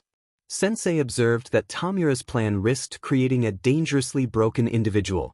Transforming a powerful hero into an unhinged weapon would be difficult to control. Tamura countered by asking if Sensei had a quirk that could induce emotional trauma. Sensei acknowledged that he might. Sensei warned that by forcing trauma on Izuku they might split him into separate states, one compliant and another traumatized shell. He cautioned that the plan relied on unknowns and would be hard to keep. Unleash. Tamura then mentioned a backup idea. Sensei listened and, after a quiet breath, called the alternative unprecedented. Even Kurogyari reacted with surprise. Sensei explained that the backup would require outside resources, significant money, and use of his quirks, but that if they were truly dedicated the scheme just might work. Tamura smiled. The strategy appealed to him like a challenging game. An announcement at the station instructed all passengers to disembark. This was the story of Shiki Mukomen. Shiki was born into a middle-class Mukomen household. His mother kept the home while his father worked as a salaryman in the sprawling metropolis of Shinjuku. His mother had the quirk of boiling water by touch, and his father could shape air into simple panels and orbs. Most assumed Shiki would inherit one of those quirks, or some combination. He was born without a quirk. As one of the minority without powers, Shiki suffered mockery and occasional cruelty. He had, like others, wondered if a different life might be better, but he refused to give up. He earned average marks in his classes and seemed destined for a life much like his father's, a desk job, routine, and quiet evenings. He persisted. He stepped from the train at Shinjuku Station because the crowd forced him into motion. It was 9 o'clock, raining steadily in a fine drizzle that had no thunder to accompany it. This was the rhythm of Shiki's days: school, late shifts at his part-time job, and the small comforts of home. His parents were unconcerned about his late hours. For all appearances, Shiki was ordinary, unremarkable, a face in the flow of the city. He opened his umbrella and moved through the south exit onto the busy street. Nobody paid a young man with a phone any mind. He scrolled through social media, liking acquaintances' posts and reading discussions about manga. The rain flattened his appearance. He was 5 feet 5 inches, with green eyes and messy black hair, the only part of him that looked deliberately untidy. Earbuds trailed to his phone, filling his head with a stream of indistinct music. As he left the main roads, the crowd thinned and the steady footsteps of another person fell into time behind him. After a few minutes he glanced over his shoulder. A tall young man a little taller than Shiki followed him, wearing bright red sneakers and black jeans. A rain jacket and the night obscured his face, but Shiki glimpsed a pale patch of skin. It felt off, but he kept walking. The follower mirrored Shiki's steps and seemed to close the distance with each look back. A black car rolled slowly up beside them on the road and stopped. The street was otherwise empty. A car door opened. Hands seized Shiki and forced him into the vehicle, then the follower shut and locked the door.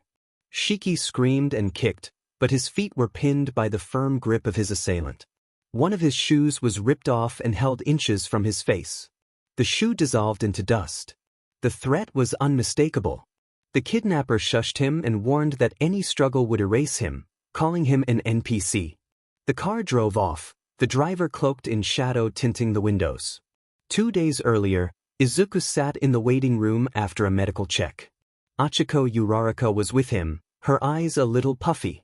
Izuku wondered whether her mood had suffered after losing to Mina Ashido, though he had little interest in such gossip beyond passing curiosity. There was a pause before the second-round matches, allowing the remaining competitors a moment to recover. Kirishima and Hitoshi Shinso waited. Shinso's prior match had ended extremely quickly. Hitoshi had asked a question and Kirishima had answered before leaving the stage. Shinso's brainwashing quirk was formidable. Izuku understood how it worked, and if he kept silent and avoided Hitoshi's tricks, their match should pass without incident. He could not afford to lower his guard. The first second-round bout featured 2 students from Class 1B, and Izuku was surprised to see them so far in the tournament. The fight concluded almost as soon as it began. Shiozaki's vines instantly immobilized Yosetsu and ended the match. A-Ways had been outclassed. A more compelling match followed between Fumikage Tokoyami and Katsuki Bakugo. Both possessed powerful quirks, but Tokoyami's Dark Shadow was forced into a defensive posture as Bakugo launched relentless attacks. Present Mike remarked that Tokoyami had come this far with his seemingly invincible quirk but was unusually defensive in this round. Bakugo attempted an aerial strike, which Tokoyami's shadow shield repelled. Bakugo landed, pressed his hands together, and unleashed a rapid series of explosions in a blinding display. Bakugo executed a stun grenade assault that filled the arena with smoke. When the haze cleared, Tokoyami was held and appeared unable to continue. Midnight cracked her whip and announced that Fumikage Tokoyami had conceded, allowing Katsuki Bakugo to advance. Another one-sided defeat left Izuku simmering. If circumstances forced him to face Bakugo, he would have to be strategic. He and Kaken hated each other, and an honorable duel would settle some of that tension, but victory would require subtlety. Izuku planned to wear Bakugo down with hit-and-run tactics the way he had practiced with Ida.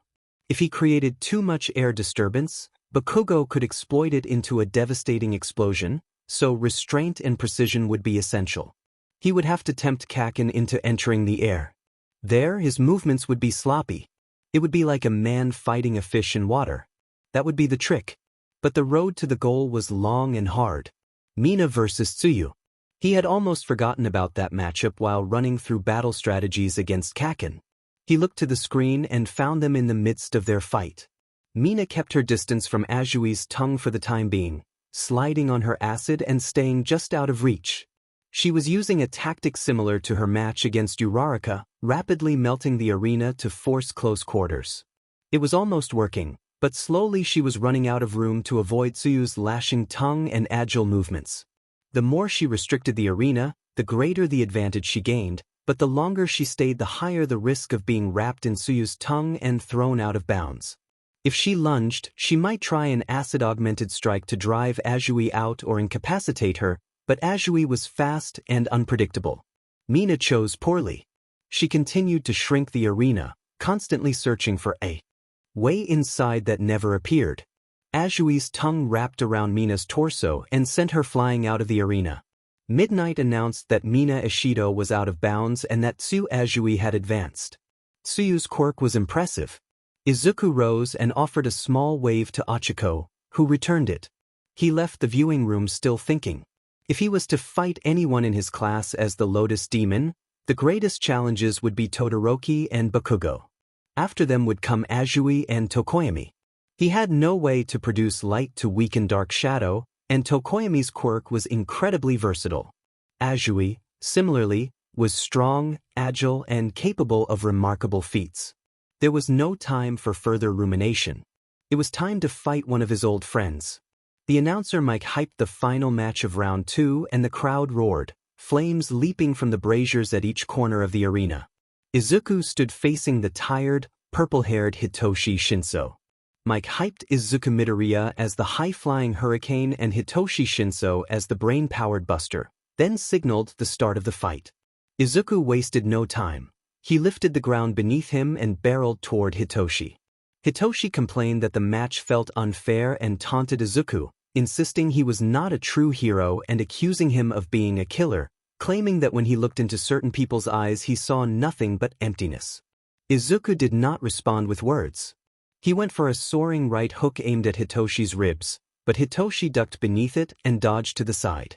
Hitoshi continued to taunt, suggesting that some people had hope or love in their eyes while Izuku showed none. Izuku feinted a kick and then struck for the gut, sending Hitoshi back a few feet. Hitoshi wiped at his mouth, but kept his balance and let most blows push him toward the center of the arena. The exchange escalated. Hitoshi's taunts about emptiness and soullessness fed Izuku's anger.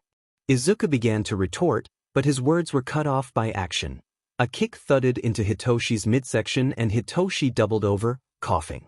Izuku looked down at his brainwashing friend with undisguised contempt, hoping the cameras and Hitoshi could not read the absolute hatred in his eyes. He seized Hitoshi's collar with both hands, hovered briefly above the ground, and with a terse motion tossed him out of bounds. Midnight announced that Hitoshi Shinso was out of bounds and that Izuku Midoriya had advanced. Both boys stared at one another for a moment, then turned and strode away in opposite directions as the crowd's applause settled into a more subdued sound.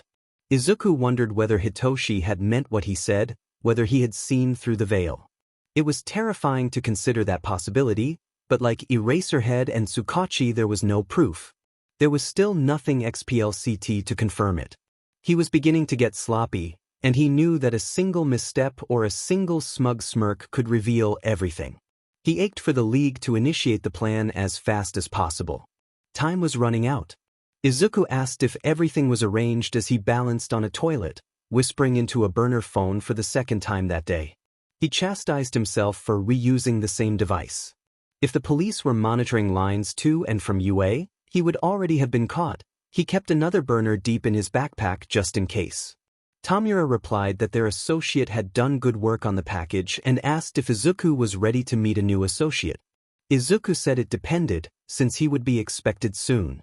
Tamura assured him it would not take more than a few minutes. Izuku agreed, ended the call, snapped the phone in half, and flushed the pieces. The routine had become mechanical. He dug his laptop from his bag, left the waiting room empty, thankfully, and slipped into darker hallways to an isolated stairwell. He plugged in earbuds, opened the league's encrypted chat program, and dialed Tamura. On the screen, a crimson-bound figure appeared among the others. The man in the main window observed that they had been the ones who attacked UA and asked if they intended to recruit him. Tamura stated simply that the man had more experience as a villain and would be useful. The screen showed a desktop labeled "Sound Only for Sensei" and another icon of an Oni mask that served as the Lotus Demon's calling card. For the call, they had layered a voice modulator to obscure pitch and tone. The crimson figure asked what they were after. Tamura answered that he wanted to eliminate All Might and to reduce everything he disliked to ash. The figure reacted with disdain, calling the desire reckless and immature.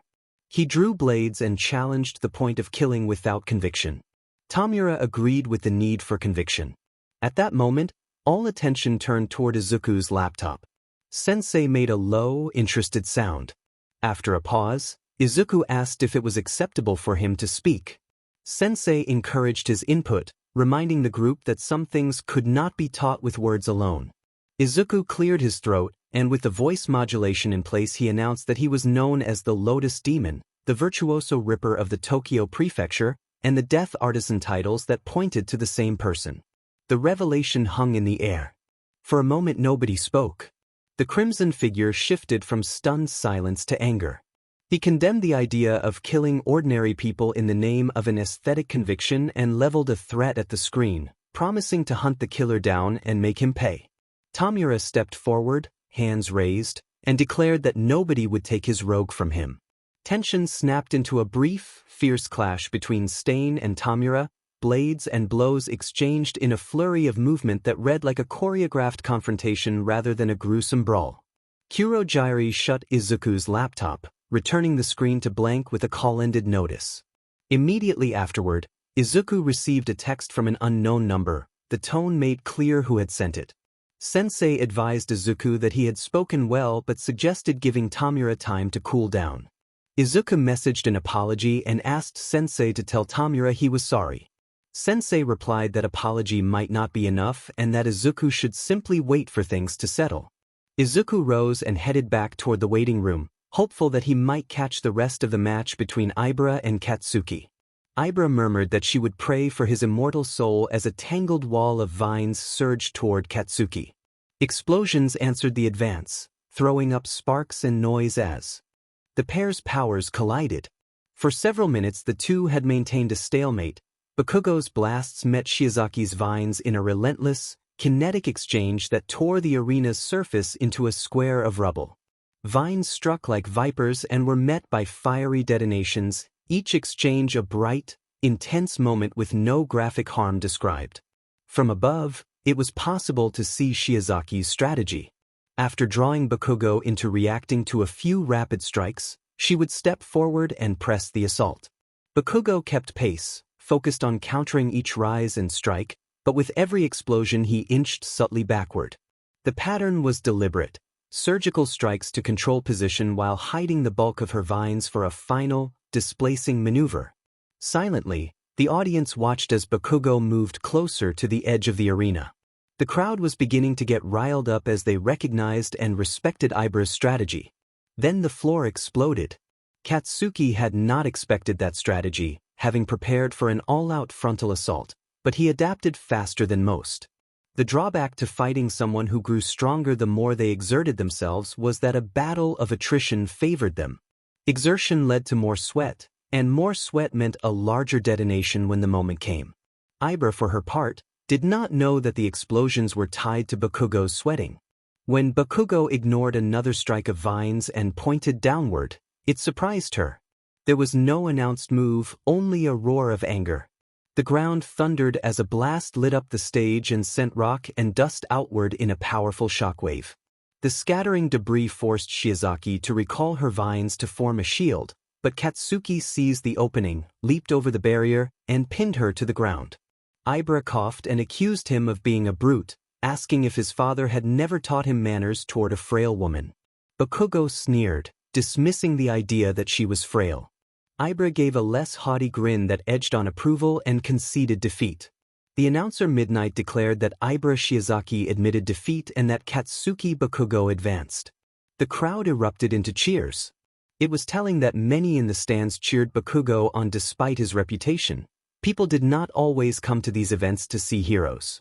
They came to see teenagers compete and fight fiercely. Some attendees did come to see future heroes, but most came for the spectacle. Izuku lounged in his chair, watching. He would have to face Tsuyu soon.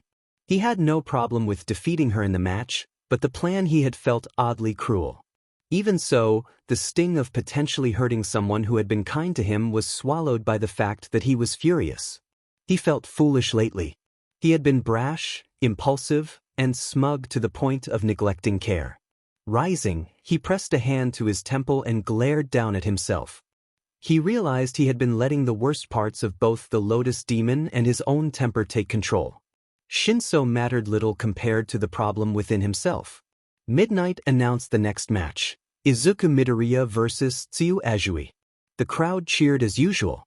Izuku's expression was dark while Tsuyu kept a light, steady composure. She told him that he would probably win but that she would still go down fighting. Izuku remained silent. At the start, Tsuyu struck quickly, her tongue lashing out to entangle Izuku. It caught him, and for a moment he did not struggle against the bindings. He apologized aloud, and then a gust of air swept through his clothes and around Tsuyu's tongue, giving him enough space to rise free. The instant he was free, he launched forward, seized her shoulders, and threw her out of the ring before she could react. It was the fastest match of the day and the most one-sided. Midnight announced that Tsuyu Ajui was out of bounds and that Izuku Midoriya advanced. The stadium quieted. From the stands, people began chanting that it was okay. Izuku glanced toward them with only disgust for the chanting masses. His attention returned to Tsuyu as she rose, looking a little sour, the harsh fire on his face eased by a few degrees. Izuku apologized to her, saying he had been angry. Tsuyu shook her head and told him to call her Tsuchan. He stopped and considered, then told her to call him Deku. For a few moments he forgot that rage and the darker work he had been involved in. He remembered he was still a high school student and that people still wanted to be friends. Part of him resented that, and part of him cherished it. It left him conflicted. Tamura nursed an injury while Kurogiri applied gauze and a soothing balm to the wounds Stain had left. Sensei watched silently, as was his habit. Once the immediate care was finished, Tamura strode away in a burst of agitation and demanded that they contact their rogue operative. Kurogiri tried to point out that the operative had not been directly at fault, but Tamura cut him off, furious. Tamura said he wanted the rogue to kill the hero killer and be made an example. The room fell silent at the bluntness of his words. None of them had expected such a precise, vindictive instruction. Kurogiri produced a burner phone at Tamura's order and prepared to make the call. All for one emitted a quiet sound of approval. Another call came in for Tenya Ida. He glanced at the screen and saw his mother calling. He answered and began to apologize for not doing better in the festival. His mother interrupted, saying the call was not about his performance but about his brother. Ida's face hardened with shock when she mentioned the words "the hero killer." Izuku stood in the arena as the crowd roared, two rivals facing each other across the stage. Flames flickered on the four corners while the announcer energized the stands, introducing the finalists as the god of explosions against the god of the sky, two titans and one champion to be decided. Bakugo sneered that Izuku was always there, always a challenge to his dominance since he had gotten his quirk, and he clenched his fist, insisting he would win. Izuku replied with quiet confidence that Bakugo would get what he deserved. The match began. Izuku launched into the air the moment the referee signaled, and Bakugo charged like a living blast of force. Izuku used his aerial speed to keep just out of reach, watching Bakugo fire off blasts that barely missed. Bakugo taunted him, calling him a coward for staying aloft. Izuku returned the provocation almost pleasantly and slipped past Bakugo's blows to land quick, stinging strikes to his shoulder and the back of his knees. Bakugo answered with a long-range blast that grazed Izuku and bought him a momentary opening, but Izuku used it to press the attack and force Bakugo backward. Bakugo realized sitting on the ground made him a target and changed tactics, using explosions to launch himself and intercept Izuku head-on.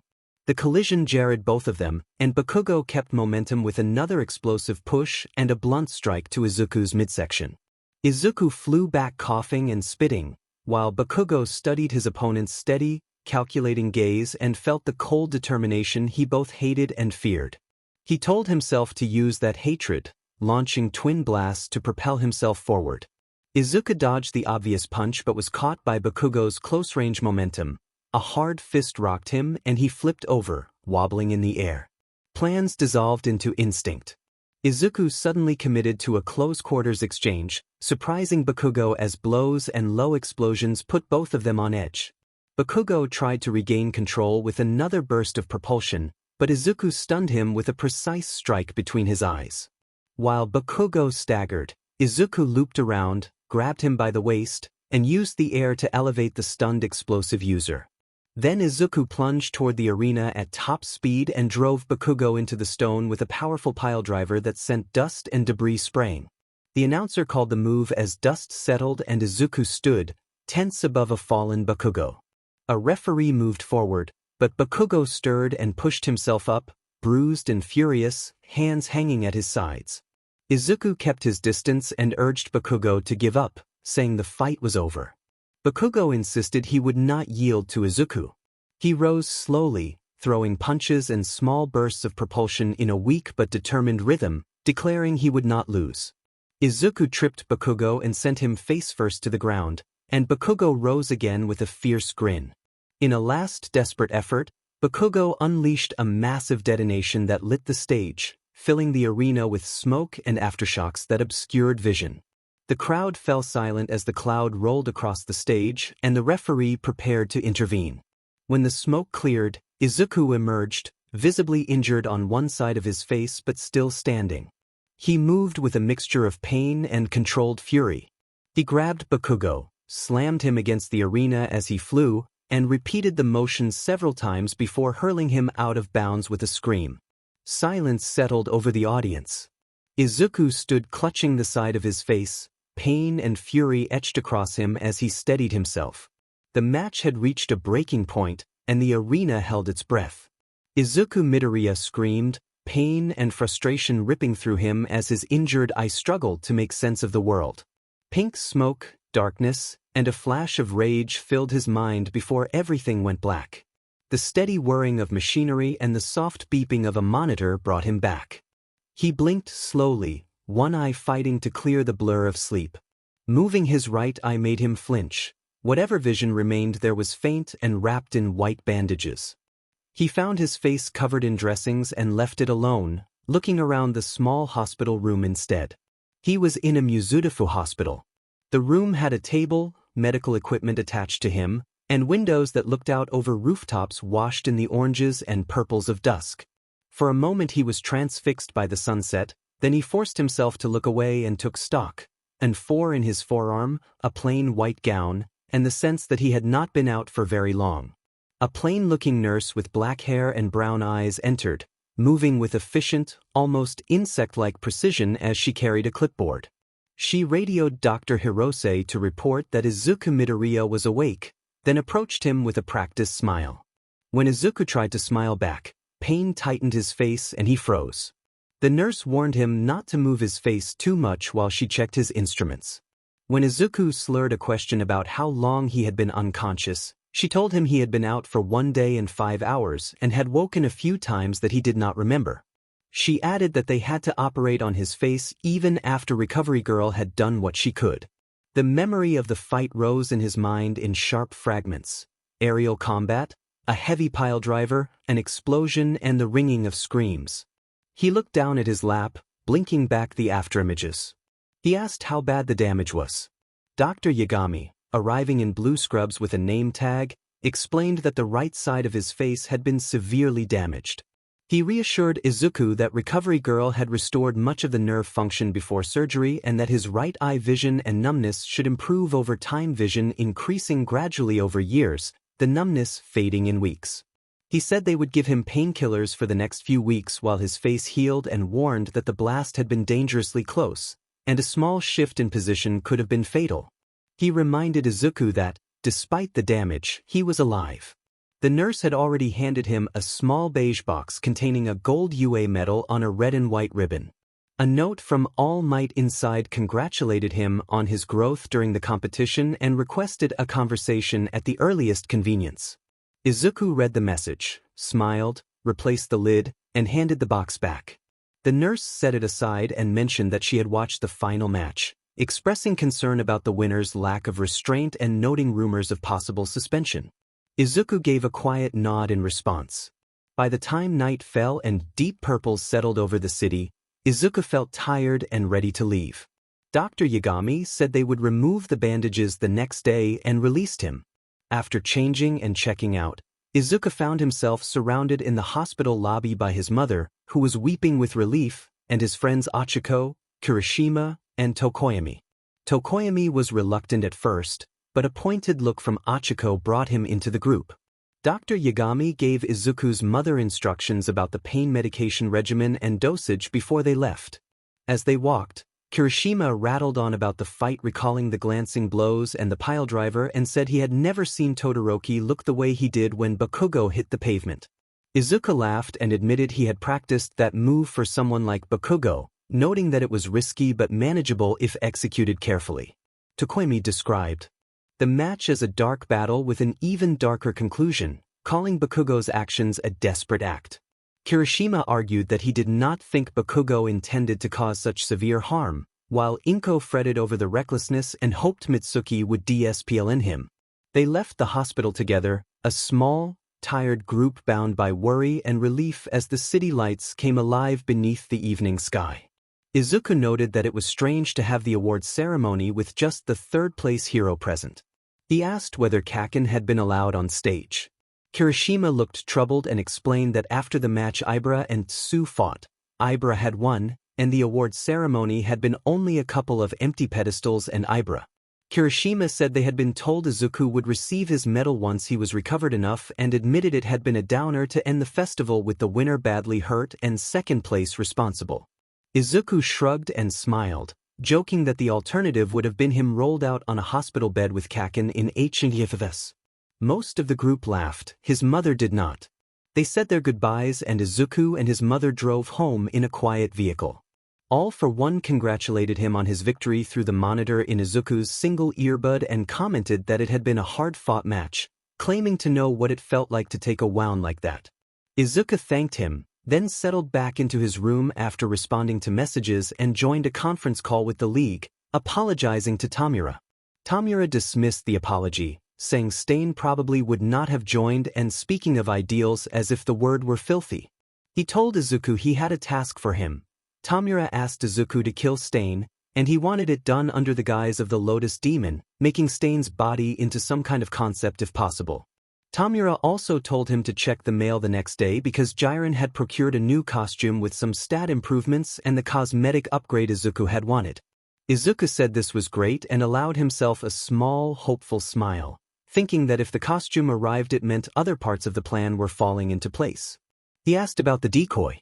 Tamura replied that a target had been selected and they were only waiting for the right time to move in, advising him to keep busy in the meantime and to travel to Hoso within the next few days to locate Stain.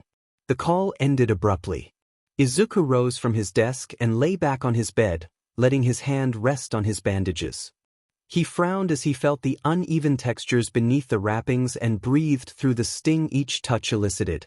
He found himself clawing at the bandages, searching for the sharp reality of the wound, then letting the motion stop when it became too much. He closed his eyes and focused on steadying his breathing until exhaustion took him. Endeavor's aide asked whether those were the two candidates Endeavor wanted to extend offers to. Endeavor confirmed the choice. The aide tapped the screen and sent an internship offer to UA. Izuku Midoriya and Shoto Todoroki were formally invited to intern for the number 2 hero, Endeavor. A harsh light woke Shiki Mukomen. He found himself strapped into a chair with cold metal at his wrists and ankles, unable to close his eyes against the floodlight that painted the room in white. He could move his eyes and saw only his own illuminated form. Sensors had been attached to his arms and linked to tubes that ran out beneath the armrests. He noticed his chest and shoulders looked more developed than before and wondered what had been done to him while he had been out. He listened instead of relying on his eyes. The steady hum of electricity feeding the light, the slow drip of water somewhere in the room, distant music with a heavy bass beat, and the sound of tires on pavement beyond the building. Footsteps approached, metal scraped on concrete, and his breathing sped. A man's voice, modulated and soft but with a thin edge, greeted him and called him by name, welcoming him to his chrysalis. Shiki tried to speak but found a GG in his mouth that tasted faintly metallic. His attempts at yelling came out raw and ineffective. He thrashed against the restraints until the man stepped closer and clicked his tongue. The man placed a clammy hand on Shiki's shoulder and told him the walls were thick and within a larger building, that nobody of consequence would hear him, and that they would have a civil discussion once he calmed down. After Shiki's struggles subsided into hoarse, painful breathing, the man said he hoped Shiki would enjoy the physique they had given him, explaining that hastened muscle growth and forcible quirk activation had been used to get him in shape quickly and that he would need it for his upcoming assignment. Suddenly, Shiki's head was grasped. A feeling like ice-cold water rushed down his spine, and he screamed in pain and shock. He could sense something entering him, not physically but a deeper power he could not understand. It almost made him black out, but something as stimulant in an 4 drip perhaps kept him conscious. Sensei told him that he should probably explain the assignment, given that he would not remember anything once he woke again. The cloth was yanked from his mouth. Shiki spoke in a wavering, hoarse voice, asking why he would do that, a mixture of defiance and fear in his tone. Sensei chided him as if he were a child and patted him, saying it was because Shiki would only remember his new life. Sensei called for the Lotus Demon. Another boy walked into the light. He looked similar to Shiki in build but differed in hair, eye color, and a face covered in freckles. He was about the same height. The most obvious detail was that half his face had been badly scarred. It was Izuku Midoriya, the child from the sports festival. Shiki remembered the fear from that day when an explosion had left the other boy with severe facial injuries and the pain Izuku must have endured. He remembered cheering for Izuku from his living room when Izuku had beaten his enemy in the festival. The first-place winner of the sports festival and a Hero Corps student was now the Lotus Demon, the terrifying figure who had struck fear into many. It felt unreal. His stomach dropped. Fear seemed mild compared to the absolute terror he felt. Izuku stepped toward Shiki, looked down at him for a moment, and then at Sensei. He explained the procedure, an empathy transfer combined with tissue sculpting and a mind wipe. One hand was placed on Izuku's head and the other on Shiki's. Izuku warned that it would hurt. After only a few seconds, the pain became overwhelming and Shiki lost consciousness. Izuku inspected Sensei's preparations and concluded that the plan would work as intended. Once Jiren completed the scheduling and data manipulation, there would be no doubt about the boy's identity. All that would be needed was one small public demonstration. Izuku admired Sensei's ability to transfer a combination of abilities that would closely mirror his own and wondered how extensive Sensei's arsenal truly was. Sensei reminded Izuku that the scheme required discretion. Izuku confirmed that everything should align with the plan for Hosu and asked if they had confirmed that Stain would be active in that area around this time next week. All for One noted that Stain's pattern of attacks did not indicate any imminent move and asked if their contacts had set up the public display. Izuku confirmed they had. Sensei said they appeared to have a plan and opened the door. Izuku set a box by the feet of Shiki Mukomen and began to follow Sensei out, pausing in the doorway to look back at the unconscious boy and tell him he would see him soon. The next morning on the train, Izuku's usual calm was disrupted by prying eyes and chatter. People crowded around him with excitement and curiosity. Some apologized on Bakugo's behalf for the damage to Izuku's face, which was still heavily bandaged. Others congratulated him on his victory, and he replied with hurried thanks and dismissive gestures, but they would not leave him alone. Ida intervened, loudly scolding the crowd for their rudeness and reminding them that harassing a student on his commute was inappropriate. Ida reminded them they could obtain information through public channels instead of hounding an injured and shy boy. His words quieted the crowd. Most returned to their seats while a few continued to glance inquisitively at Izuku, but none approached with Ida acting as a watchful protector. Ida leaned down and quietly asked Izuku how he was feeling physically and emotionally. Izuku exhaled and said his face was sore and he was feeling antagonistic toward the people on the train. Ida chuckled and reminded him that heroes in training should practice temperance. There was a grim irony in the reminder. The rest of his commute remained subdued. In class, a subtle tension lingered. Bakugo's seat was empty and scuffed, and many eyes tracked Izuku and his bandaged face. Izuku offered a calm smile to reassure his classmates. Tokoyami, Kirishima, and Achiko gave supportive thumbs up and smiles, Kirishima's more boisterous than the others. Yaoyorozu leaned over to ask him about the likely consequences for Bakugo's actions. Izuku did not know for certain but had imagined a number of outcomes. He and Momo agreed that serious injury to a classmate could result in juvenile detention. Momo nodded that such a punishment would be fitting. When Yaoyorozu asked whether Izuku and Bakugo had been friends, the question carried more weight than it seemed. Izuku admitted they had been close when they were very young, sharing time watching All Might and cheering him on before everything in his world changed. Now, Izuku said, Bakugo would probably respond violently to any insinuation. Yaoyorozu looked as if she wanted to say more, but at that moment the door opened and Aizawa entered. Aizawa looked across the class, glowered briefly at Izuku, and continued to scan the room. The class bowed at Ida's instruction and sat again. After about 30 seconds, Aizawa croaked that it was time to discuss hero names. A quiet murmur rose from the students and was then silenced by Aizawa's gaze.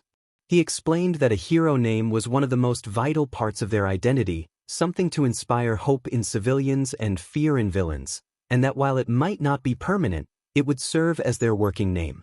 A feminine voice from outside the classroom remarked without offense to Shota that he was not the best judge of public appearance. Midnight entered wearing her usual stage costume and a mask, then stood beside Aizawa. Aizawa announced that Midnight would lead the discussion and selection of hero names, then slipped into his yellow sleeping bag. Most of the names went by quickly, though a few were shot down. Tenya wrote something before erasing it and simply listed his own name, earning confused looks from classmates while Midnight seemed to approve.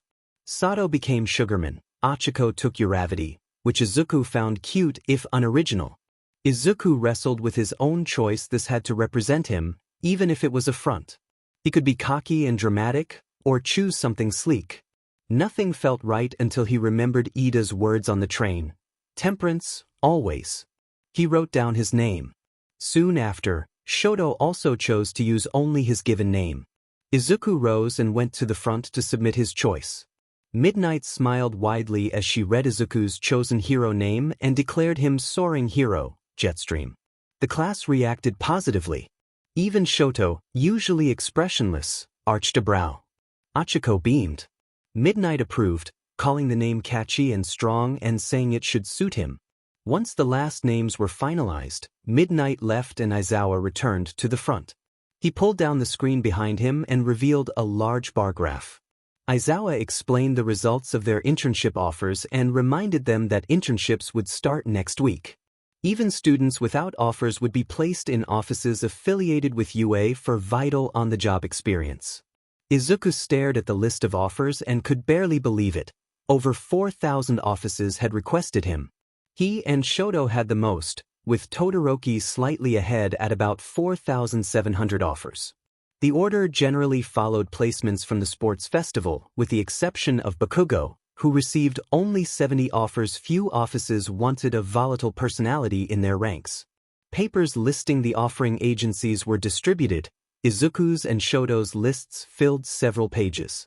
He scanned the names for the agency he wanted. He found it, Endeavor Hero Agency. A grin crept across Izuku's face. With Bakugo effectively sidelined from that opportunity, Izuku saw a chance and opening to get closer to Endeavor and perhaps to the leads he'd been seeking. If things went right, Hosu might be left vulnerable for what he had planned. He couldn't wait. He thought of the plan, then shifted scenes completely. Somewhere else, a man traveled north by bullet train with a hood and a mask hidden in his backpack. He had always wanted to see Hokkaido's wide-open landscapes, but he was not there to sightsee. He had a role to play and a target to find. He watched the faces of fellow commuters as he stepped off the train, searching for someone who seemed perfect to him. He chose a solitary salaryman with a withdrawn posture and followed. Detective Naomasa Tsukachi slammed a coffee mug into a wall when he read the headline about that name that had haunted him for years. The Lotus Demon had struck again, this time in Hokkaido. Nishimura entered calmly with a manila folder and handed over a copy of the passenger manifest for the Hokkaido-bound bullet trains from the past week, noting that there were no obvious suspects or missing persons on the list. He added that three-dimensional analysis of the crime scene was available in the visualizer. Tsukachi ran a hand through his hair, forcing his expression into something steadier, then said they should move out. Minutes later they stood before the visualizer, a device that reconstructed three-dimensional spaces from remote analyses. The scene sent from Hokkaido filled the room. The visualized scene showed a farmhouse living room arranged with ordinary furnishings. The victims had been left in a shocking, staged tableau that suggested a ritualistic signature. The image was deeply disturbing. The investigators studied the reconstruction for clues. Without the odor of decay, it was easier not to GG, but Nishimura still went a little pale as he surveyed the scene. Tsukachi had grown numb to the Lotus Demon's tableaus. Where he would once have been sickened, now he felt only a clinical curiosity. He approached the vase and examined the virtual replica as if it were a real object, raising it to eye level and squinting. Tsukachi asked Nishimura what the consistent factor in the Lotus Demon's murders had been, keeping his gaze on the vase. Nishimura identified bone manipulation as the shared element and crouched to inspect the remains, tilting his head. He noted a spiral pattern within the bone structure that they had not seen before. Tsukachi tilted the vase and the artificial arms moved across the table in silence. Nishimura pointed out the unusual warping of the bone tissue and questioned whether they had missed it in prior cases. Tsukachi considered that Lotus Demon had rarely dismembered victims in such a rough manner before and that he had not previously altered bones in this way. He took one of the arms and inspected the spiral pattern, calling the finding inconvenient. Nishimura agreed and proposed that a sudden cluster of deaths in Hokkaido, far from the demon's usual hunting grounds, combined with this new pattern, suggested the possibility of an imposter. Tsukachi noted the difficulty of replicating a quirk and Nishimura suggested the copycat might be using marrow manipulation. They exchanged a look and Tsukachi powered down the visualizer, then opened the door. Naomasa glanced back and smiled, and Tsukachi told him they would go investigate the graves. Izuku stood with his classmates and Aizawa, each holding a solid steel suitcase while their teacher addressed them. Izuku gripped his briefcase with the same exhilaration he had felt when he first made the Lotus Demon costume. He was about to put on his Jetstream persona for a real internship and chose a plain, unassuming design for the role. Aizawa told the students to call him if there were any problems with their internships and dismissed them, remaining motionless as they began to leave. As Izuku moved toward the Shianasasu City train, Aizawa called him back and apologized for doubting him, placing a hand on his shoulder and warning that they were still watching him. He informed Izuku that the chances of him being the Lotus Demon had dropped significantly after a strike in Hokkaido, and that having seen Izuku the previous day largely cleared him. Izuku expressed genuine relief and thanked his teacher. Aizawa left, and Izuku boarded the train bound for Shayanasu. He encountered Todoroki, whose expression was as unreadable as ever. Todoroki noted that he had signed with his father's agency and asked if Izuku intended to become the #1 hero. Todoroki then stated that Izuku would be another obstacle on his path and said he wanted to fight him. Izuku felt the pressure of the challenge and worried about Todoroki using both sides of his power, recalling how previous matches had unfolded. He managed an awkward refusal and suggested they postpone the fight. Todoroki's gaze softened slightly and he added that his father would likely want to test Izuku himself.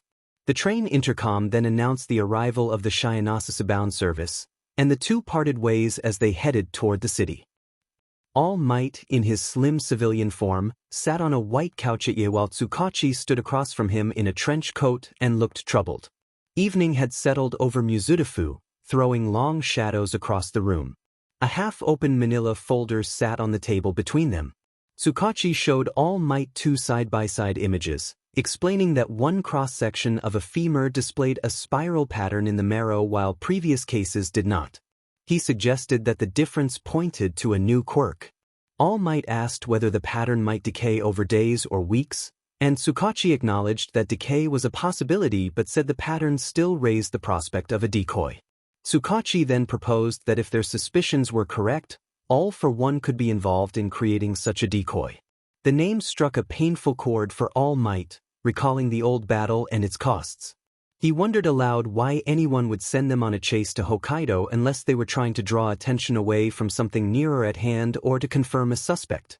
Tsukachi admitted they had no hard evidence to pin on any suspect. He explained that the Lotus Demon kept his identity tightly concealed and left almost no usable DNA. The only trace they had ever recovered was some skin near the eyes. The two men sat with the folder between them, each turning over possibilities in their minds. Tsukachi said that the killer even changed his voice and that the 4 times he had been recorded the tapes were too garbled to be useful.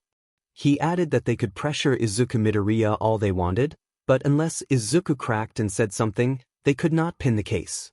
He finished with a terse observation about their current setback. All Might suggested that they needed some kind of trap. Tsukachi replied that it was easier said than done. He explained that the killer struck seemingly at random and that at one point they had thought children would never be targeted, but then Minoru Mineta's body had been found. He rubbed his eyes as weariness washed over him and said the most they could do was put Hokkaido on high alert until the killer slipped up. Naomasa announced that they would follow that plan, stood up and took the folder with him. All Might asked if Tsukachi intended to go to Hokkaido. Tsukachi said that he needed to be there when the killer made a mistake. He needed to see the killer's face, and he wanted to be the one to cuff him. He opened the door, looked back with a face lined by fatigue and a few graying strands of hair, and said that for his pride and for Japan he needed to put the iron on this man's wrists. All Might encouraged him to do it, smiling approvingly and saying that he wanted to see Tsukachi on television as a hero among heroes. A brief smile returned to Naomasa's face before he closed the door. Toshinori Yagi's smile faded, and he looked down at his hands, troubled by the thought that if All for One truly sheltered the most notorious killer in Japan, anything could follow. The enormous tower of Endeavor's hero agency, planted in the heart of the Shayanasu ward, made an immediate impression. Its scale made the wealth of the top heroes undeniable. Several sidekicks and support staff moved through the reception area. With a brief word from the agency, Izuku and Todoroki were allowed into an elevator destined for Endeavor's office. Todoroki had said little more than pleasantries during the ride, and Izuku found the silence unnerving. The elevator opened into a room the size of one of the UA gyms, crafted from wood and decorated with carefully chosen artwork. At the far end sat a desk behind which Enji Todoroki, Endeavor, paused his work on a laptop, pushed back his chair and circled around the table to face the pair. His crimson hair and icy blue eyes made him imposing, and his hero costume still gave off an aura of controlled flame. Endeavor said that he was pleased they had chosen his agency for their internship and that he had hoped the two of them would be together. He asked Shoto whether he had decided to follow in his path. Shoto replied that he would follow his own road to becoming #1. Endeavor scoffed and turned his attention to Izuku, demanding to know why Izuku had chosen his agency. Izuku answered that he wanted to see what it was like at the top, saying it haltingly as he clutched his briefcase. Endeavor spread his arms and gestured around the office, asking how Izuku liked the glimpse. Izuku said that he liked it simple but showing the kind of prestige Endeavor cultivated. Endeavor seemed to approve and glanced at Shoto. Endeavor asked whether the two of them had fought each other before. Shoto said they had not. Endeavor declared that testing each other would be the first order of business. He explained that before they hunted the hero killer they would measure their mettle against one another and that it was fitting to make up for Shoto's failure at the sports festival. Shoto's expression darkened as he followed his father, and Izuku trailed behind. The trio re-entered the elevator. Endeavor turned a key and pressed a button marked B. After a long descent they arrived at B. The elevator opened to a massive concrete space, something like UA's gyms but on a grander scale the size of a football field. Evidence of previous intense training marked the floor with pockmarks and shallow craters. A large square painted in white sat at the center. Shoto moved to the far edge of the arena while Izuku remained at the near end. Endeavor stood in the middle, arms crossed and watching intently. Endeavor instructed them to put on their costumes. Izuku placed his briefcase on the floor, opened it and retrieved the suit he had spent a night designing. He changed quickly into the outfit, feeling both self-conscious and satisfied with the work. The costume was tight and form-fitting, built with a Kevlar weave under a bomber jacket, a rubber bodysuit in deep violet that flowed into a dark cape concealing small oxygen tanks, a mask for mouth and nose, a pilot-style helmet with a visor, and braces and reinforced gloves and boots for support. Izuku felt confident in the quality of the support work and flipped down the visor. Endeavor explained the rules. The fight would continue until one fighter could no longer continue or was pushed out of the arena, and yielding would not be tolerated. He then unlocked one hand, raised it high and signaled the start. Izuku had no clear plan. He worried about the extent of Shoto's command over ice and whether Shoto might use flames as well. Air could stoke fire and complicate things. He steeled himself as the match began. In the opening exchange, a blast of Arctic air and ice moved toward Izuku. He used a mix of physical movement and his quirk to dodge the attack cleanly. Ice crashed into the far wall and shattered. Shoto's move began to take form as the wave of cold slammed into the barrier and curved back like an ocean swell, threatening to envelop him. Izuku dodged forward and used the momentum to close the distance to his opponent. Izuku spun through the air and drove a massive kick into Shoto's ribs, sending him back a full meter with his feet lifting off the ground. Izuku pressed the advantage, delivering a rapid onslaught of punches and kicks to keep Shoto's arms and legs in a defensive posture. Shoto found himself backed up against the edge of the ring. Shoto's right arm dropped and unleashed a blast of chilling air. An uncontrolled gust struck Izuku and shoved him backward, and Shoto seized the opening. He swept his right hand upward and sent a barrage of ice toward Izuku. Izuku narrowly avoided it, flying just out of range but still clipped by the edge of the assault. Izuku hovered out of reach and called Todoroki pathetic, letting his frustration show. His face twisted with a fury he had not felt before. He could overpower Shoto easily, but he wanted more than a simple victory. He wanted Shoto to reach a peak and then be forced to reckon with it. He needed Shoto to know, without question, that he had failed himself. Izuku unleashed a blistering reprimand, accusing Shoto of arrogance and of hiding behind his father's shadow, of refusing to use even a spark of heat out of fear of becoming like him. He demanded that Shoto grow up and stop holding back, warning that he would force Shoto to face the consequences of his choices. Enji watched, stunned by the verbal barrage aimed at his son. Shoto's eye twitched with undisguised rage as Izuku continued, questioning who felt the greater sting, his father, himself, or Izuku when potential was squandered. Izuku clenched his fist and pressed that it was Shoto's power and that he needed to stop restraining it. A flashback of a quieter moment followed in memory. As a child, Shoto had told his mother he did not want to be like his father. His mother had cradled his head and reassured him that it was okay not to emulate his father, that he could choose who he wanted to be. Sparks flickered at Shoto's left side even then as his mother gently encouraged him that he could be whoever he chose to be. Back in the present, Izuku surged toward Shoto. A burst of flame and heat rose from Shoto's left. The inferno blazed bright and forced the surrounding ice to melt. The right side's ice softened into water. The sudden power sent Izuku skidding meters away. Beneath his mask, he allowed himself a brief, grim smile and lowered his visor. Shoto half snarled and half grinned, surprised and a little pleased that Izuku had driven him to unleash everything he had. Shoto swore under his breath that Izuku had pushed him to go all out, then admitted with a new resolve that he wanted to be a hero too. Enji reacted loudly and enthusiastically, drawing dangerously close to the ring as he declared that Shoto had accepted himself and would surpass him. Izuku grinned at the change and braced himself, declaring that he would meet Shoto's full force. Shoto's grin faded and he challenged Izuku to show everything he had as well. Shoto planted his foot and combined ice and flame in a violent display. Ice rose from the ground as fire roared from his left, the opposing energies meeting in the center to send up clouds of steam with thunderous hisses. Izuku braced as wind whipped around him like the eye of a hurricane. He knew the strike would be punishing for both of them if it connected. This was to be the final, decisive exchange. A massive wave of ice, like a moving building, surged toward Izuku, who darted aside. The speed of the counterattack broke the sound barrier, erupting in a powerful explosion that shattered the first wave. The inferno that followed surged forward, and Izuku met it head-on as he closed the distance between them. At that moment Izuku launched his supersonic buster, a high-velocity kick thrown directly into the maelstrom. The collision of forces resolved in a single, overwhelming impact. Someone acknowledged the effort afterward with a brief word of thanks. Tamura lounged on the bar and wondered aloud what the dance of the flowers was supposed to be, still tending the wounds Stain had inflicted. Kurojairi assisted but seemed particularly interested in Izuku's explanation. Izuku explained that the name was meant to add flair and that the plan would be wide in scope, including significant civilian casualties if carried out. Tamura accepted those terms without hesitation and pushed for specifics, asking what would be required.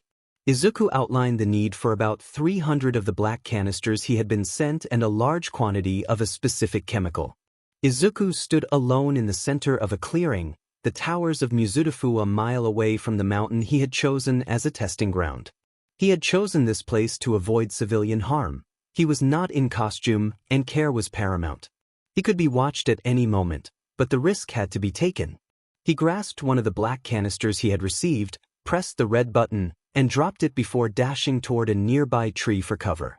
The device waited 10 seconds, then opened like an agave plant, spikes extending in a near 360-degree cone.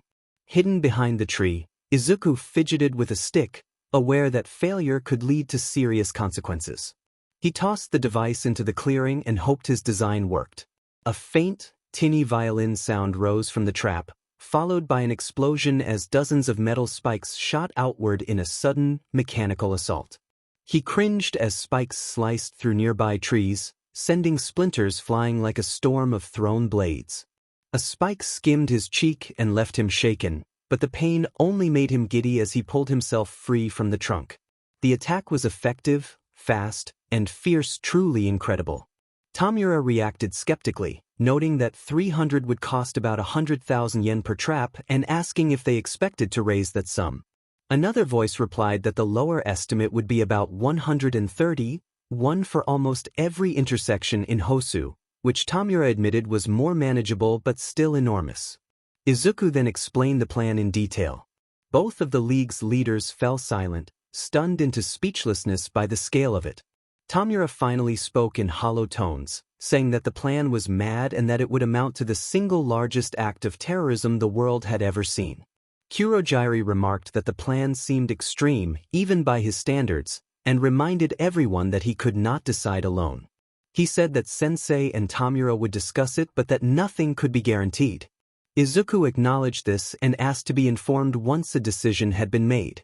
When the laptop feed ended, an uneasy stillness filled the room until Kurojairi dialed all for one.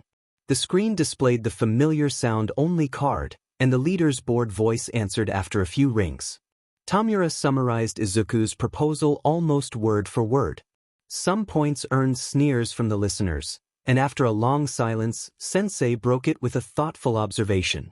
He described the plan as interesting, doable, and impactful, and questioned why it was so contested. Sensei argued that self-imposed limits prevented organizations from achieving greatness and warned that restraint could be the downfall of their movement. He acknowledged the plan's extremity and pointed out that carrying it out would change the league forever, asking Tamura to recognize that. Tamura agreed that he understood, and Sensei reminded him that the final decision rested with Tamura himself, casting himself as guide rather than ruler. Shigaraki silently resolved his stance. Jiren stood behind the hacker, a chubby, bespectacled man who spoke Japanese with a noticeable accent. The hacker confirmed that he could patch a camera into major news networks for a limited time and could set an audio override to run as long as the servers remained active or until the authorities intervened. He leaned back in his chair amid 3 screens and described the setup, then asked if this completed their arrangement. Jiren handed over 3 slips of paper bearing a jumble of characters, and the hacker opened his Bitcoin wallet and transferred 50 Bitcoins without issue. He pointed to the camera and told Jiren to switch it on when ready and to contact him via van. The hacker noted that it had been a pleasure to do business. At the Matsura Iron Factory, Kira explained that the trucks had been modified to spray as they moved and to detonate on a timer that would start when the key was turned, ensuring intermediates could not leak details. Jiren joked that Kira read him like a book, and Kira asked if the modifications would cost extra. Jiren said no, as long as the fee was paid. When Jiren asked the price, Kira named 3 million yen and gestured toward 8 plain, unmarked trucks. Jiren grumbled but transferred the money, and Kira assured him the vehicles would be delivered to Jiren's garage. They exchanged curt pleasantries and parted. A grizzled, mutated man with fish-like features asked Jiren what he and his crew were expected to do. Jiren closed a suitcase full of cash and revealed crates lined with dozens of canisters, traps prepared for placement. Jiren instructed the crew to place 1 canister on every street corner they could find 2 days from now at exactly 7 in the evening and to spread them out as much as possible. The man asked if the money covered that work, and Jiren replied that silence was part of the deal, warning that breaking the rule would have severe consequences. The man stammered his agreement, and Jiren left satisfied. Tamura sat on a water tower in Hosu with Kurojiri nearby, both unusually quiet as a cool fall wind crossed the skyline. They looked down on the city full of lights and life, feeling numb at the knowledge of how many people might be affected. They waited without speaking until Izuku called. The wind kept them company. Izuku woke in his hospital room feeling tired. He glanced at the twilight outside and checked the clock. 5:10, about 2 hours until the planned events. He examined his body and sighed at the punishment it had taken. Burns had covered much of him after the fight, but they had healed quickly. It was the soreness that lingered. He was set to be discharged in about an hour, and the next day they were to go on the hunt for the hero killer. Little did they know how quickly plans could change. Todoroki and Izuku had not held back in their training, and even as strong as Izuku was, Todoroki had gained the upper hand. That final clash had left them both injured enough to be admitted to the hospital. Endeavor had covered the expenses, whether out of genuine concern or an attempt to smooth over the consequences of encouraging reckless sparring between his son and an intern was something only Shoto could muse about. Shoto lay awake in the bed next to Izuku. They had shared the room since internment, and had spoken only a few phrases while they healed. Izuku felt the silence press on him. Izuku called Todoroki's name, prompting Todoroki to look over. Izuku explained that he had not meant what he had said earlier, that he had only tried to push Todoroki to use his full power. He rubbed the back of his head, wincing at the soreness in his muscles. Todoroki said he appreciated it, and then turned his gaze to the windows. Silence threatened to settle again, but Izuku pushed on. He asked Todoroki whether he thought even the worst person, someone who had committed countless wrongs, could change. The question drew Todoroki's attention. He met Izuku's eyes, and after a long moment he said that perhaps the person believed their actions were justified. Perhaps they simply enjoyed them. He suggested that the one who believed their actions were right was harder to reach, while the one who simply enjoyed causing harm might be manipulable and could, perversely, be redirected toward a cause. He used his father as an example, reflecting on the contradiction between intent and affection. Izuku asked if Todoroki thought his father enjoyed being cruel. Todoroki admitted he did not know, that perhaps his father wanted the actions for his own dream of surpassing all might, but did not necessarily like them. When Izuku asked if Todoroki wanted that dream for himself, Todoroki said he did, but not for his father. Izuku rested his head and then asked whether Todoroki imagined the dream for himself or for someone else. Todoroki answered that it might be both, for someone else and for himself. Izuku smiled faintly and said that fighting for oneself and for others was what mattered. Todoroki turned the question back on Izuku, asking if he believed the worst person could reform. Izuku said he thought so that people born to darkness could still do good, even if unintentionally, and that such change could alter them. Todoroki conceded with a nod and went back to looking out the window, while Izuku admitted he had learned his perspective from things he had seen online. An hour passed. A doctor in blue scrubs examined them, deemed them fit for release, and they dressed in casual clothes. They walked out into the busy evening of Shionasasu and prepared to go their separate ways. Before leaving, Izuku turned back and asked Todoroki who he would fight for if not only himself. Todoroki paused, not turning back, and said he would figure it out. Todoroki disappeared into the crowd. Izuku followed for a while, enjoying the cool night air as he wove through people, then slipped away into a downtown alley and sent his location to Kurojiri. A black gate opened and he stepped inside without hesitation. He stood on a water tower beside Kurojiri and Tamura. Tamura sat with two briefcases beside him while Kurojiri watched the city as night began to fall. At 7, Tamura pushed the larger briefcase to Izuku. Izuku opened it and changed into his new outfit. The costume was far more elaborate than his previous one. A crimson and scarlet cloak framed him, its edges shaped into dramatic, curling spikes that suggested a cowl around his head. He pulled a balaclava over his head to conceal his hair and identity. Black slacks with reinforced shin guards and spiked boots covered his legs. Gloves with hooked, talon-like extensions covered his hands for close combat. Inside the cloak were curved knives, and over his face he fitted an oni mask with longer horns and tech that obscured his eyes and mouth, altered his voice, and included a filtering system. It regarded the suit as his final, definitive look, a persona he would commit to, come what may. Tamura opened the second briefcase and removed a video camera. He handed Izuku a silver remote with a key and 2 buttons. Tamura instructed Izuku to turn the key and press the top button. Tamura confirmed the instruction, Izuku asked how long, and Tamura answered that they had 2 minutes. Izuku nodded and they began. A little later, a live news broadcast was on air, the anchors reporting market numbers and exchanging polite banter. Suddenly, a loud burst of static filled the studio. Technicians in the control room clamped hands over their ears and scrambled at their equipment. The anchors looked to the techs as the systems rerouted audio and video. The intercom informed the staff that their feed had been redirected. The technicians confirmed that the interruption was occurring on a live signal. The technicians were trying to pull the plugs.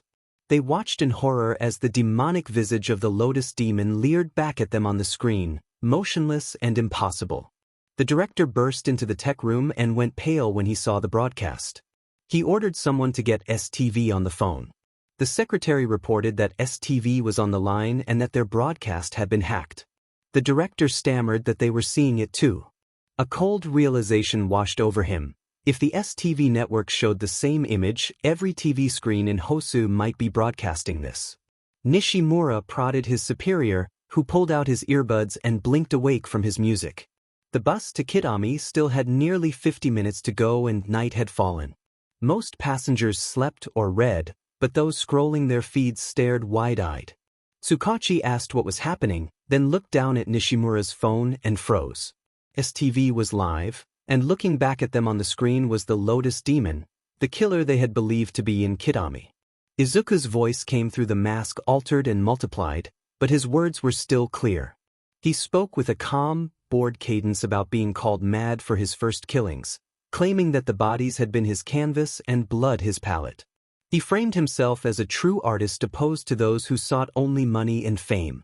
He pulled a remote from his cloak, turned the key, and proclaimed that his greatest work would begin, a piece he called Les Danses de Fleurs set to Dmitri Shostakovich's Waltz No. He activated the device. The waltz filled speakers across the city.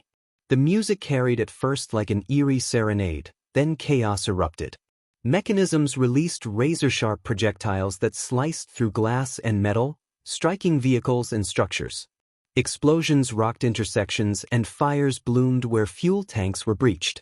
People rushed and stumbled, some trampled in the crush, some thrown from vehicles. In crowded districts, civilians were struck by flying debris and were wounded. The city filled with panic and smoke. White trucks had moved through the streets since early evening, and devices in their cabs dispersed a toxic nerve agent along key routes. Victims convulsed, vomited, and collapsed as emergency services struggled to respond. The agent spread with the panicked masses, carried on clothing and belongings, causing more people to fall ill.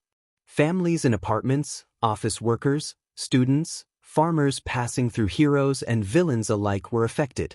Many across Hosu were rendered unconscious or failed to recover as rescue efforts were overwhelmed. Izuku moved with the music, humming as the broadcast showed him waltzing with an invisible partner while the city burned. Tamura watched in stunned silence as screens around him displayed the destruction.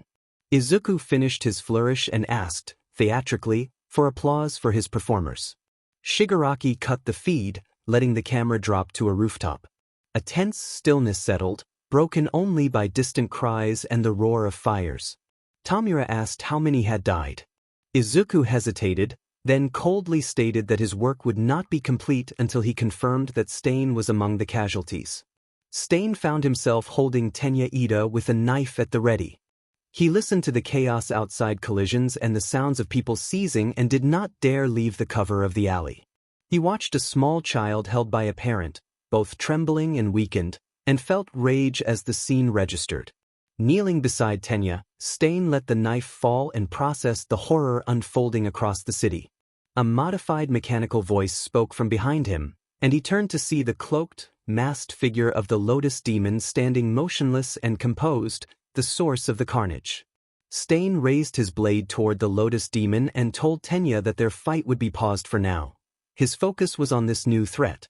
Tenya slowly rose as the effects of Akaguro's quirk faded, glaring with hatred at Stain but even more intensely at the Lotus Demon.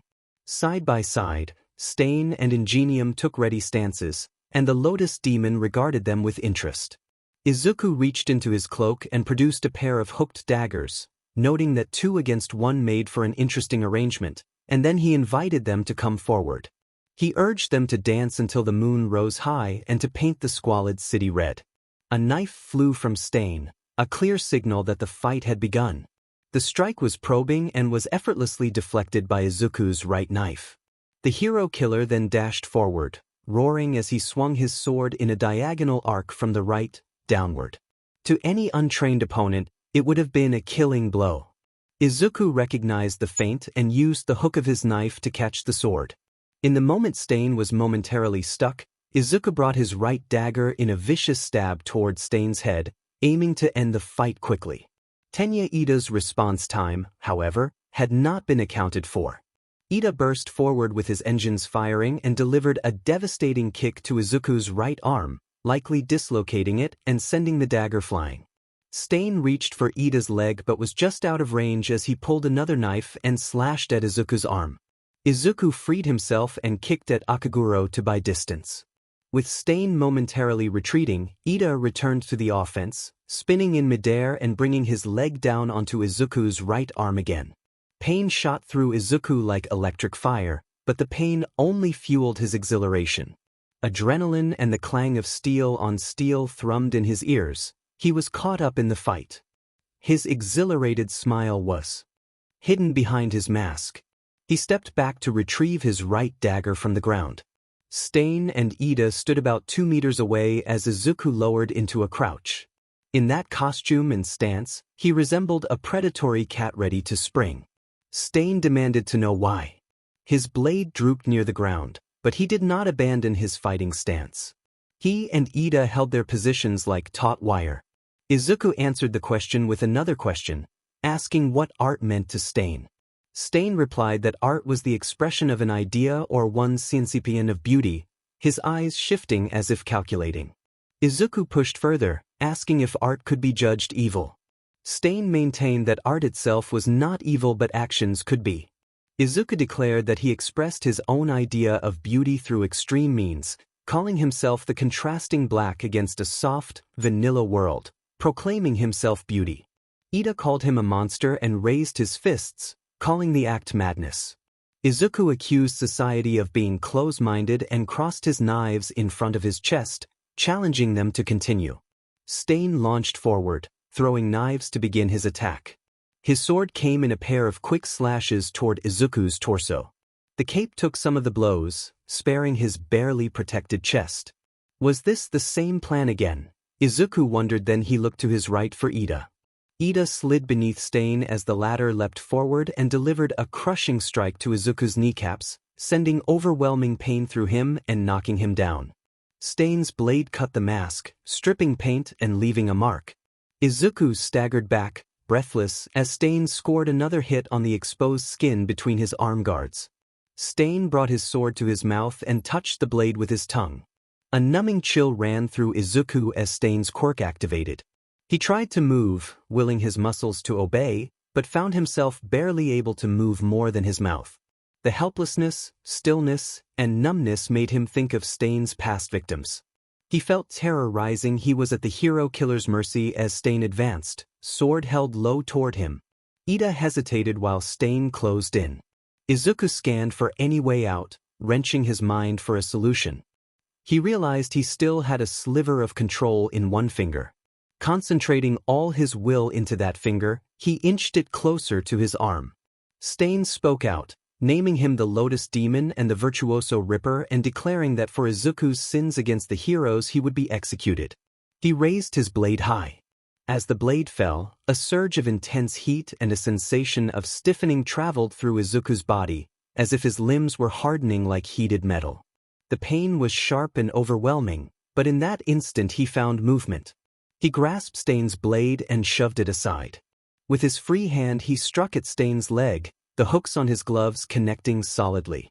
Stain cried out in surprise and leapt back as Izuku pushed himself upward, almost like flight. He felt as if invisible strings had been attached to his limbs, lifting him like a puppet.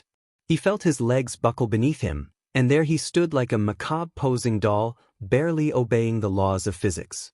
Izuku breathed that this was the worst pain he had ever known, his voice thin and agonized as he pulled another knife, fingers barely holding on.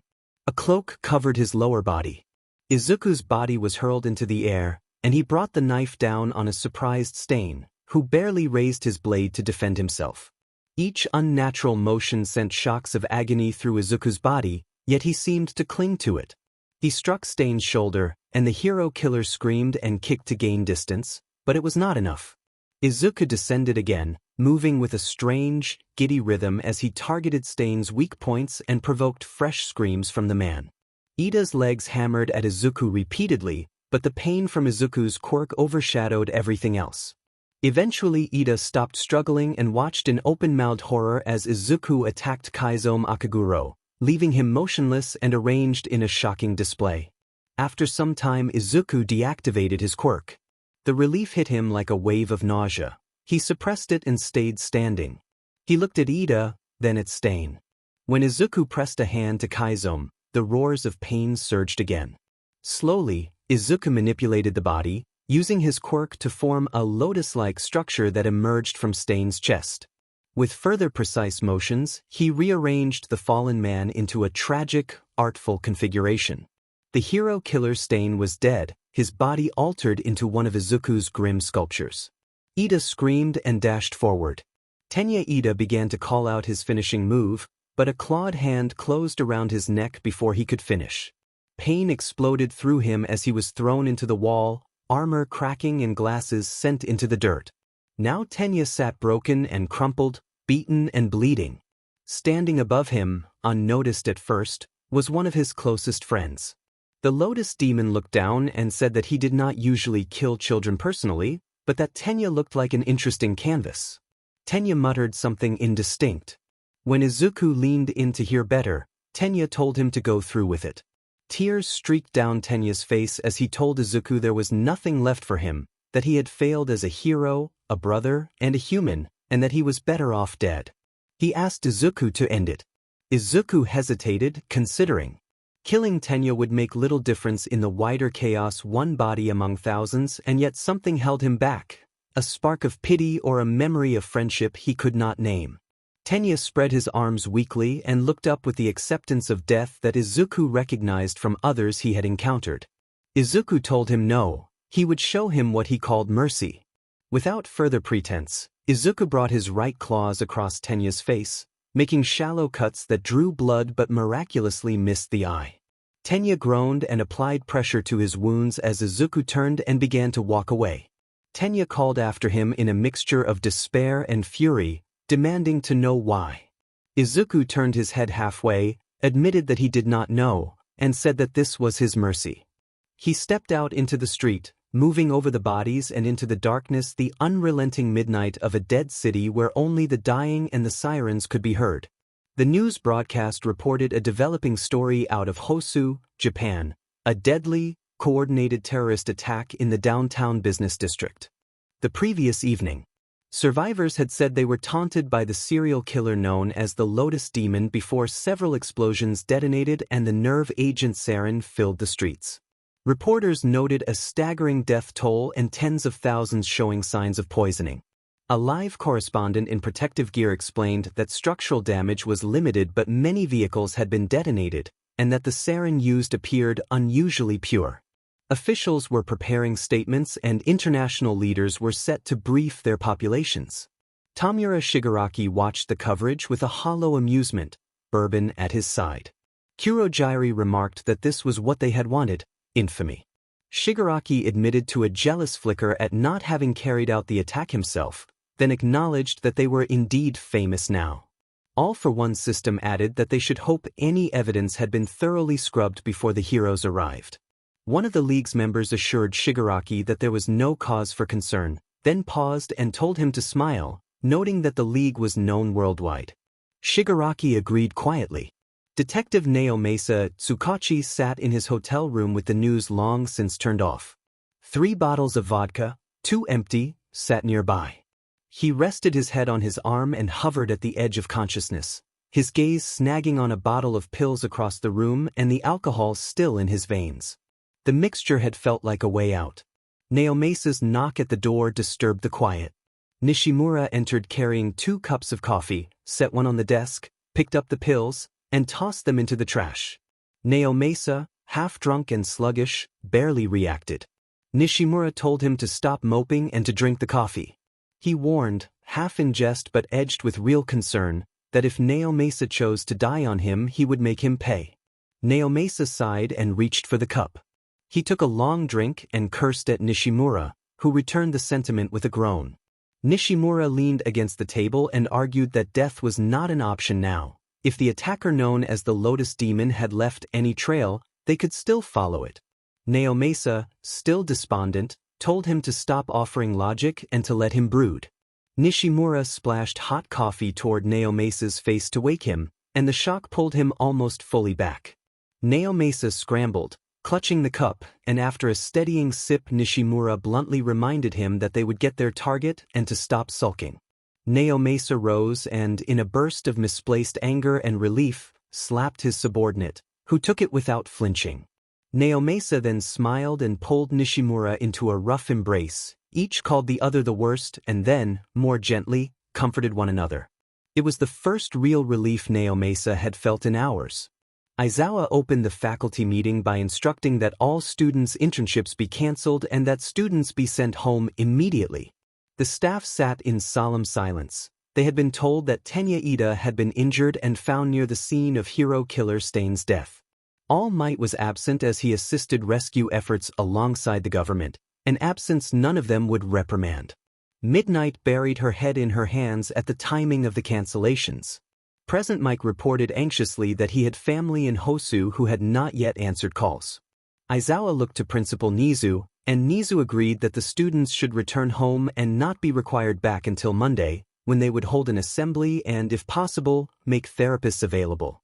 Aizawa pinched the bridge of his nose and asked if there were any objections. The room answered with silence.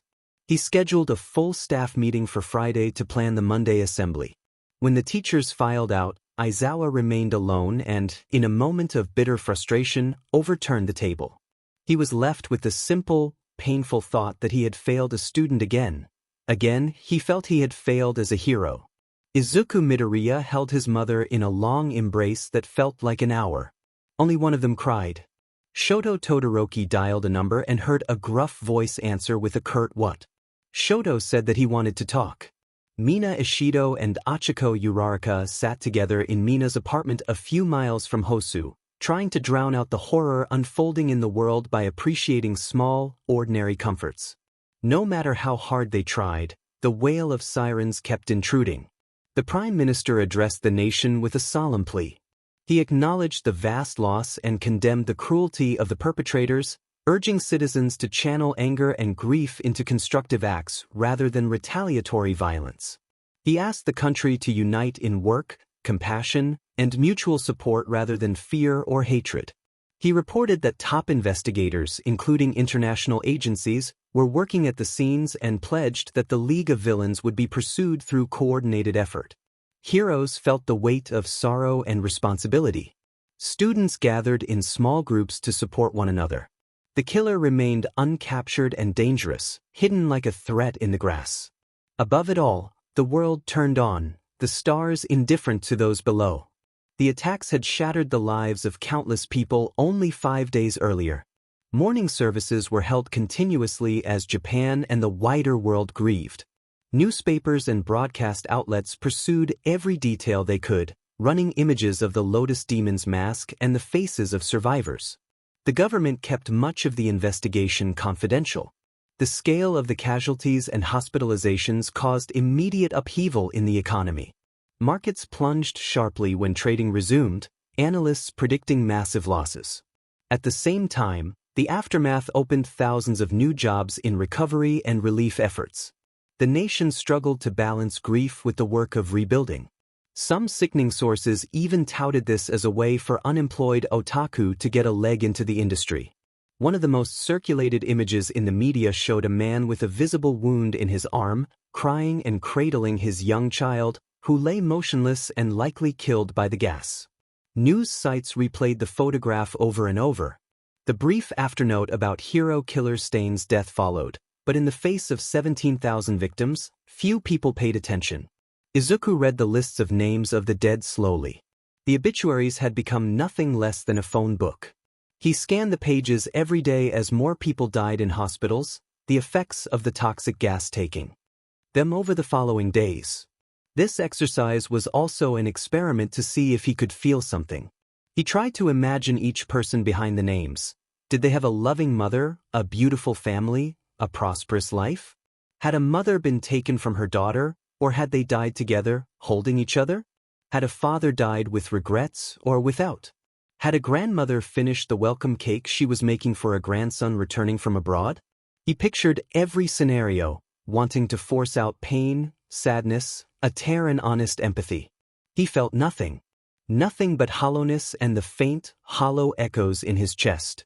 He closed the paper, sighed, and rose. His mother had been approaching life with surprising cheer. He wondered if she was happy simply because he was alive. Would she be glad that so many others had died so her son could live? Would she be happy if she knew her son had been involved? He could not imagine she would. Izuku dressed for school, put on an empty smile for his mother, and left. She returned the smile, grateful her son had survived. For Izuku Midoriya, that small reassurance did not reach him. The students had been gathered in Gym Alpha, the traditional sports gym at UA. About 2,000 of them stood together, silent and somber. Most had been affected in some way. Hosu had been a busy district, and many commuted through it or worked there. At the north end of the gym a stage and podium had been set up. The UA faculty sat in a row, faces heavy. Principal Nizu stepped up to the podium and cleared his throat. He told the assembled students and faculty there were no words to make this easier, that 17,000 people were dead and many more were in the hospital, and that the world had been plunged into a dark time by a single orchestrator. As he spoke, a screen descended and the projector displayed the masked figure, a blank, robe-clad visage, presented as a symbol of evil and injustice. Nizu urged the students to know the face and use the fury in their hearts to drive their training, calling on them to rage and push beyond their limits. Nizu shouted the school motto, and the students answered in force. Their cries filled the gym, a chorus of grief and determination. Izuku Midoriya, the Lotus Demon as the world now called him, let out a scream too, though internally he felt only a strange, quiet stillness. Tamura Shigaraki stood on the same water tower he had occupied 5 days earlier, Kurogyari at his side. They looked out over the city, now a hushed expanse that had not yet recovered its former light. Emergency teams had withdrawn and officials reported the gas inert, but the silence remained. Shigaraki observed that the city felt like a grave. Kurogyari nodded and agreed, saying it was silent and lined with loss. After a long pause, Kurogyari asked Shigaraki if he thought they had done the wrong thing. Shigaraki answered that he did not know. They had become known the world over, people feared them and knew their capabilities. Yet the masked figure had become even more famous, a shadow that would follow them. He said the figure was no longer just a spy, he was surpassing them. Kurogyari suggested that disposing of the figure would be difficult and that their leader seemed to take a shine to him. Shigaraki then asked if the figure might be made successor over him, and, receiving no comforting answer, declared he would die before allowing that to happen. They returned to their hideout. Inside, they found the villain's laptop open and streaming live. Tamura answered the call. The Lotus Demon spoke calmly, proposing a suggestion and another plan. Tamura warned that he hoped it was not another gas attack. The demon assured him it was not, and mentioned a way to keep both a spy and a dangerous killer in play while serving their interests. In a boardroom in Tokyo, 13 men sat around a long table, the city skyline visible through the windows. A screen at the far end showed Detective Naomasa Tsukachi's weary face. The man at the head of the table, one eye an odd indigo, asked the detective if leads in Hokkaido had turned anything up. Naomasa reported nothing, that the killings had stopped entirely since the Hosu massacre. The chief sighed and lamented that they knew only a figure and a mask, nothing more. He admitted feeling outwitted by someone whose identity remained unknown, and wondered aloud how they still had no name. No one in the room offered an answer. The broadcast continued by noting that international leaders were in contact over the crisis, and that the President of the United States had been in contact with the Prime Minister. The chief told Naomasa that they had been directed to send their investigator to a meeting with the PSIA and that there was a plan to create a special task force to track the Lotus Demon. He added that Interpol had signed on and assumed Naomasa would head it. Naomasa nodded and accepted the responsibility with honor, asking when he needed to be with the PSIA. The chief replied that it was as soon as possible and ordered him to get a plane to Kyoto without delay. All for One, smiling behind the monitor, commended the suggestion and cautioned that the plan would alter a major part of Naomasa's personality for a time. Sensei paused and then instructed Tamura and Kurogyari to capture 2 boys like Shiki Mukomen. Sensei would recall Shiki promptly. Tamura acknowledged the order. Sensei confirmed the decision and pronounced the operation, the recursion plan. Seiko Kira was 16, frizzy-haired and modest in appearance. She moved through crowds easily, unassuming and careful, walking home through a train line that passed Hosu. Her parents had not been killed in the Hosu attacks, but her grandmother had. Even so, any loss left a hollow weight in her chest. She watched the silent city and wondered if life would ever return to that place. A man pressed cold metal into the small of her back on the train, delivering a clear threat. He warned that his weapon was concealed and that she would come along silently at the next stop. Seiko obeyed out of fear and, when the train stopped, followed him into the night and into a waiting black car. She was rendered unconscious and taken away by her captors. Suzuki Matsuda was 15, with frizzy hair and a modest build. The Hosu attacks had taken his parents, Their deaths left him alone in the shell of his family home, waiting for distant relatives to arrange for him to move elsewhere. One night he awoke to a door opening and, frightened, armed himself with a heavy book. When he descended the stairs, he found a green-haired man in a hoodie who moved faster than he expected. Suzuki was restrained and a cloth smelling of chemicals was pressed against his mouth. He lost consciousness. Later, 3 people lay unconscious with bags over their heads in a windowless cement room while 2 figures observed them. All for one praised the captors for the catches and asked Izuku if he was ready to proceed with the plan. Izuku replied that in a few minutes he would no longer be known as the Lotus Demon. He intended to take on the identity of Jetstream, a hero in training, and to serve as a spy for the League of Villains. Sensei agreed, and the operation moved forward. Thus, 3 Lotus Demons were created. 2 months after the Hosu attacks, a small group in a warehouse basement gathered around candles whose light painted their masked faces. People bereft of hope had turned to a dangerous faith, telling one another that the tragedy had been a divine judgment and that a new force had been sent to cleanse the city. The cultists spoke of that judgment in fervent tones, filling the dim cellar with the certainty of their belief. Many had refuted the idea that the Lotus Demon was a true demon, but some did not. Small cells of cults had sprung up across the world, their greatest spiritual center at the home of death itself. They called themselves Dan Avadeshi, the demon's disciples. It had started small, presented as therapy and yoga for those seeking salvation after horror. Over time, one man had taken these people and turned them into followers of the great angel, the Lotus Demon. The preacher declared that the beast had come as a result of humanity's sins, stagnation, debauchery, and anguish. God had sent an angel of death to rid the world of sin, he said, and the messenger had grown impatient because people refused to listen. The cultists wore makeshift oni masks and nodded among themselves, some cheering his words. The preacher added that the miasma of wrath and a bearer of the knife had been sent to bring change. He asked who among them would stand to meet their glorious Savior and who had the will and soul to follow their King of Kings. Volunteers were plentiful. The preacher scanned the crowd and pointed to a quiet hand raised. He called the person up to the small stage, cultists' hands grazing them as they moved. They removed the mask and robe. She rose and introduced herself as Himiko Toga. She declared that she wanted to kill the angel and confront it directly. A brief neutral sentence filled the space where other remarks had been made. The crowd reacted with mixed murmurs and fervor. 2 men sat at a bar, shooting down shots of whiskey. In the time since Hosu, followers of Stain's ideology had found little room in the world. Both men listened in silence to hip-hop droning over the speakers, there to get drunk because they had little else. The reptilian man asked the scarred man what he had left in life to do. The scarred man replied that he wanted to kill his father because his father had done terrible things to him and left him to suffer. He also said he wanted to kill the Lotus Demon, blaming it for taking away the hero killer, the one person he felt had an honest vision in a world of caped morons and masked murderers. The reptilian suggested they go after it together, and the scarred man agreed. Finals were rapidly approaching. Izuku remembered how well he had done during his internship and how a short combat exchange with Todoroki had helped his movements. He noticed that Ida seemed more reserved than usual. Those scars told a story.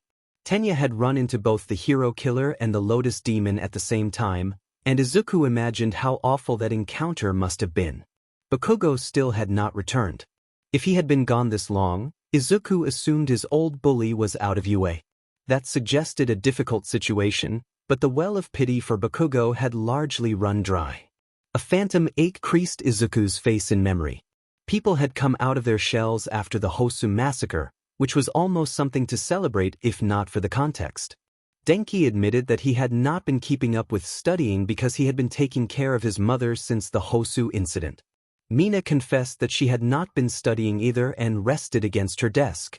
Tokoyami grimaced and reported that several of his cousins had been caught up in the incident. They had not died, but they had been ill for some time, and his training had taken time away from studying. Izuku cheered them on, encouraging them to do their best.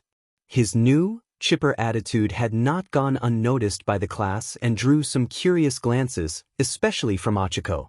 A week after Hosu, Izuku had been acting different, confident and happy, and people began to wonder what had happened during his internship. Sato warned that the physical portion of the exam would likely be harder than the midterms. Yaoyorozu offered academic help while admitting less confidence in her own physical abilities. Izuku proposed setting up a sparring session, saying it had done wonders for his quirk development. Shiro, Jiro, Mina, and Denki asked for study help, and Momo beamed at the chance to organize. Ojiro and Tokoyami expressed a desire for more combat experience. Hagakure and Ijiro enthusiastically agreed that they wanted more practical fighting practice, with Ijiro noting he wanted to do well on the manliest portion of the exam. Izuku, mirroring Yaoyorozu, smiled at the prospect of helping everyone improve. Soon, he hoped, they would all pass and head to the forest lodge and whatever experiences awaited them there.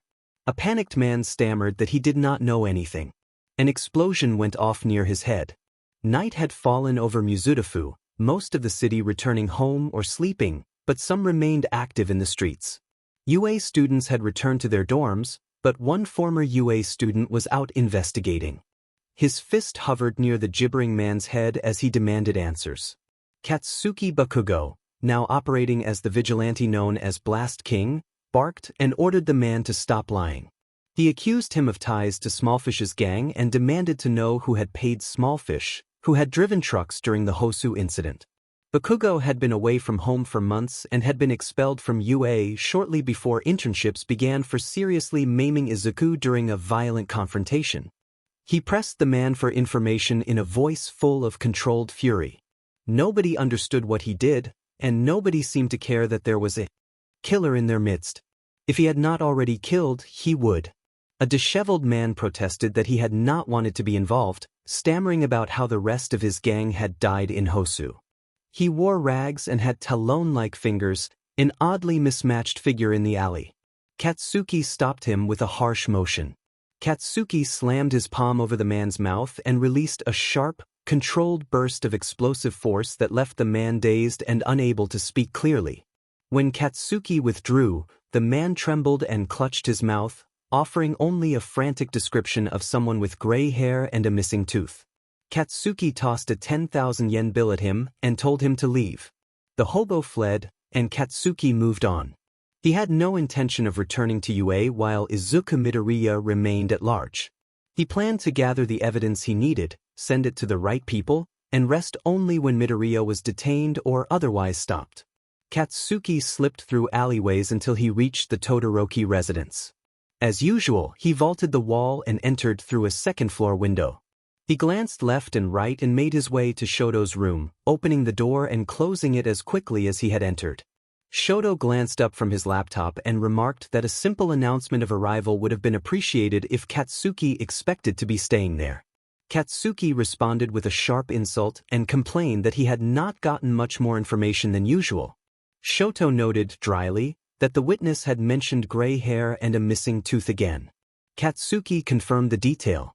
Shoto explained that he had narrowed their leads to two names based on forum tips, one called Silfer and the other Jiren. Shoto added that Silfer was known to frequent the Sundew Hostess Club in Yokohama, about an hour away by train, while Jiren remained elusive and required further digging. Katsuki nodded and headed for the door, saying he had a target. Shoto tilted his head and asked if he was going to stay the night. Katsuki bristled, insisting he would not, but Shoto reminded him that he needed to wash the blood from his hands and be more receptive. Katsuki replied with another insult, and Shoto returned it with equal bluntness. He rose slowly and approached. They spent the rest of the night together in a quiet, reassuring way that eased some of the tension between them, sharing a close, calming moment before morning came. Detective Naomasa Tsukachi was stopped at the door of a secure room deep inside the PSIA building, where an American agent in a suit and sunglasses explained in halting Japanese that everything discussed beyond that point was to remain absolutely secret. Tsukachi acknowledged the rule and was admitted. The oak doors opened onto a windowless chamber shrouded in darkness. A long table held about 15 chairs, all occupied by figures whose faces were obscured by some kind of cloaking device. An open laptop sat at the empty chair at the far end of the table.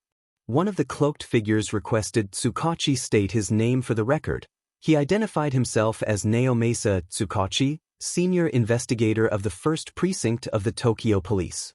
A woman then informed him that he was being assigned as number 1, chief consultant and investigator for the Interpol Lotus Demon Task Force, a role she deemed fitting given his experience with the case. He accepted and took the vacant seat, feeling the subtle shading that concealed the features of those around him while he tried to glean their backgrounds. The laptop screen at the end of the table was blank. The woman introduced the operative associated with the laptop as Agent Blank, an esteemed FBI operative who would be working on the ground in Japan. Tsukachi acknowledged and asked where they should begin.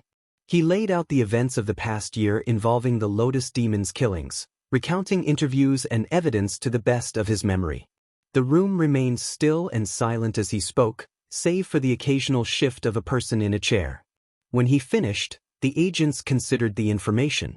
One man, speaking English, questioned why Tsukachi had singled out Izuku Midoriya as a suspect, noting that it was suspicious for someone to suddenly manifest a quirk and master it so quickly, as well as to switch into the heroics course so abruptly. Another agent, showing strong familiarity with the language, agreed that it looked like a front. The woman pointed out the logistical problem. Midoriya had been seen at his internship, far from Hosu, at the times of the killings. A member of the group suggested they might be overlooking the possibility of multiple perpetrators acting under the Lotus Demon name. That suggestion drew many stares toward the blank laptop screen. A soft, masculine voice from the laptop asked for elaboration, and the agents prepared to examine the idea further. Tsukachi affirmed that marrow manipulation was correct. Blank noted that it was not out of the question that another Lotus Demon, whether a copycat or someone working for the League, could exist and draw attention away from Honshu. Silence followed. The Chinese agent asked how anyone could control a copycat killer so precisely and whether suspects in Tokyo would appear more suspicious if they seemed to be leading investigators astray. Blank conceded that the tactic would be clumsy but potentially effective as a basic diversion. The team agreed they would need to bring Izuku Midoriya in for questioning again, along with the other suspects. Blank confirmed that he had that covered. Orders were given to collect Blank's phone and continue the investigation. Shoichiro Nishimura then burst into the room, breathless, and excused his abrupt entrance. An American agent, sounding mildly irritated, asked for an explanation. Nishimura reported news from Osaka and Sapporo. 5 more killings had occurred, and the victims all bore the Lotus Demon's signature pattern. The room murmured in alarm. Naomasa remarked that it felt like a deliberate provocation and announced that he would go to Osaka to examine the body. Blank volunteered to depart for Sapporo. The woman in charge confirmed their orders and urged them to pursue justice. Naomasa hurried past Nishimura, clapping him on the shoulder and smiling as he encouraged them to get the job done. Nishimura, energized by his old mentor's resolve, nodded and followed. It was time to act. Seiko Kira, the Lotus Demon, watched the cool dusk light and smiled. She checked the knife for traces of the night's work, cleaned it on her robe, and slipped it back into her cloak. It was a beautiful night to be alive.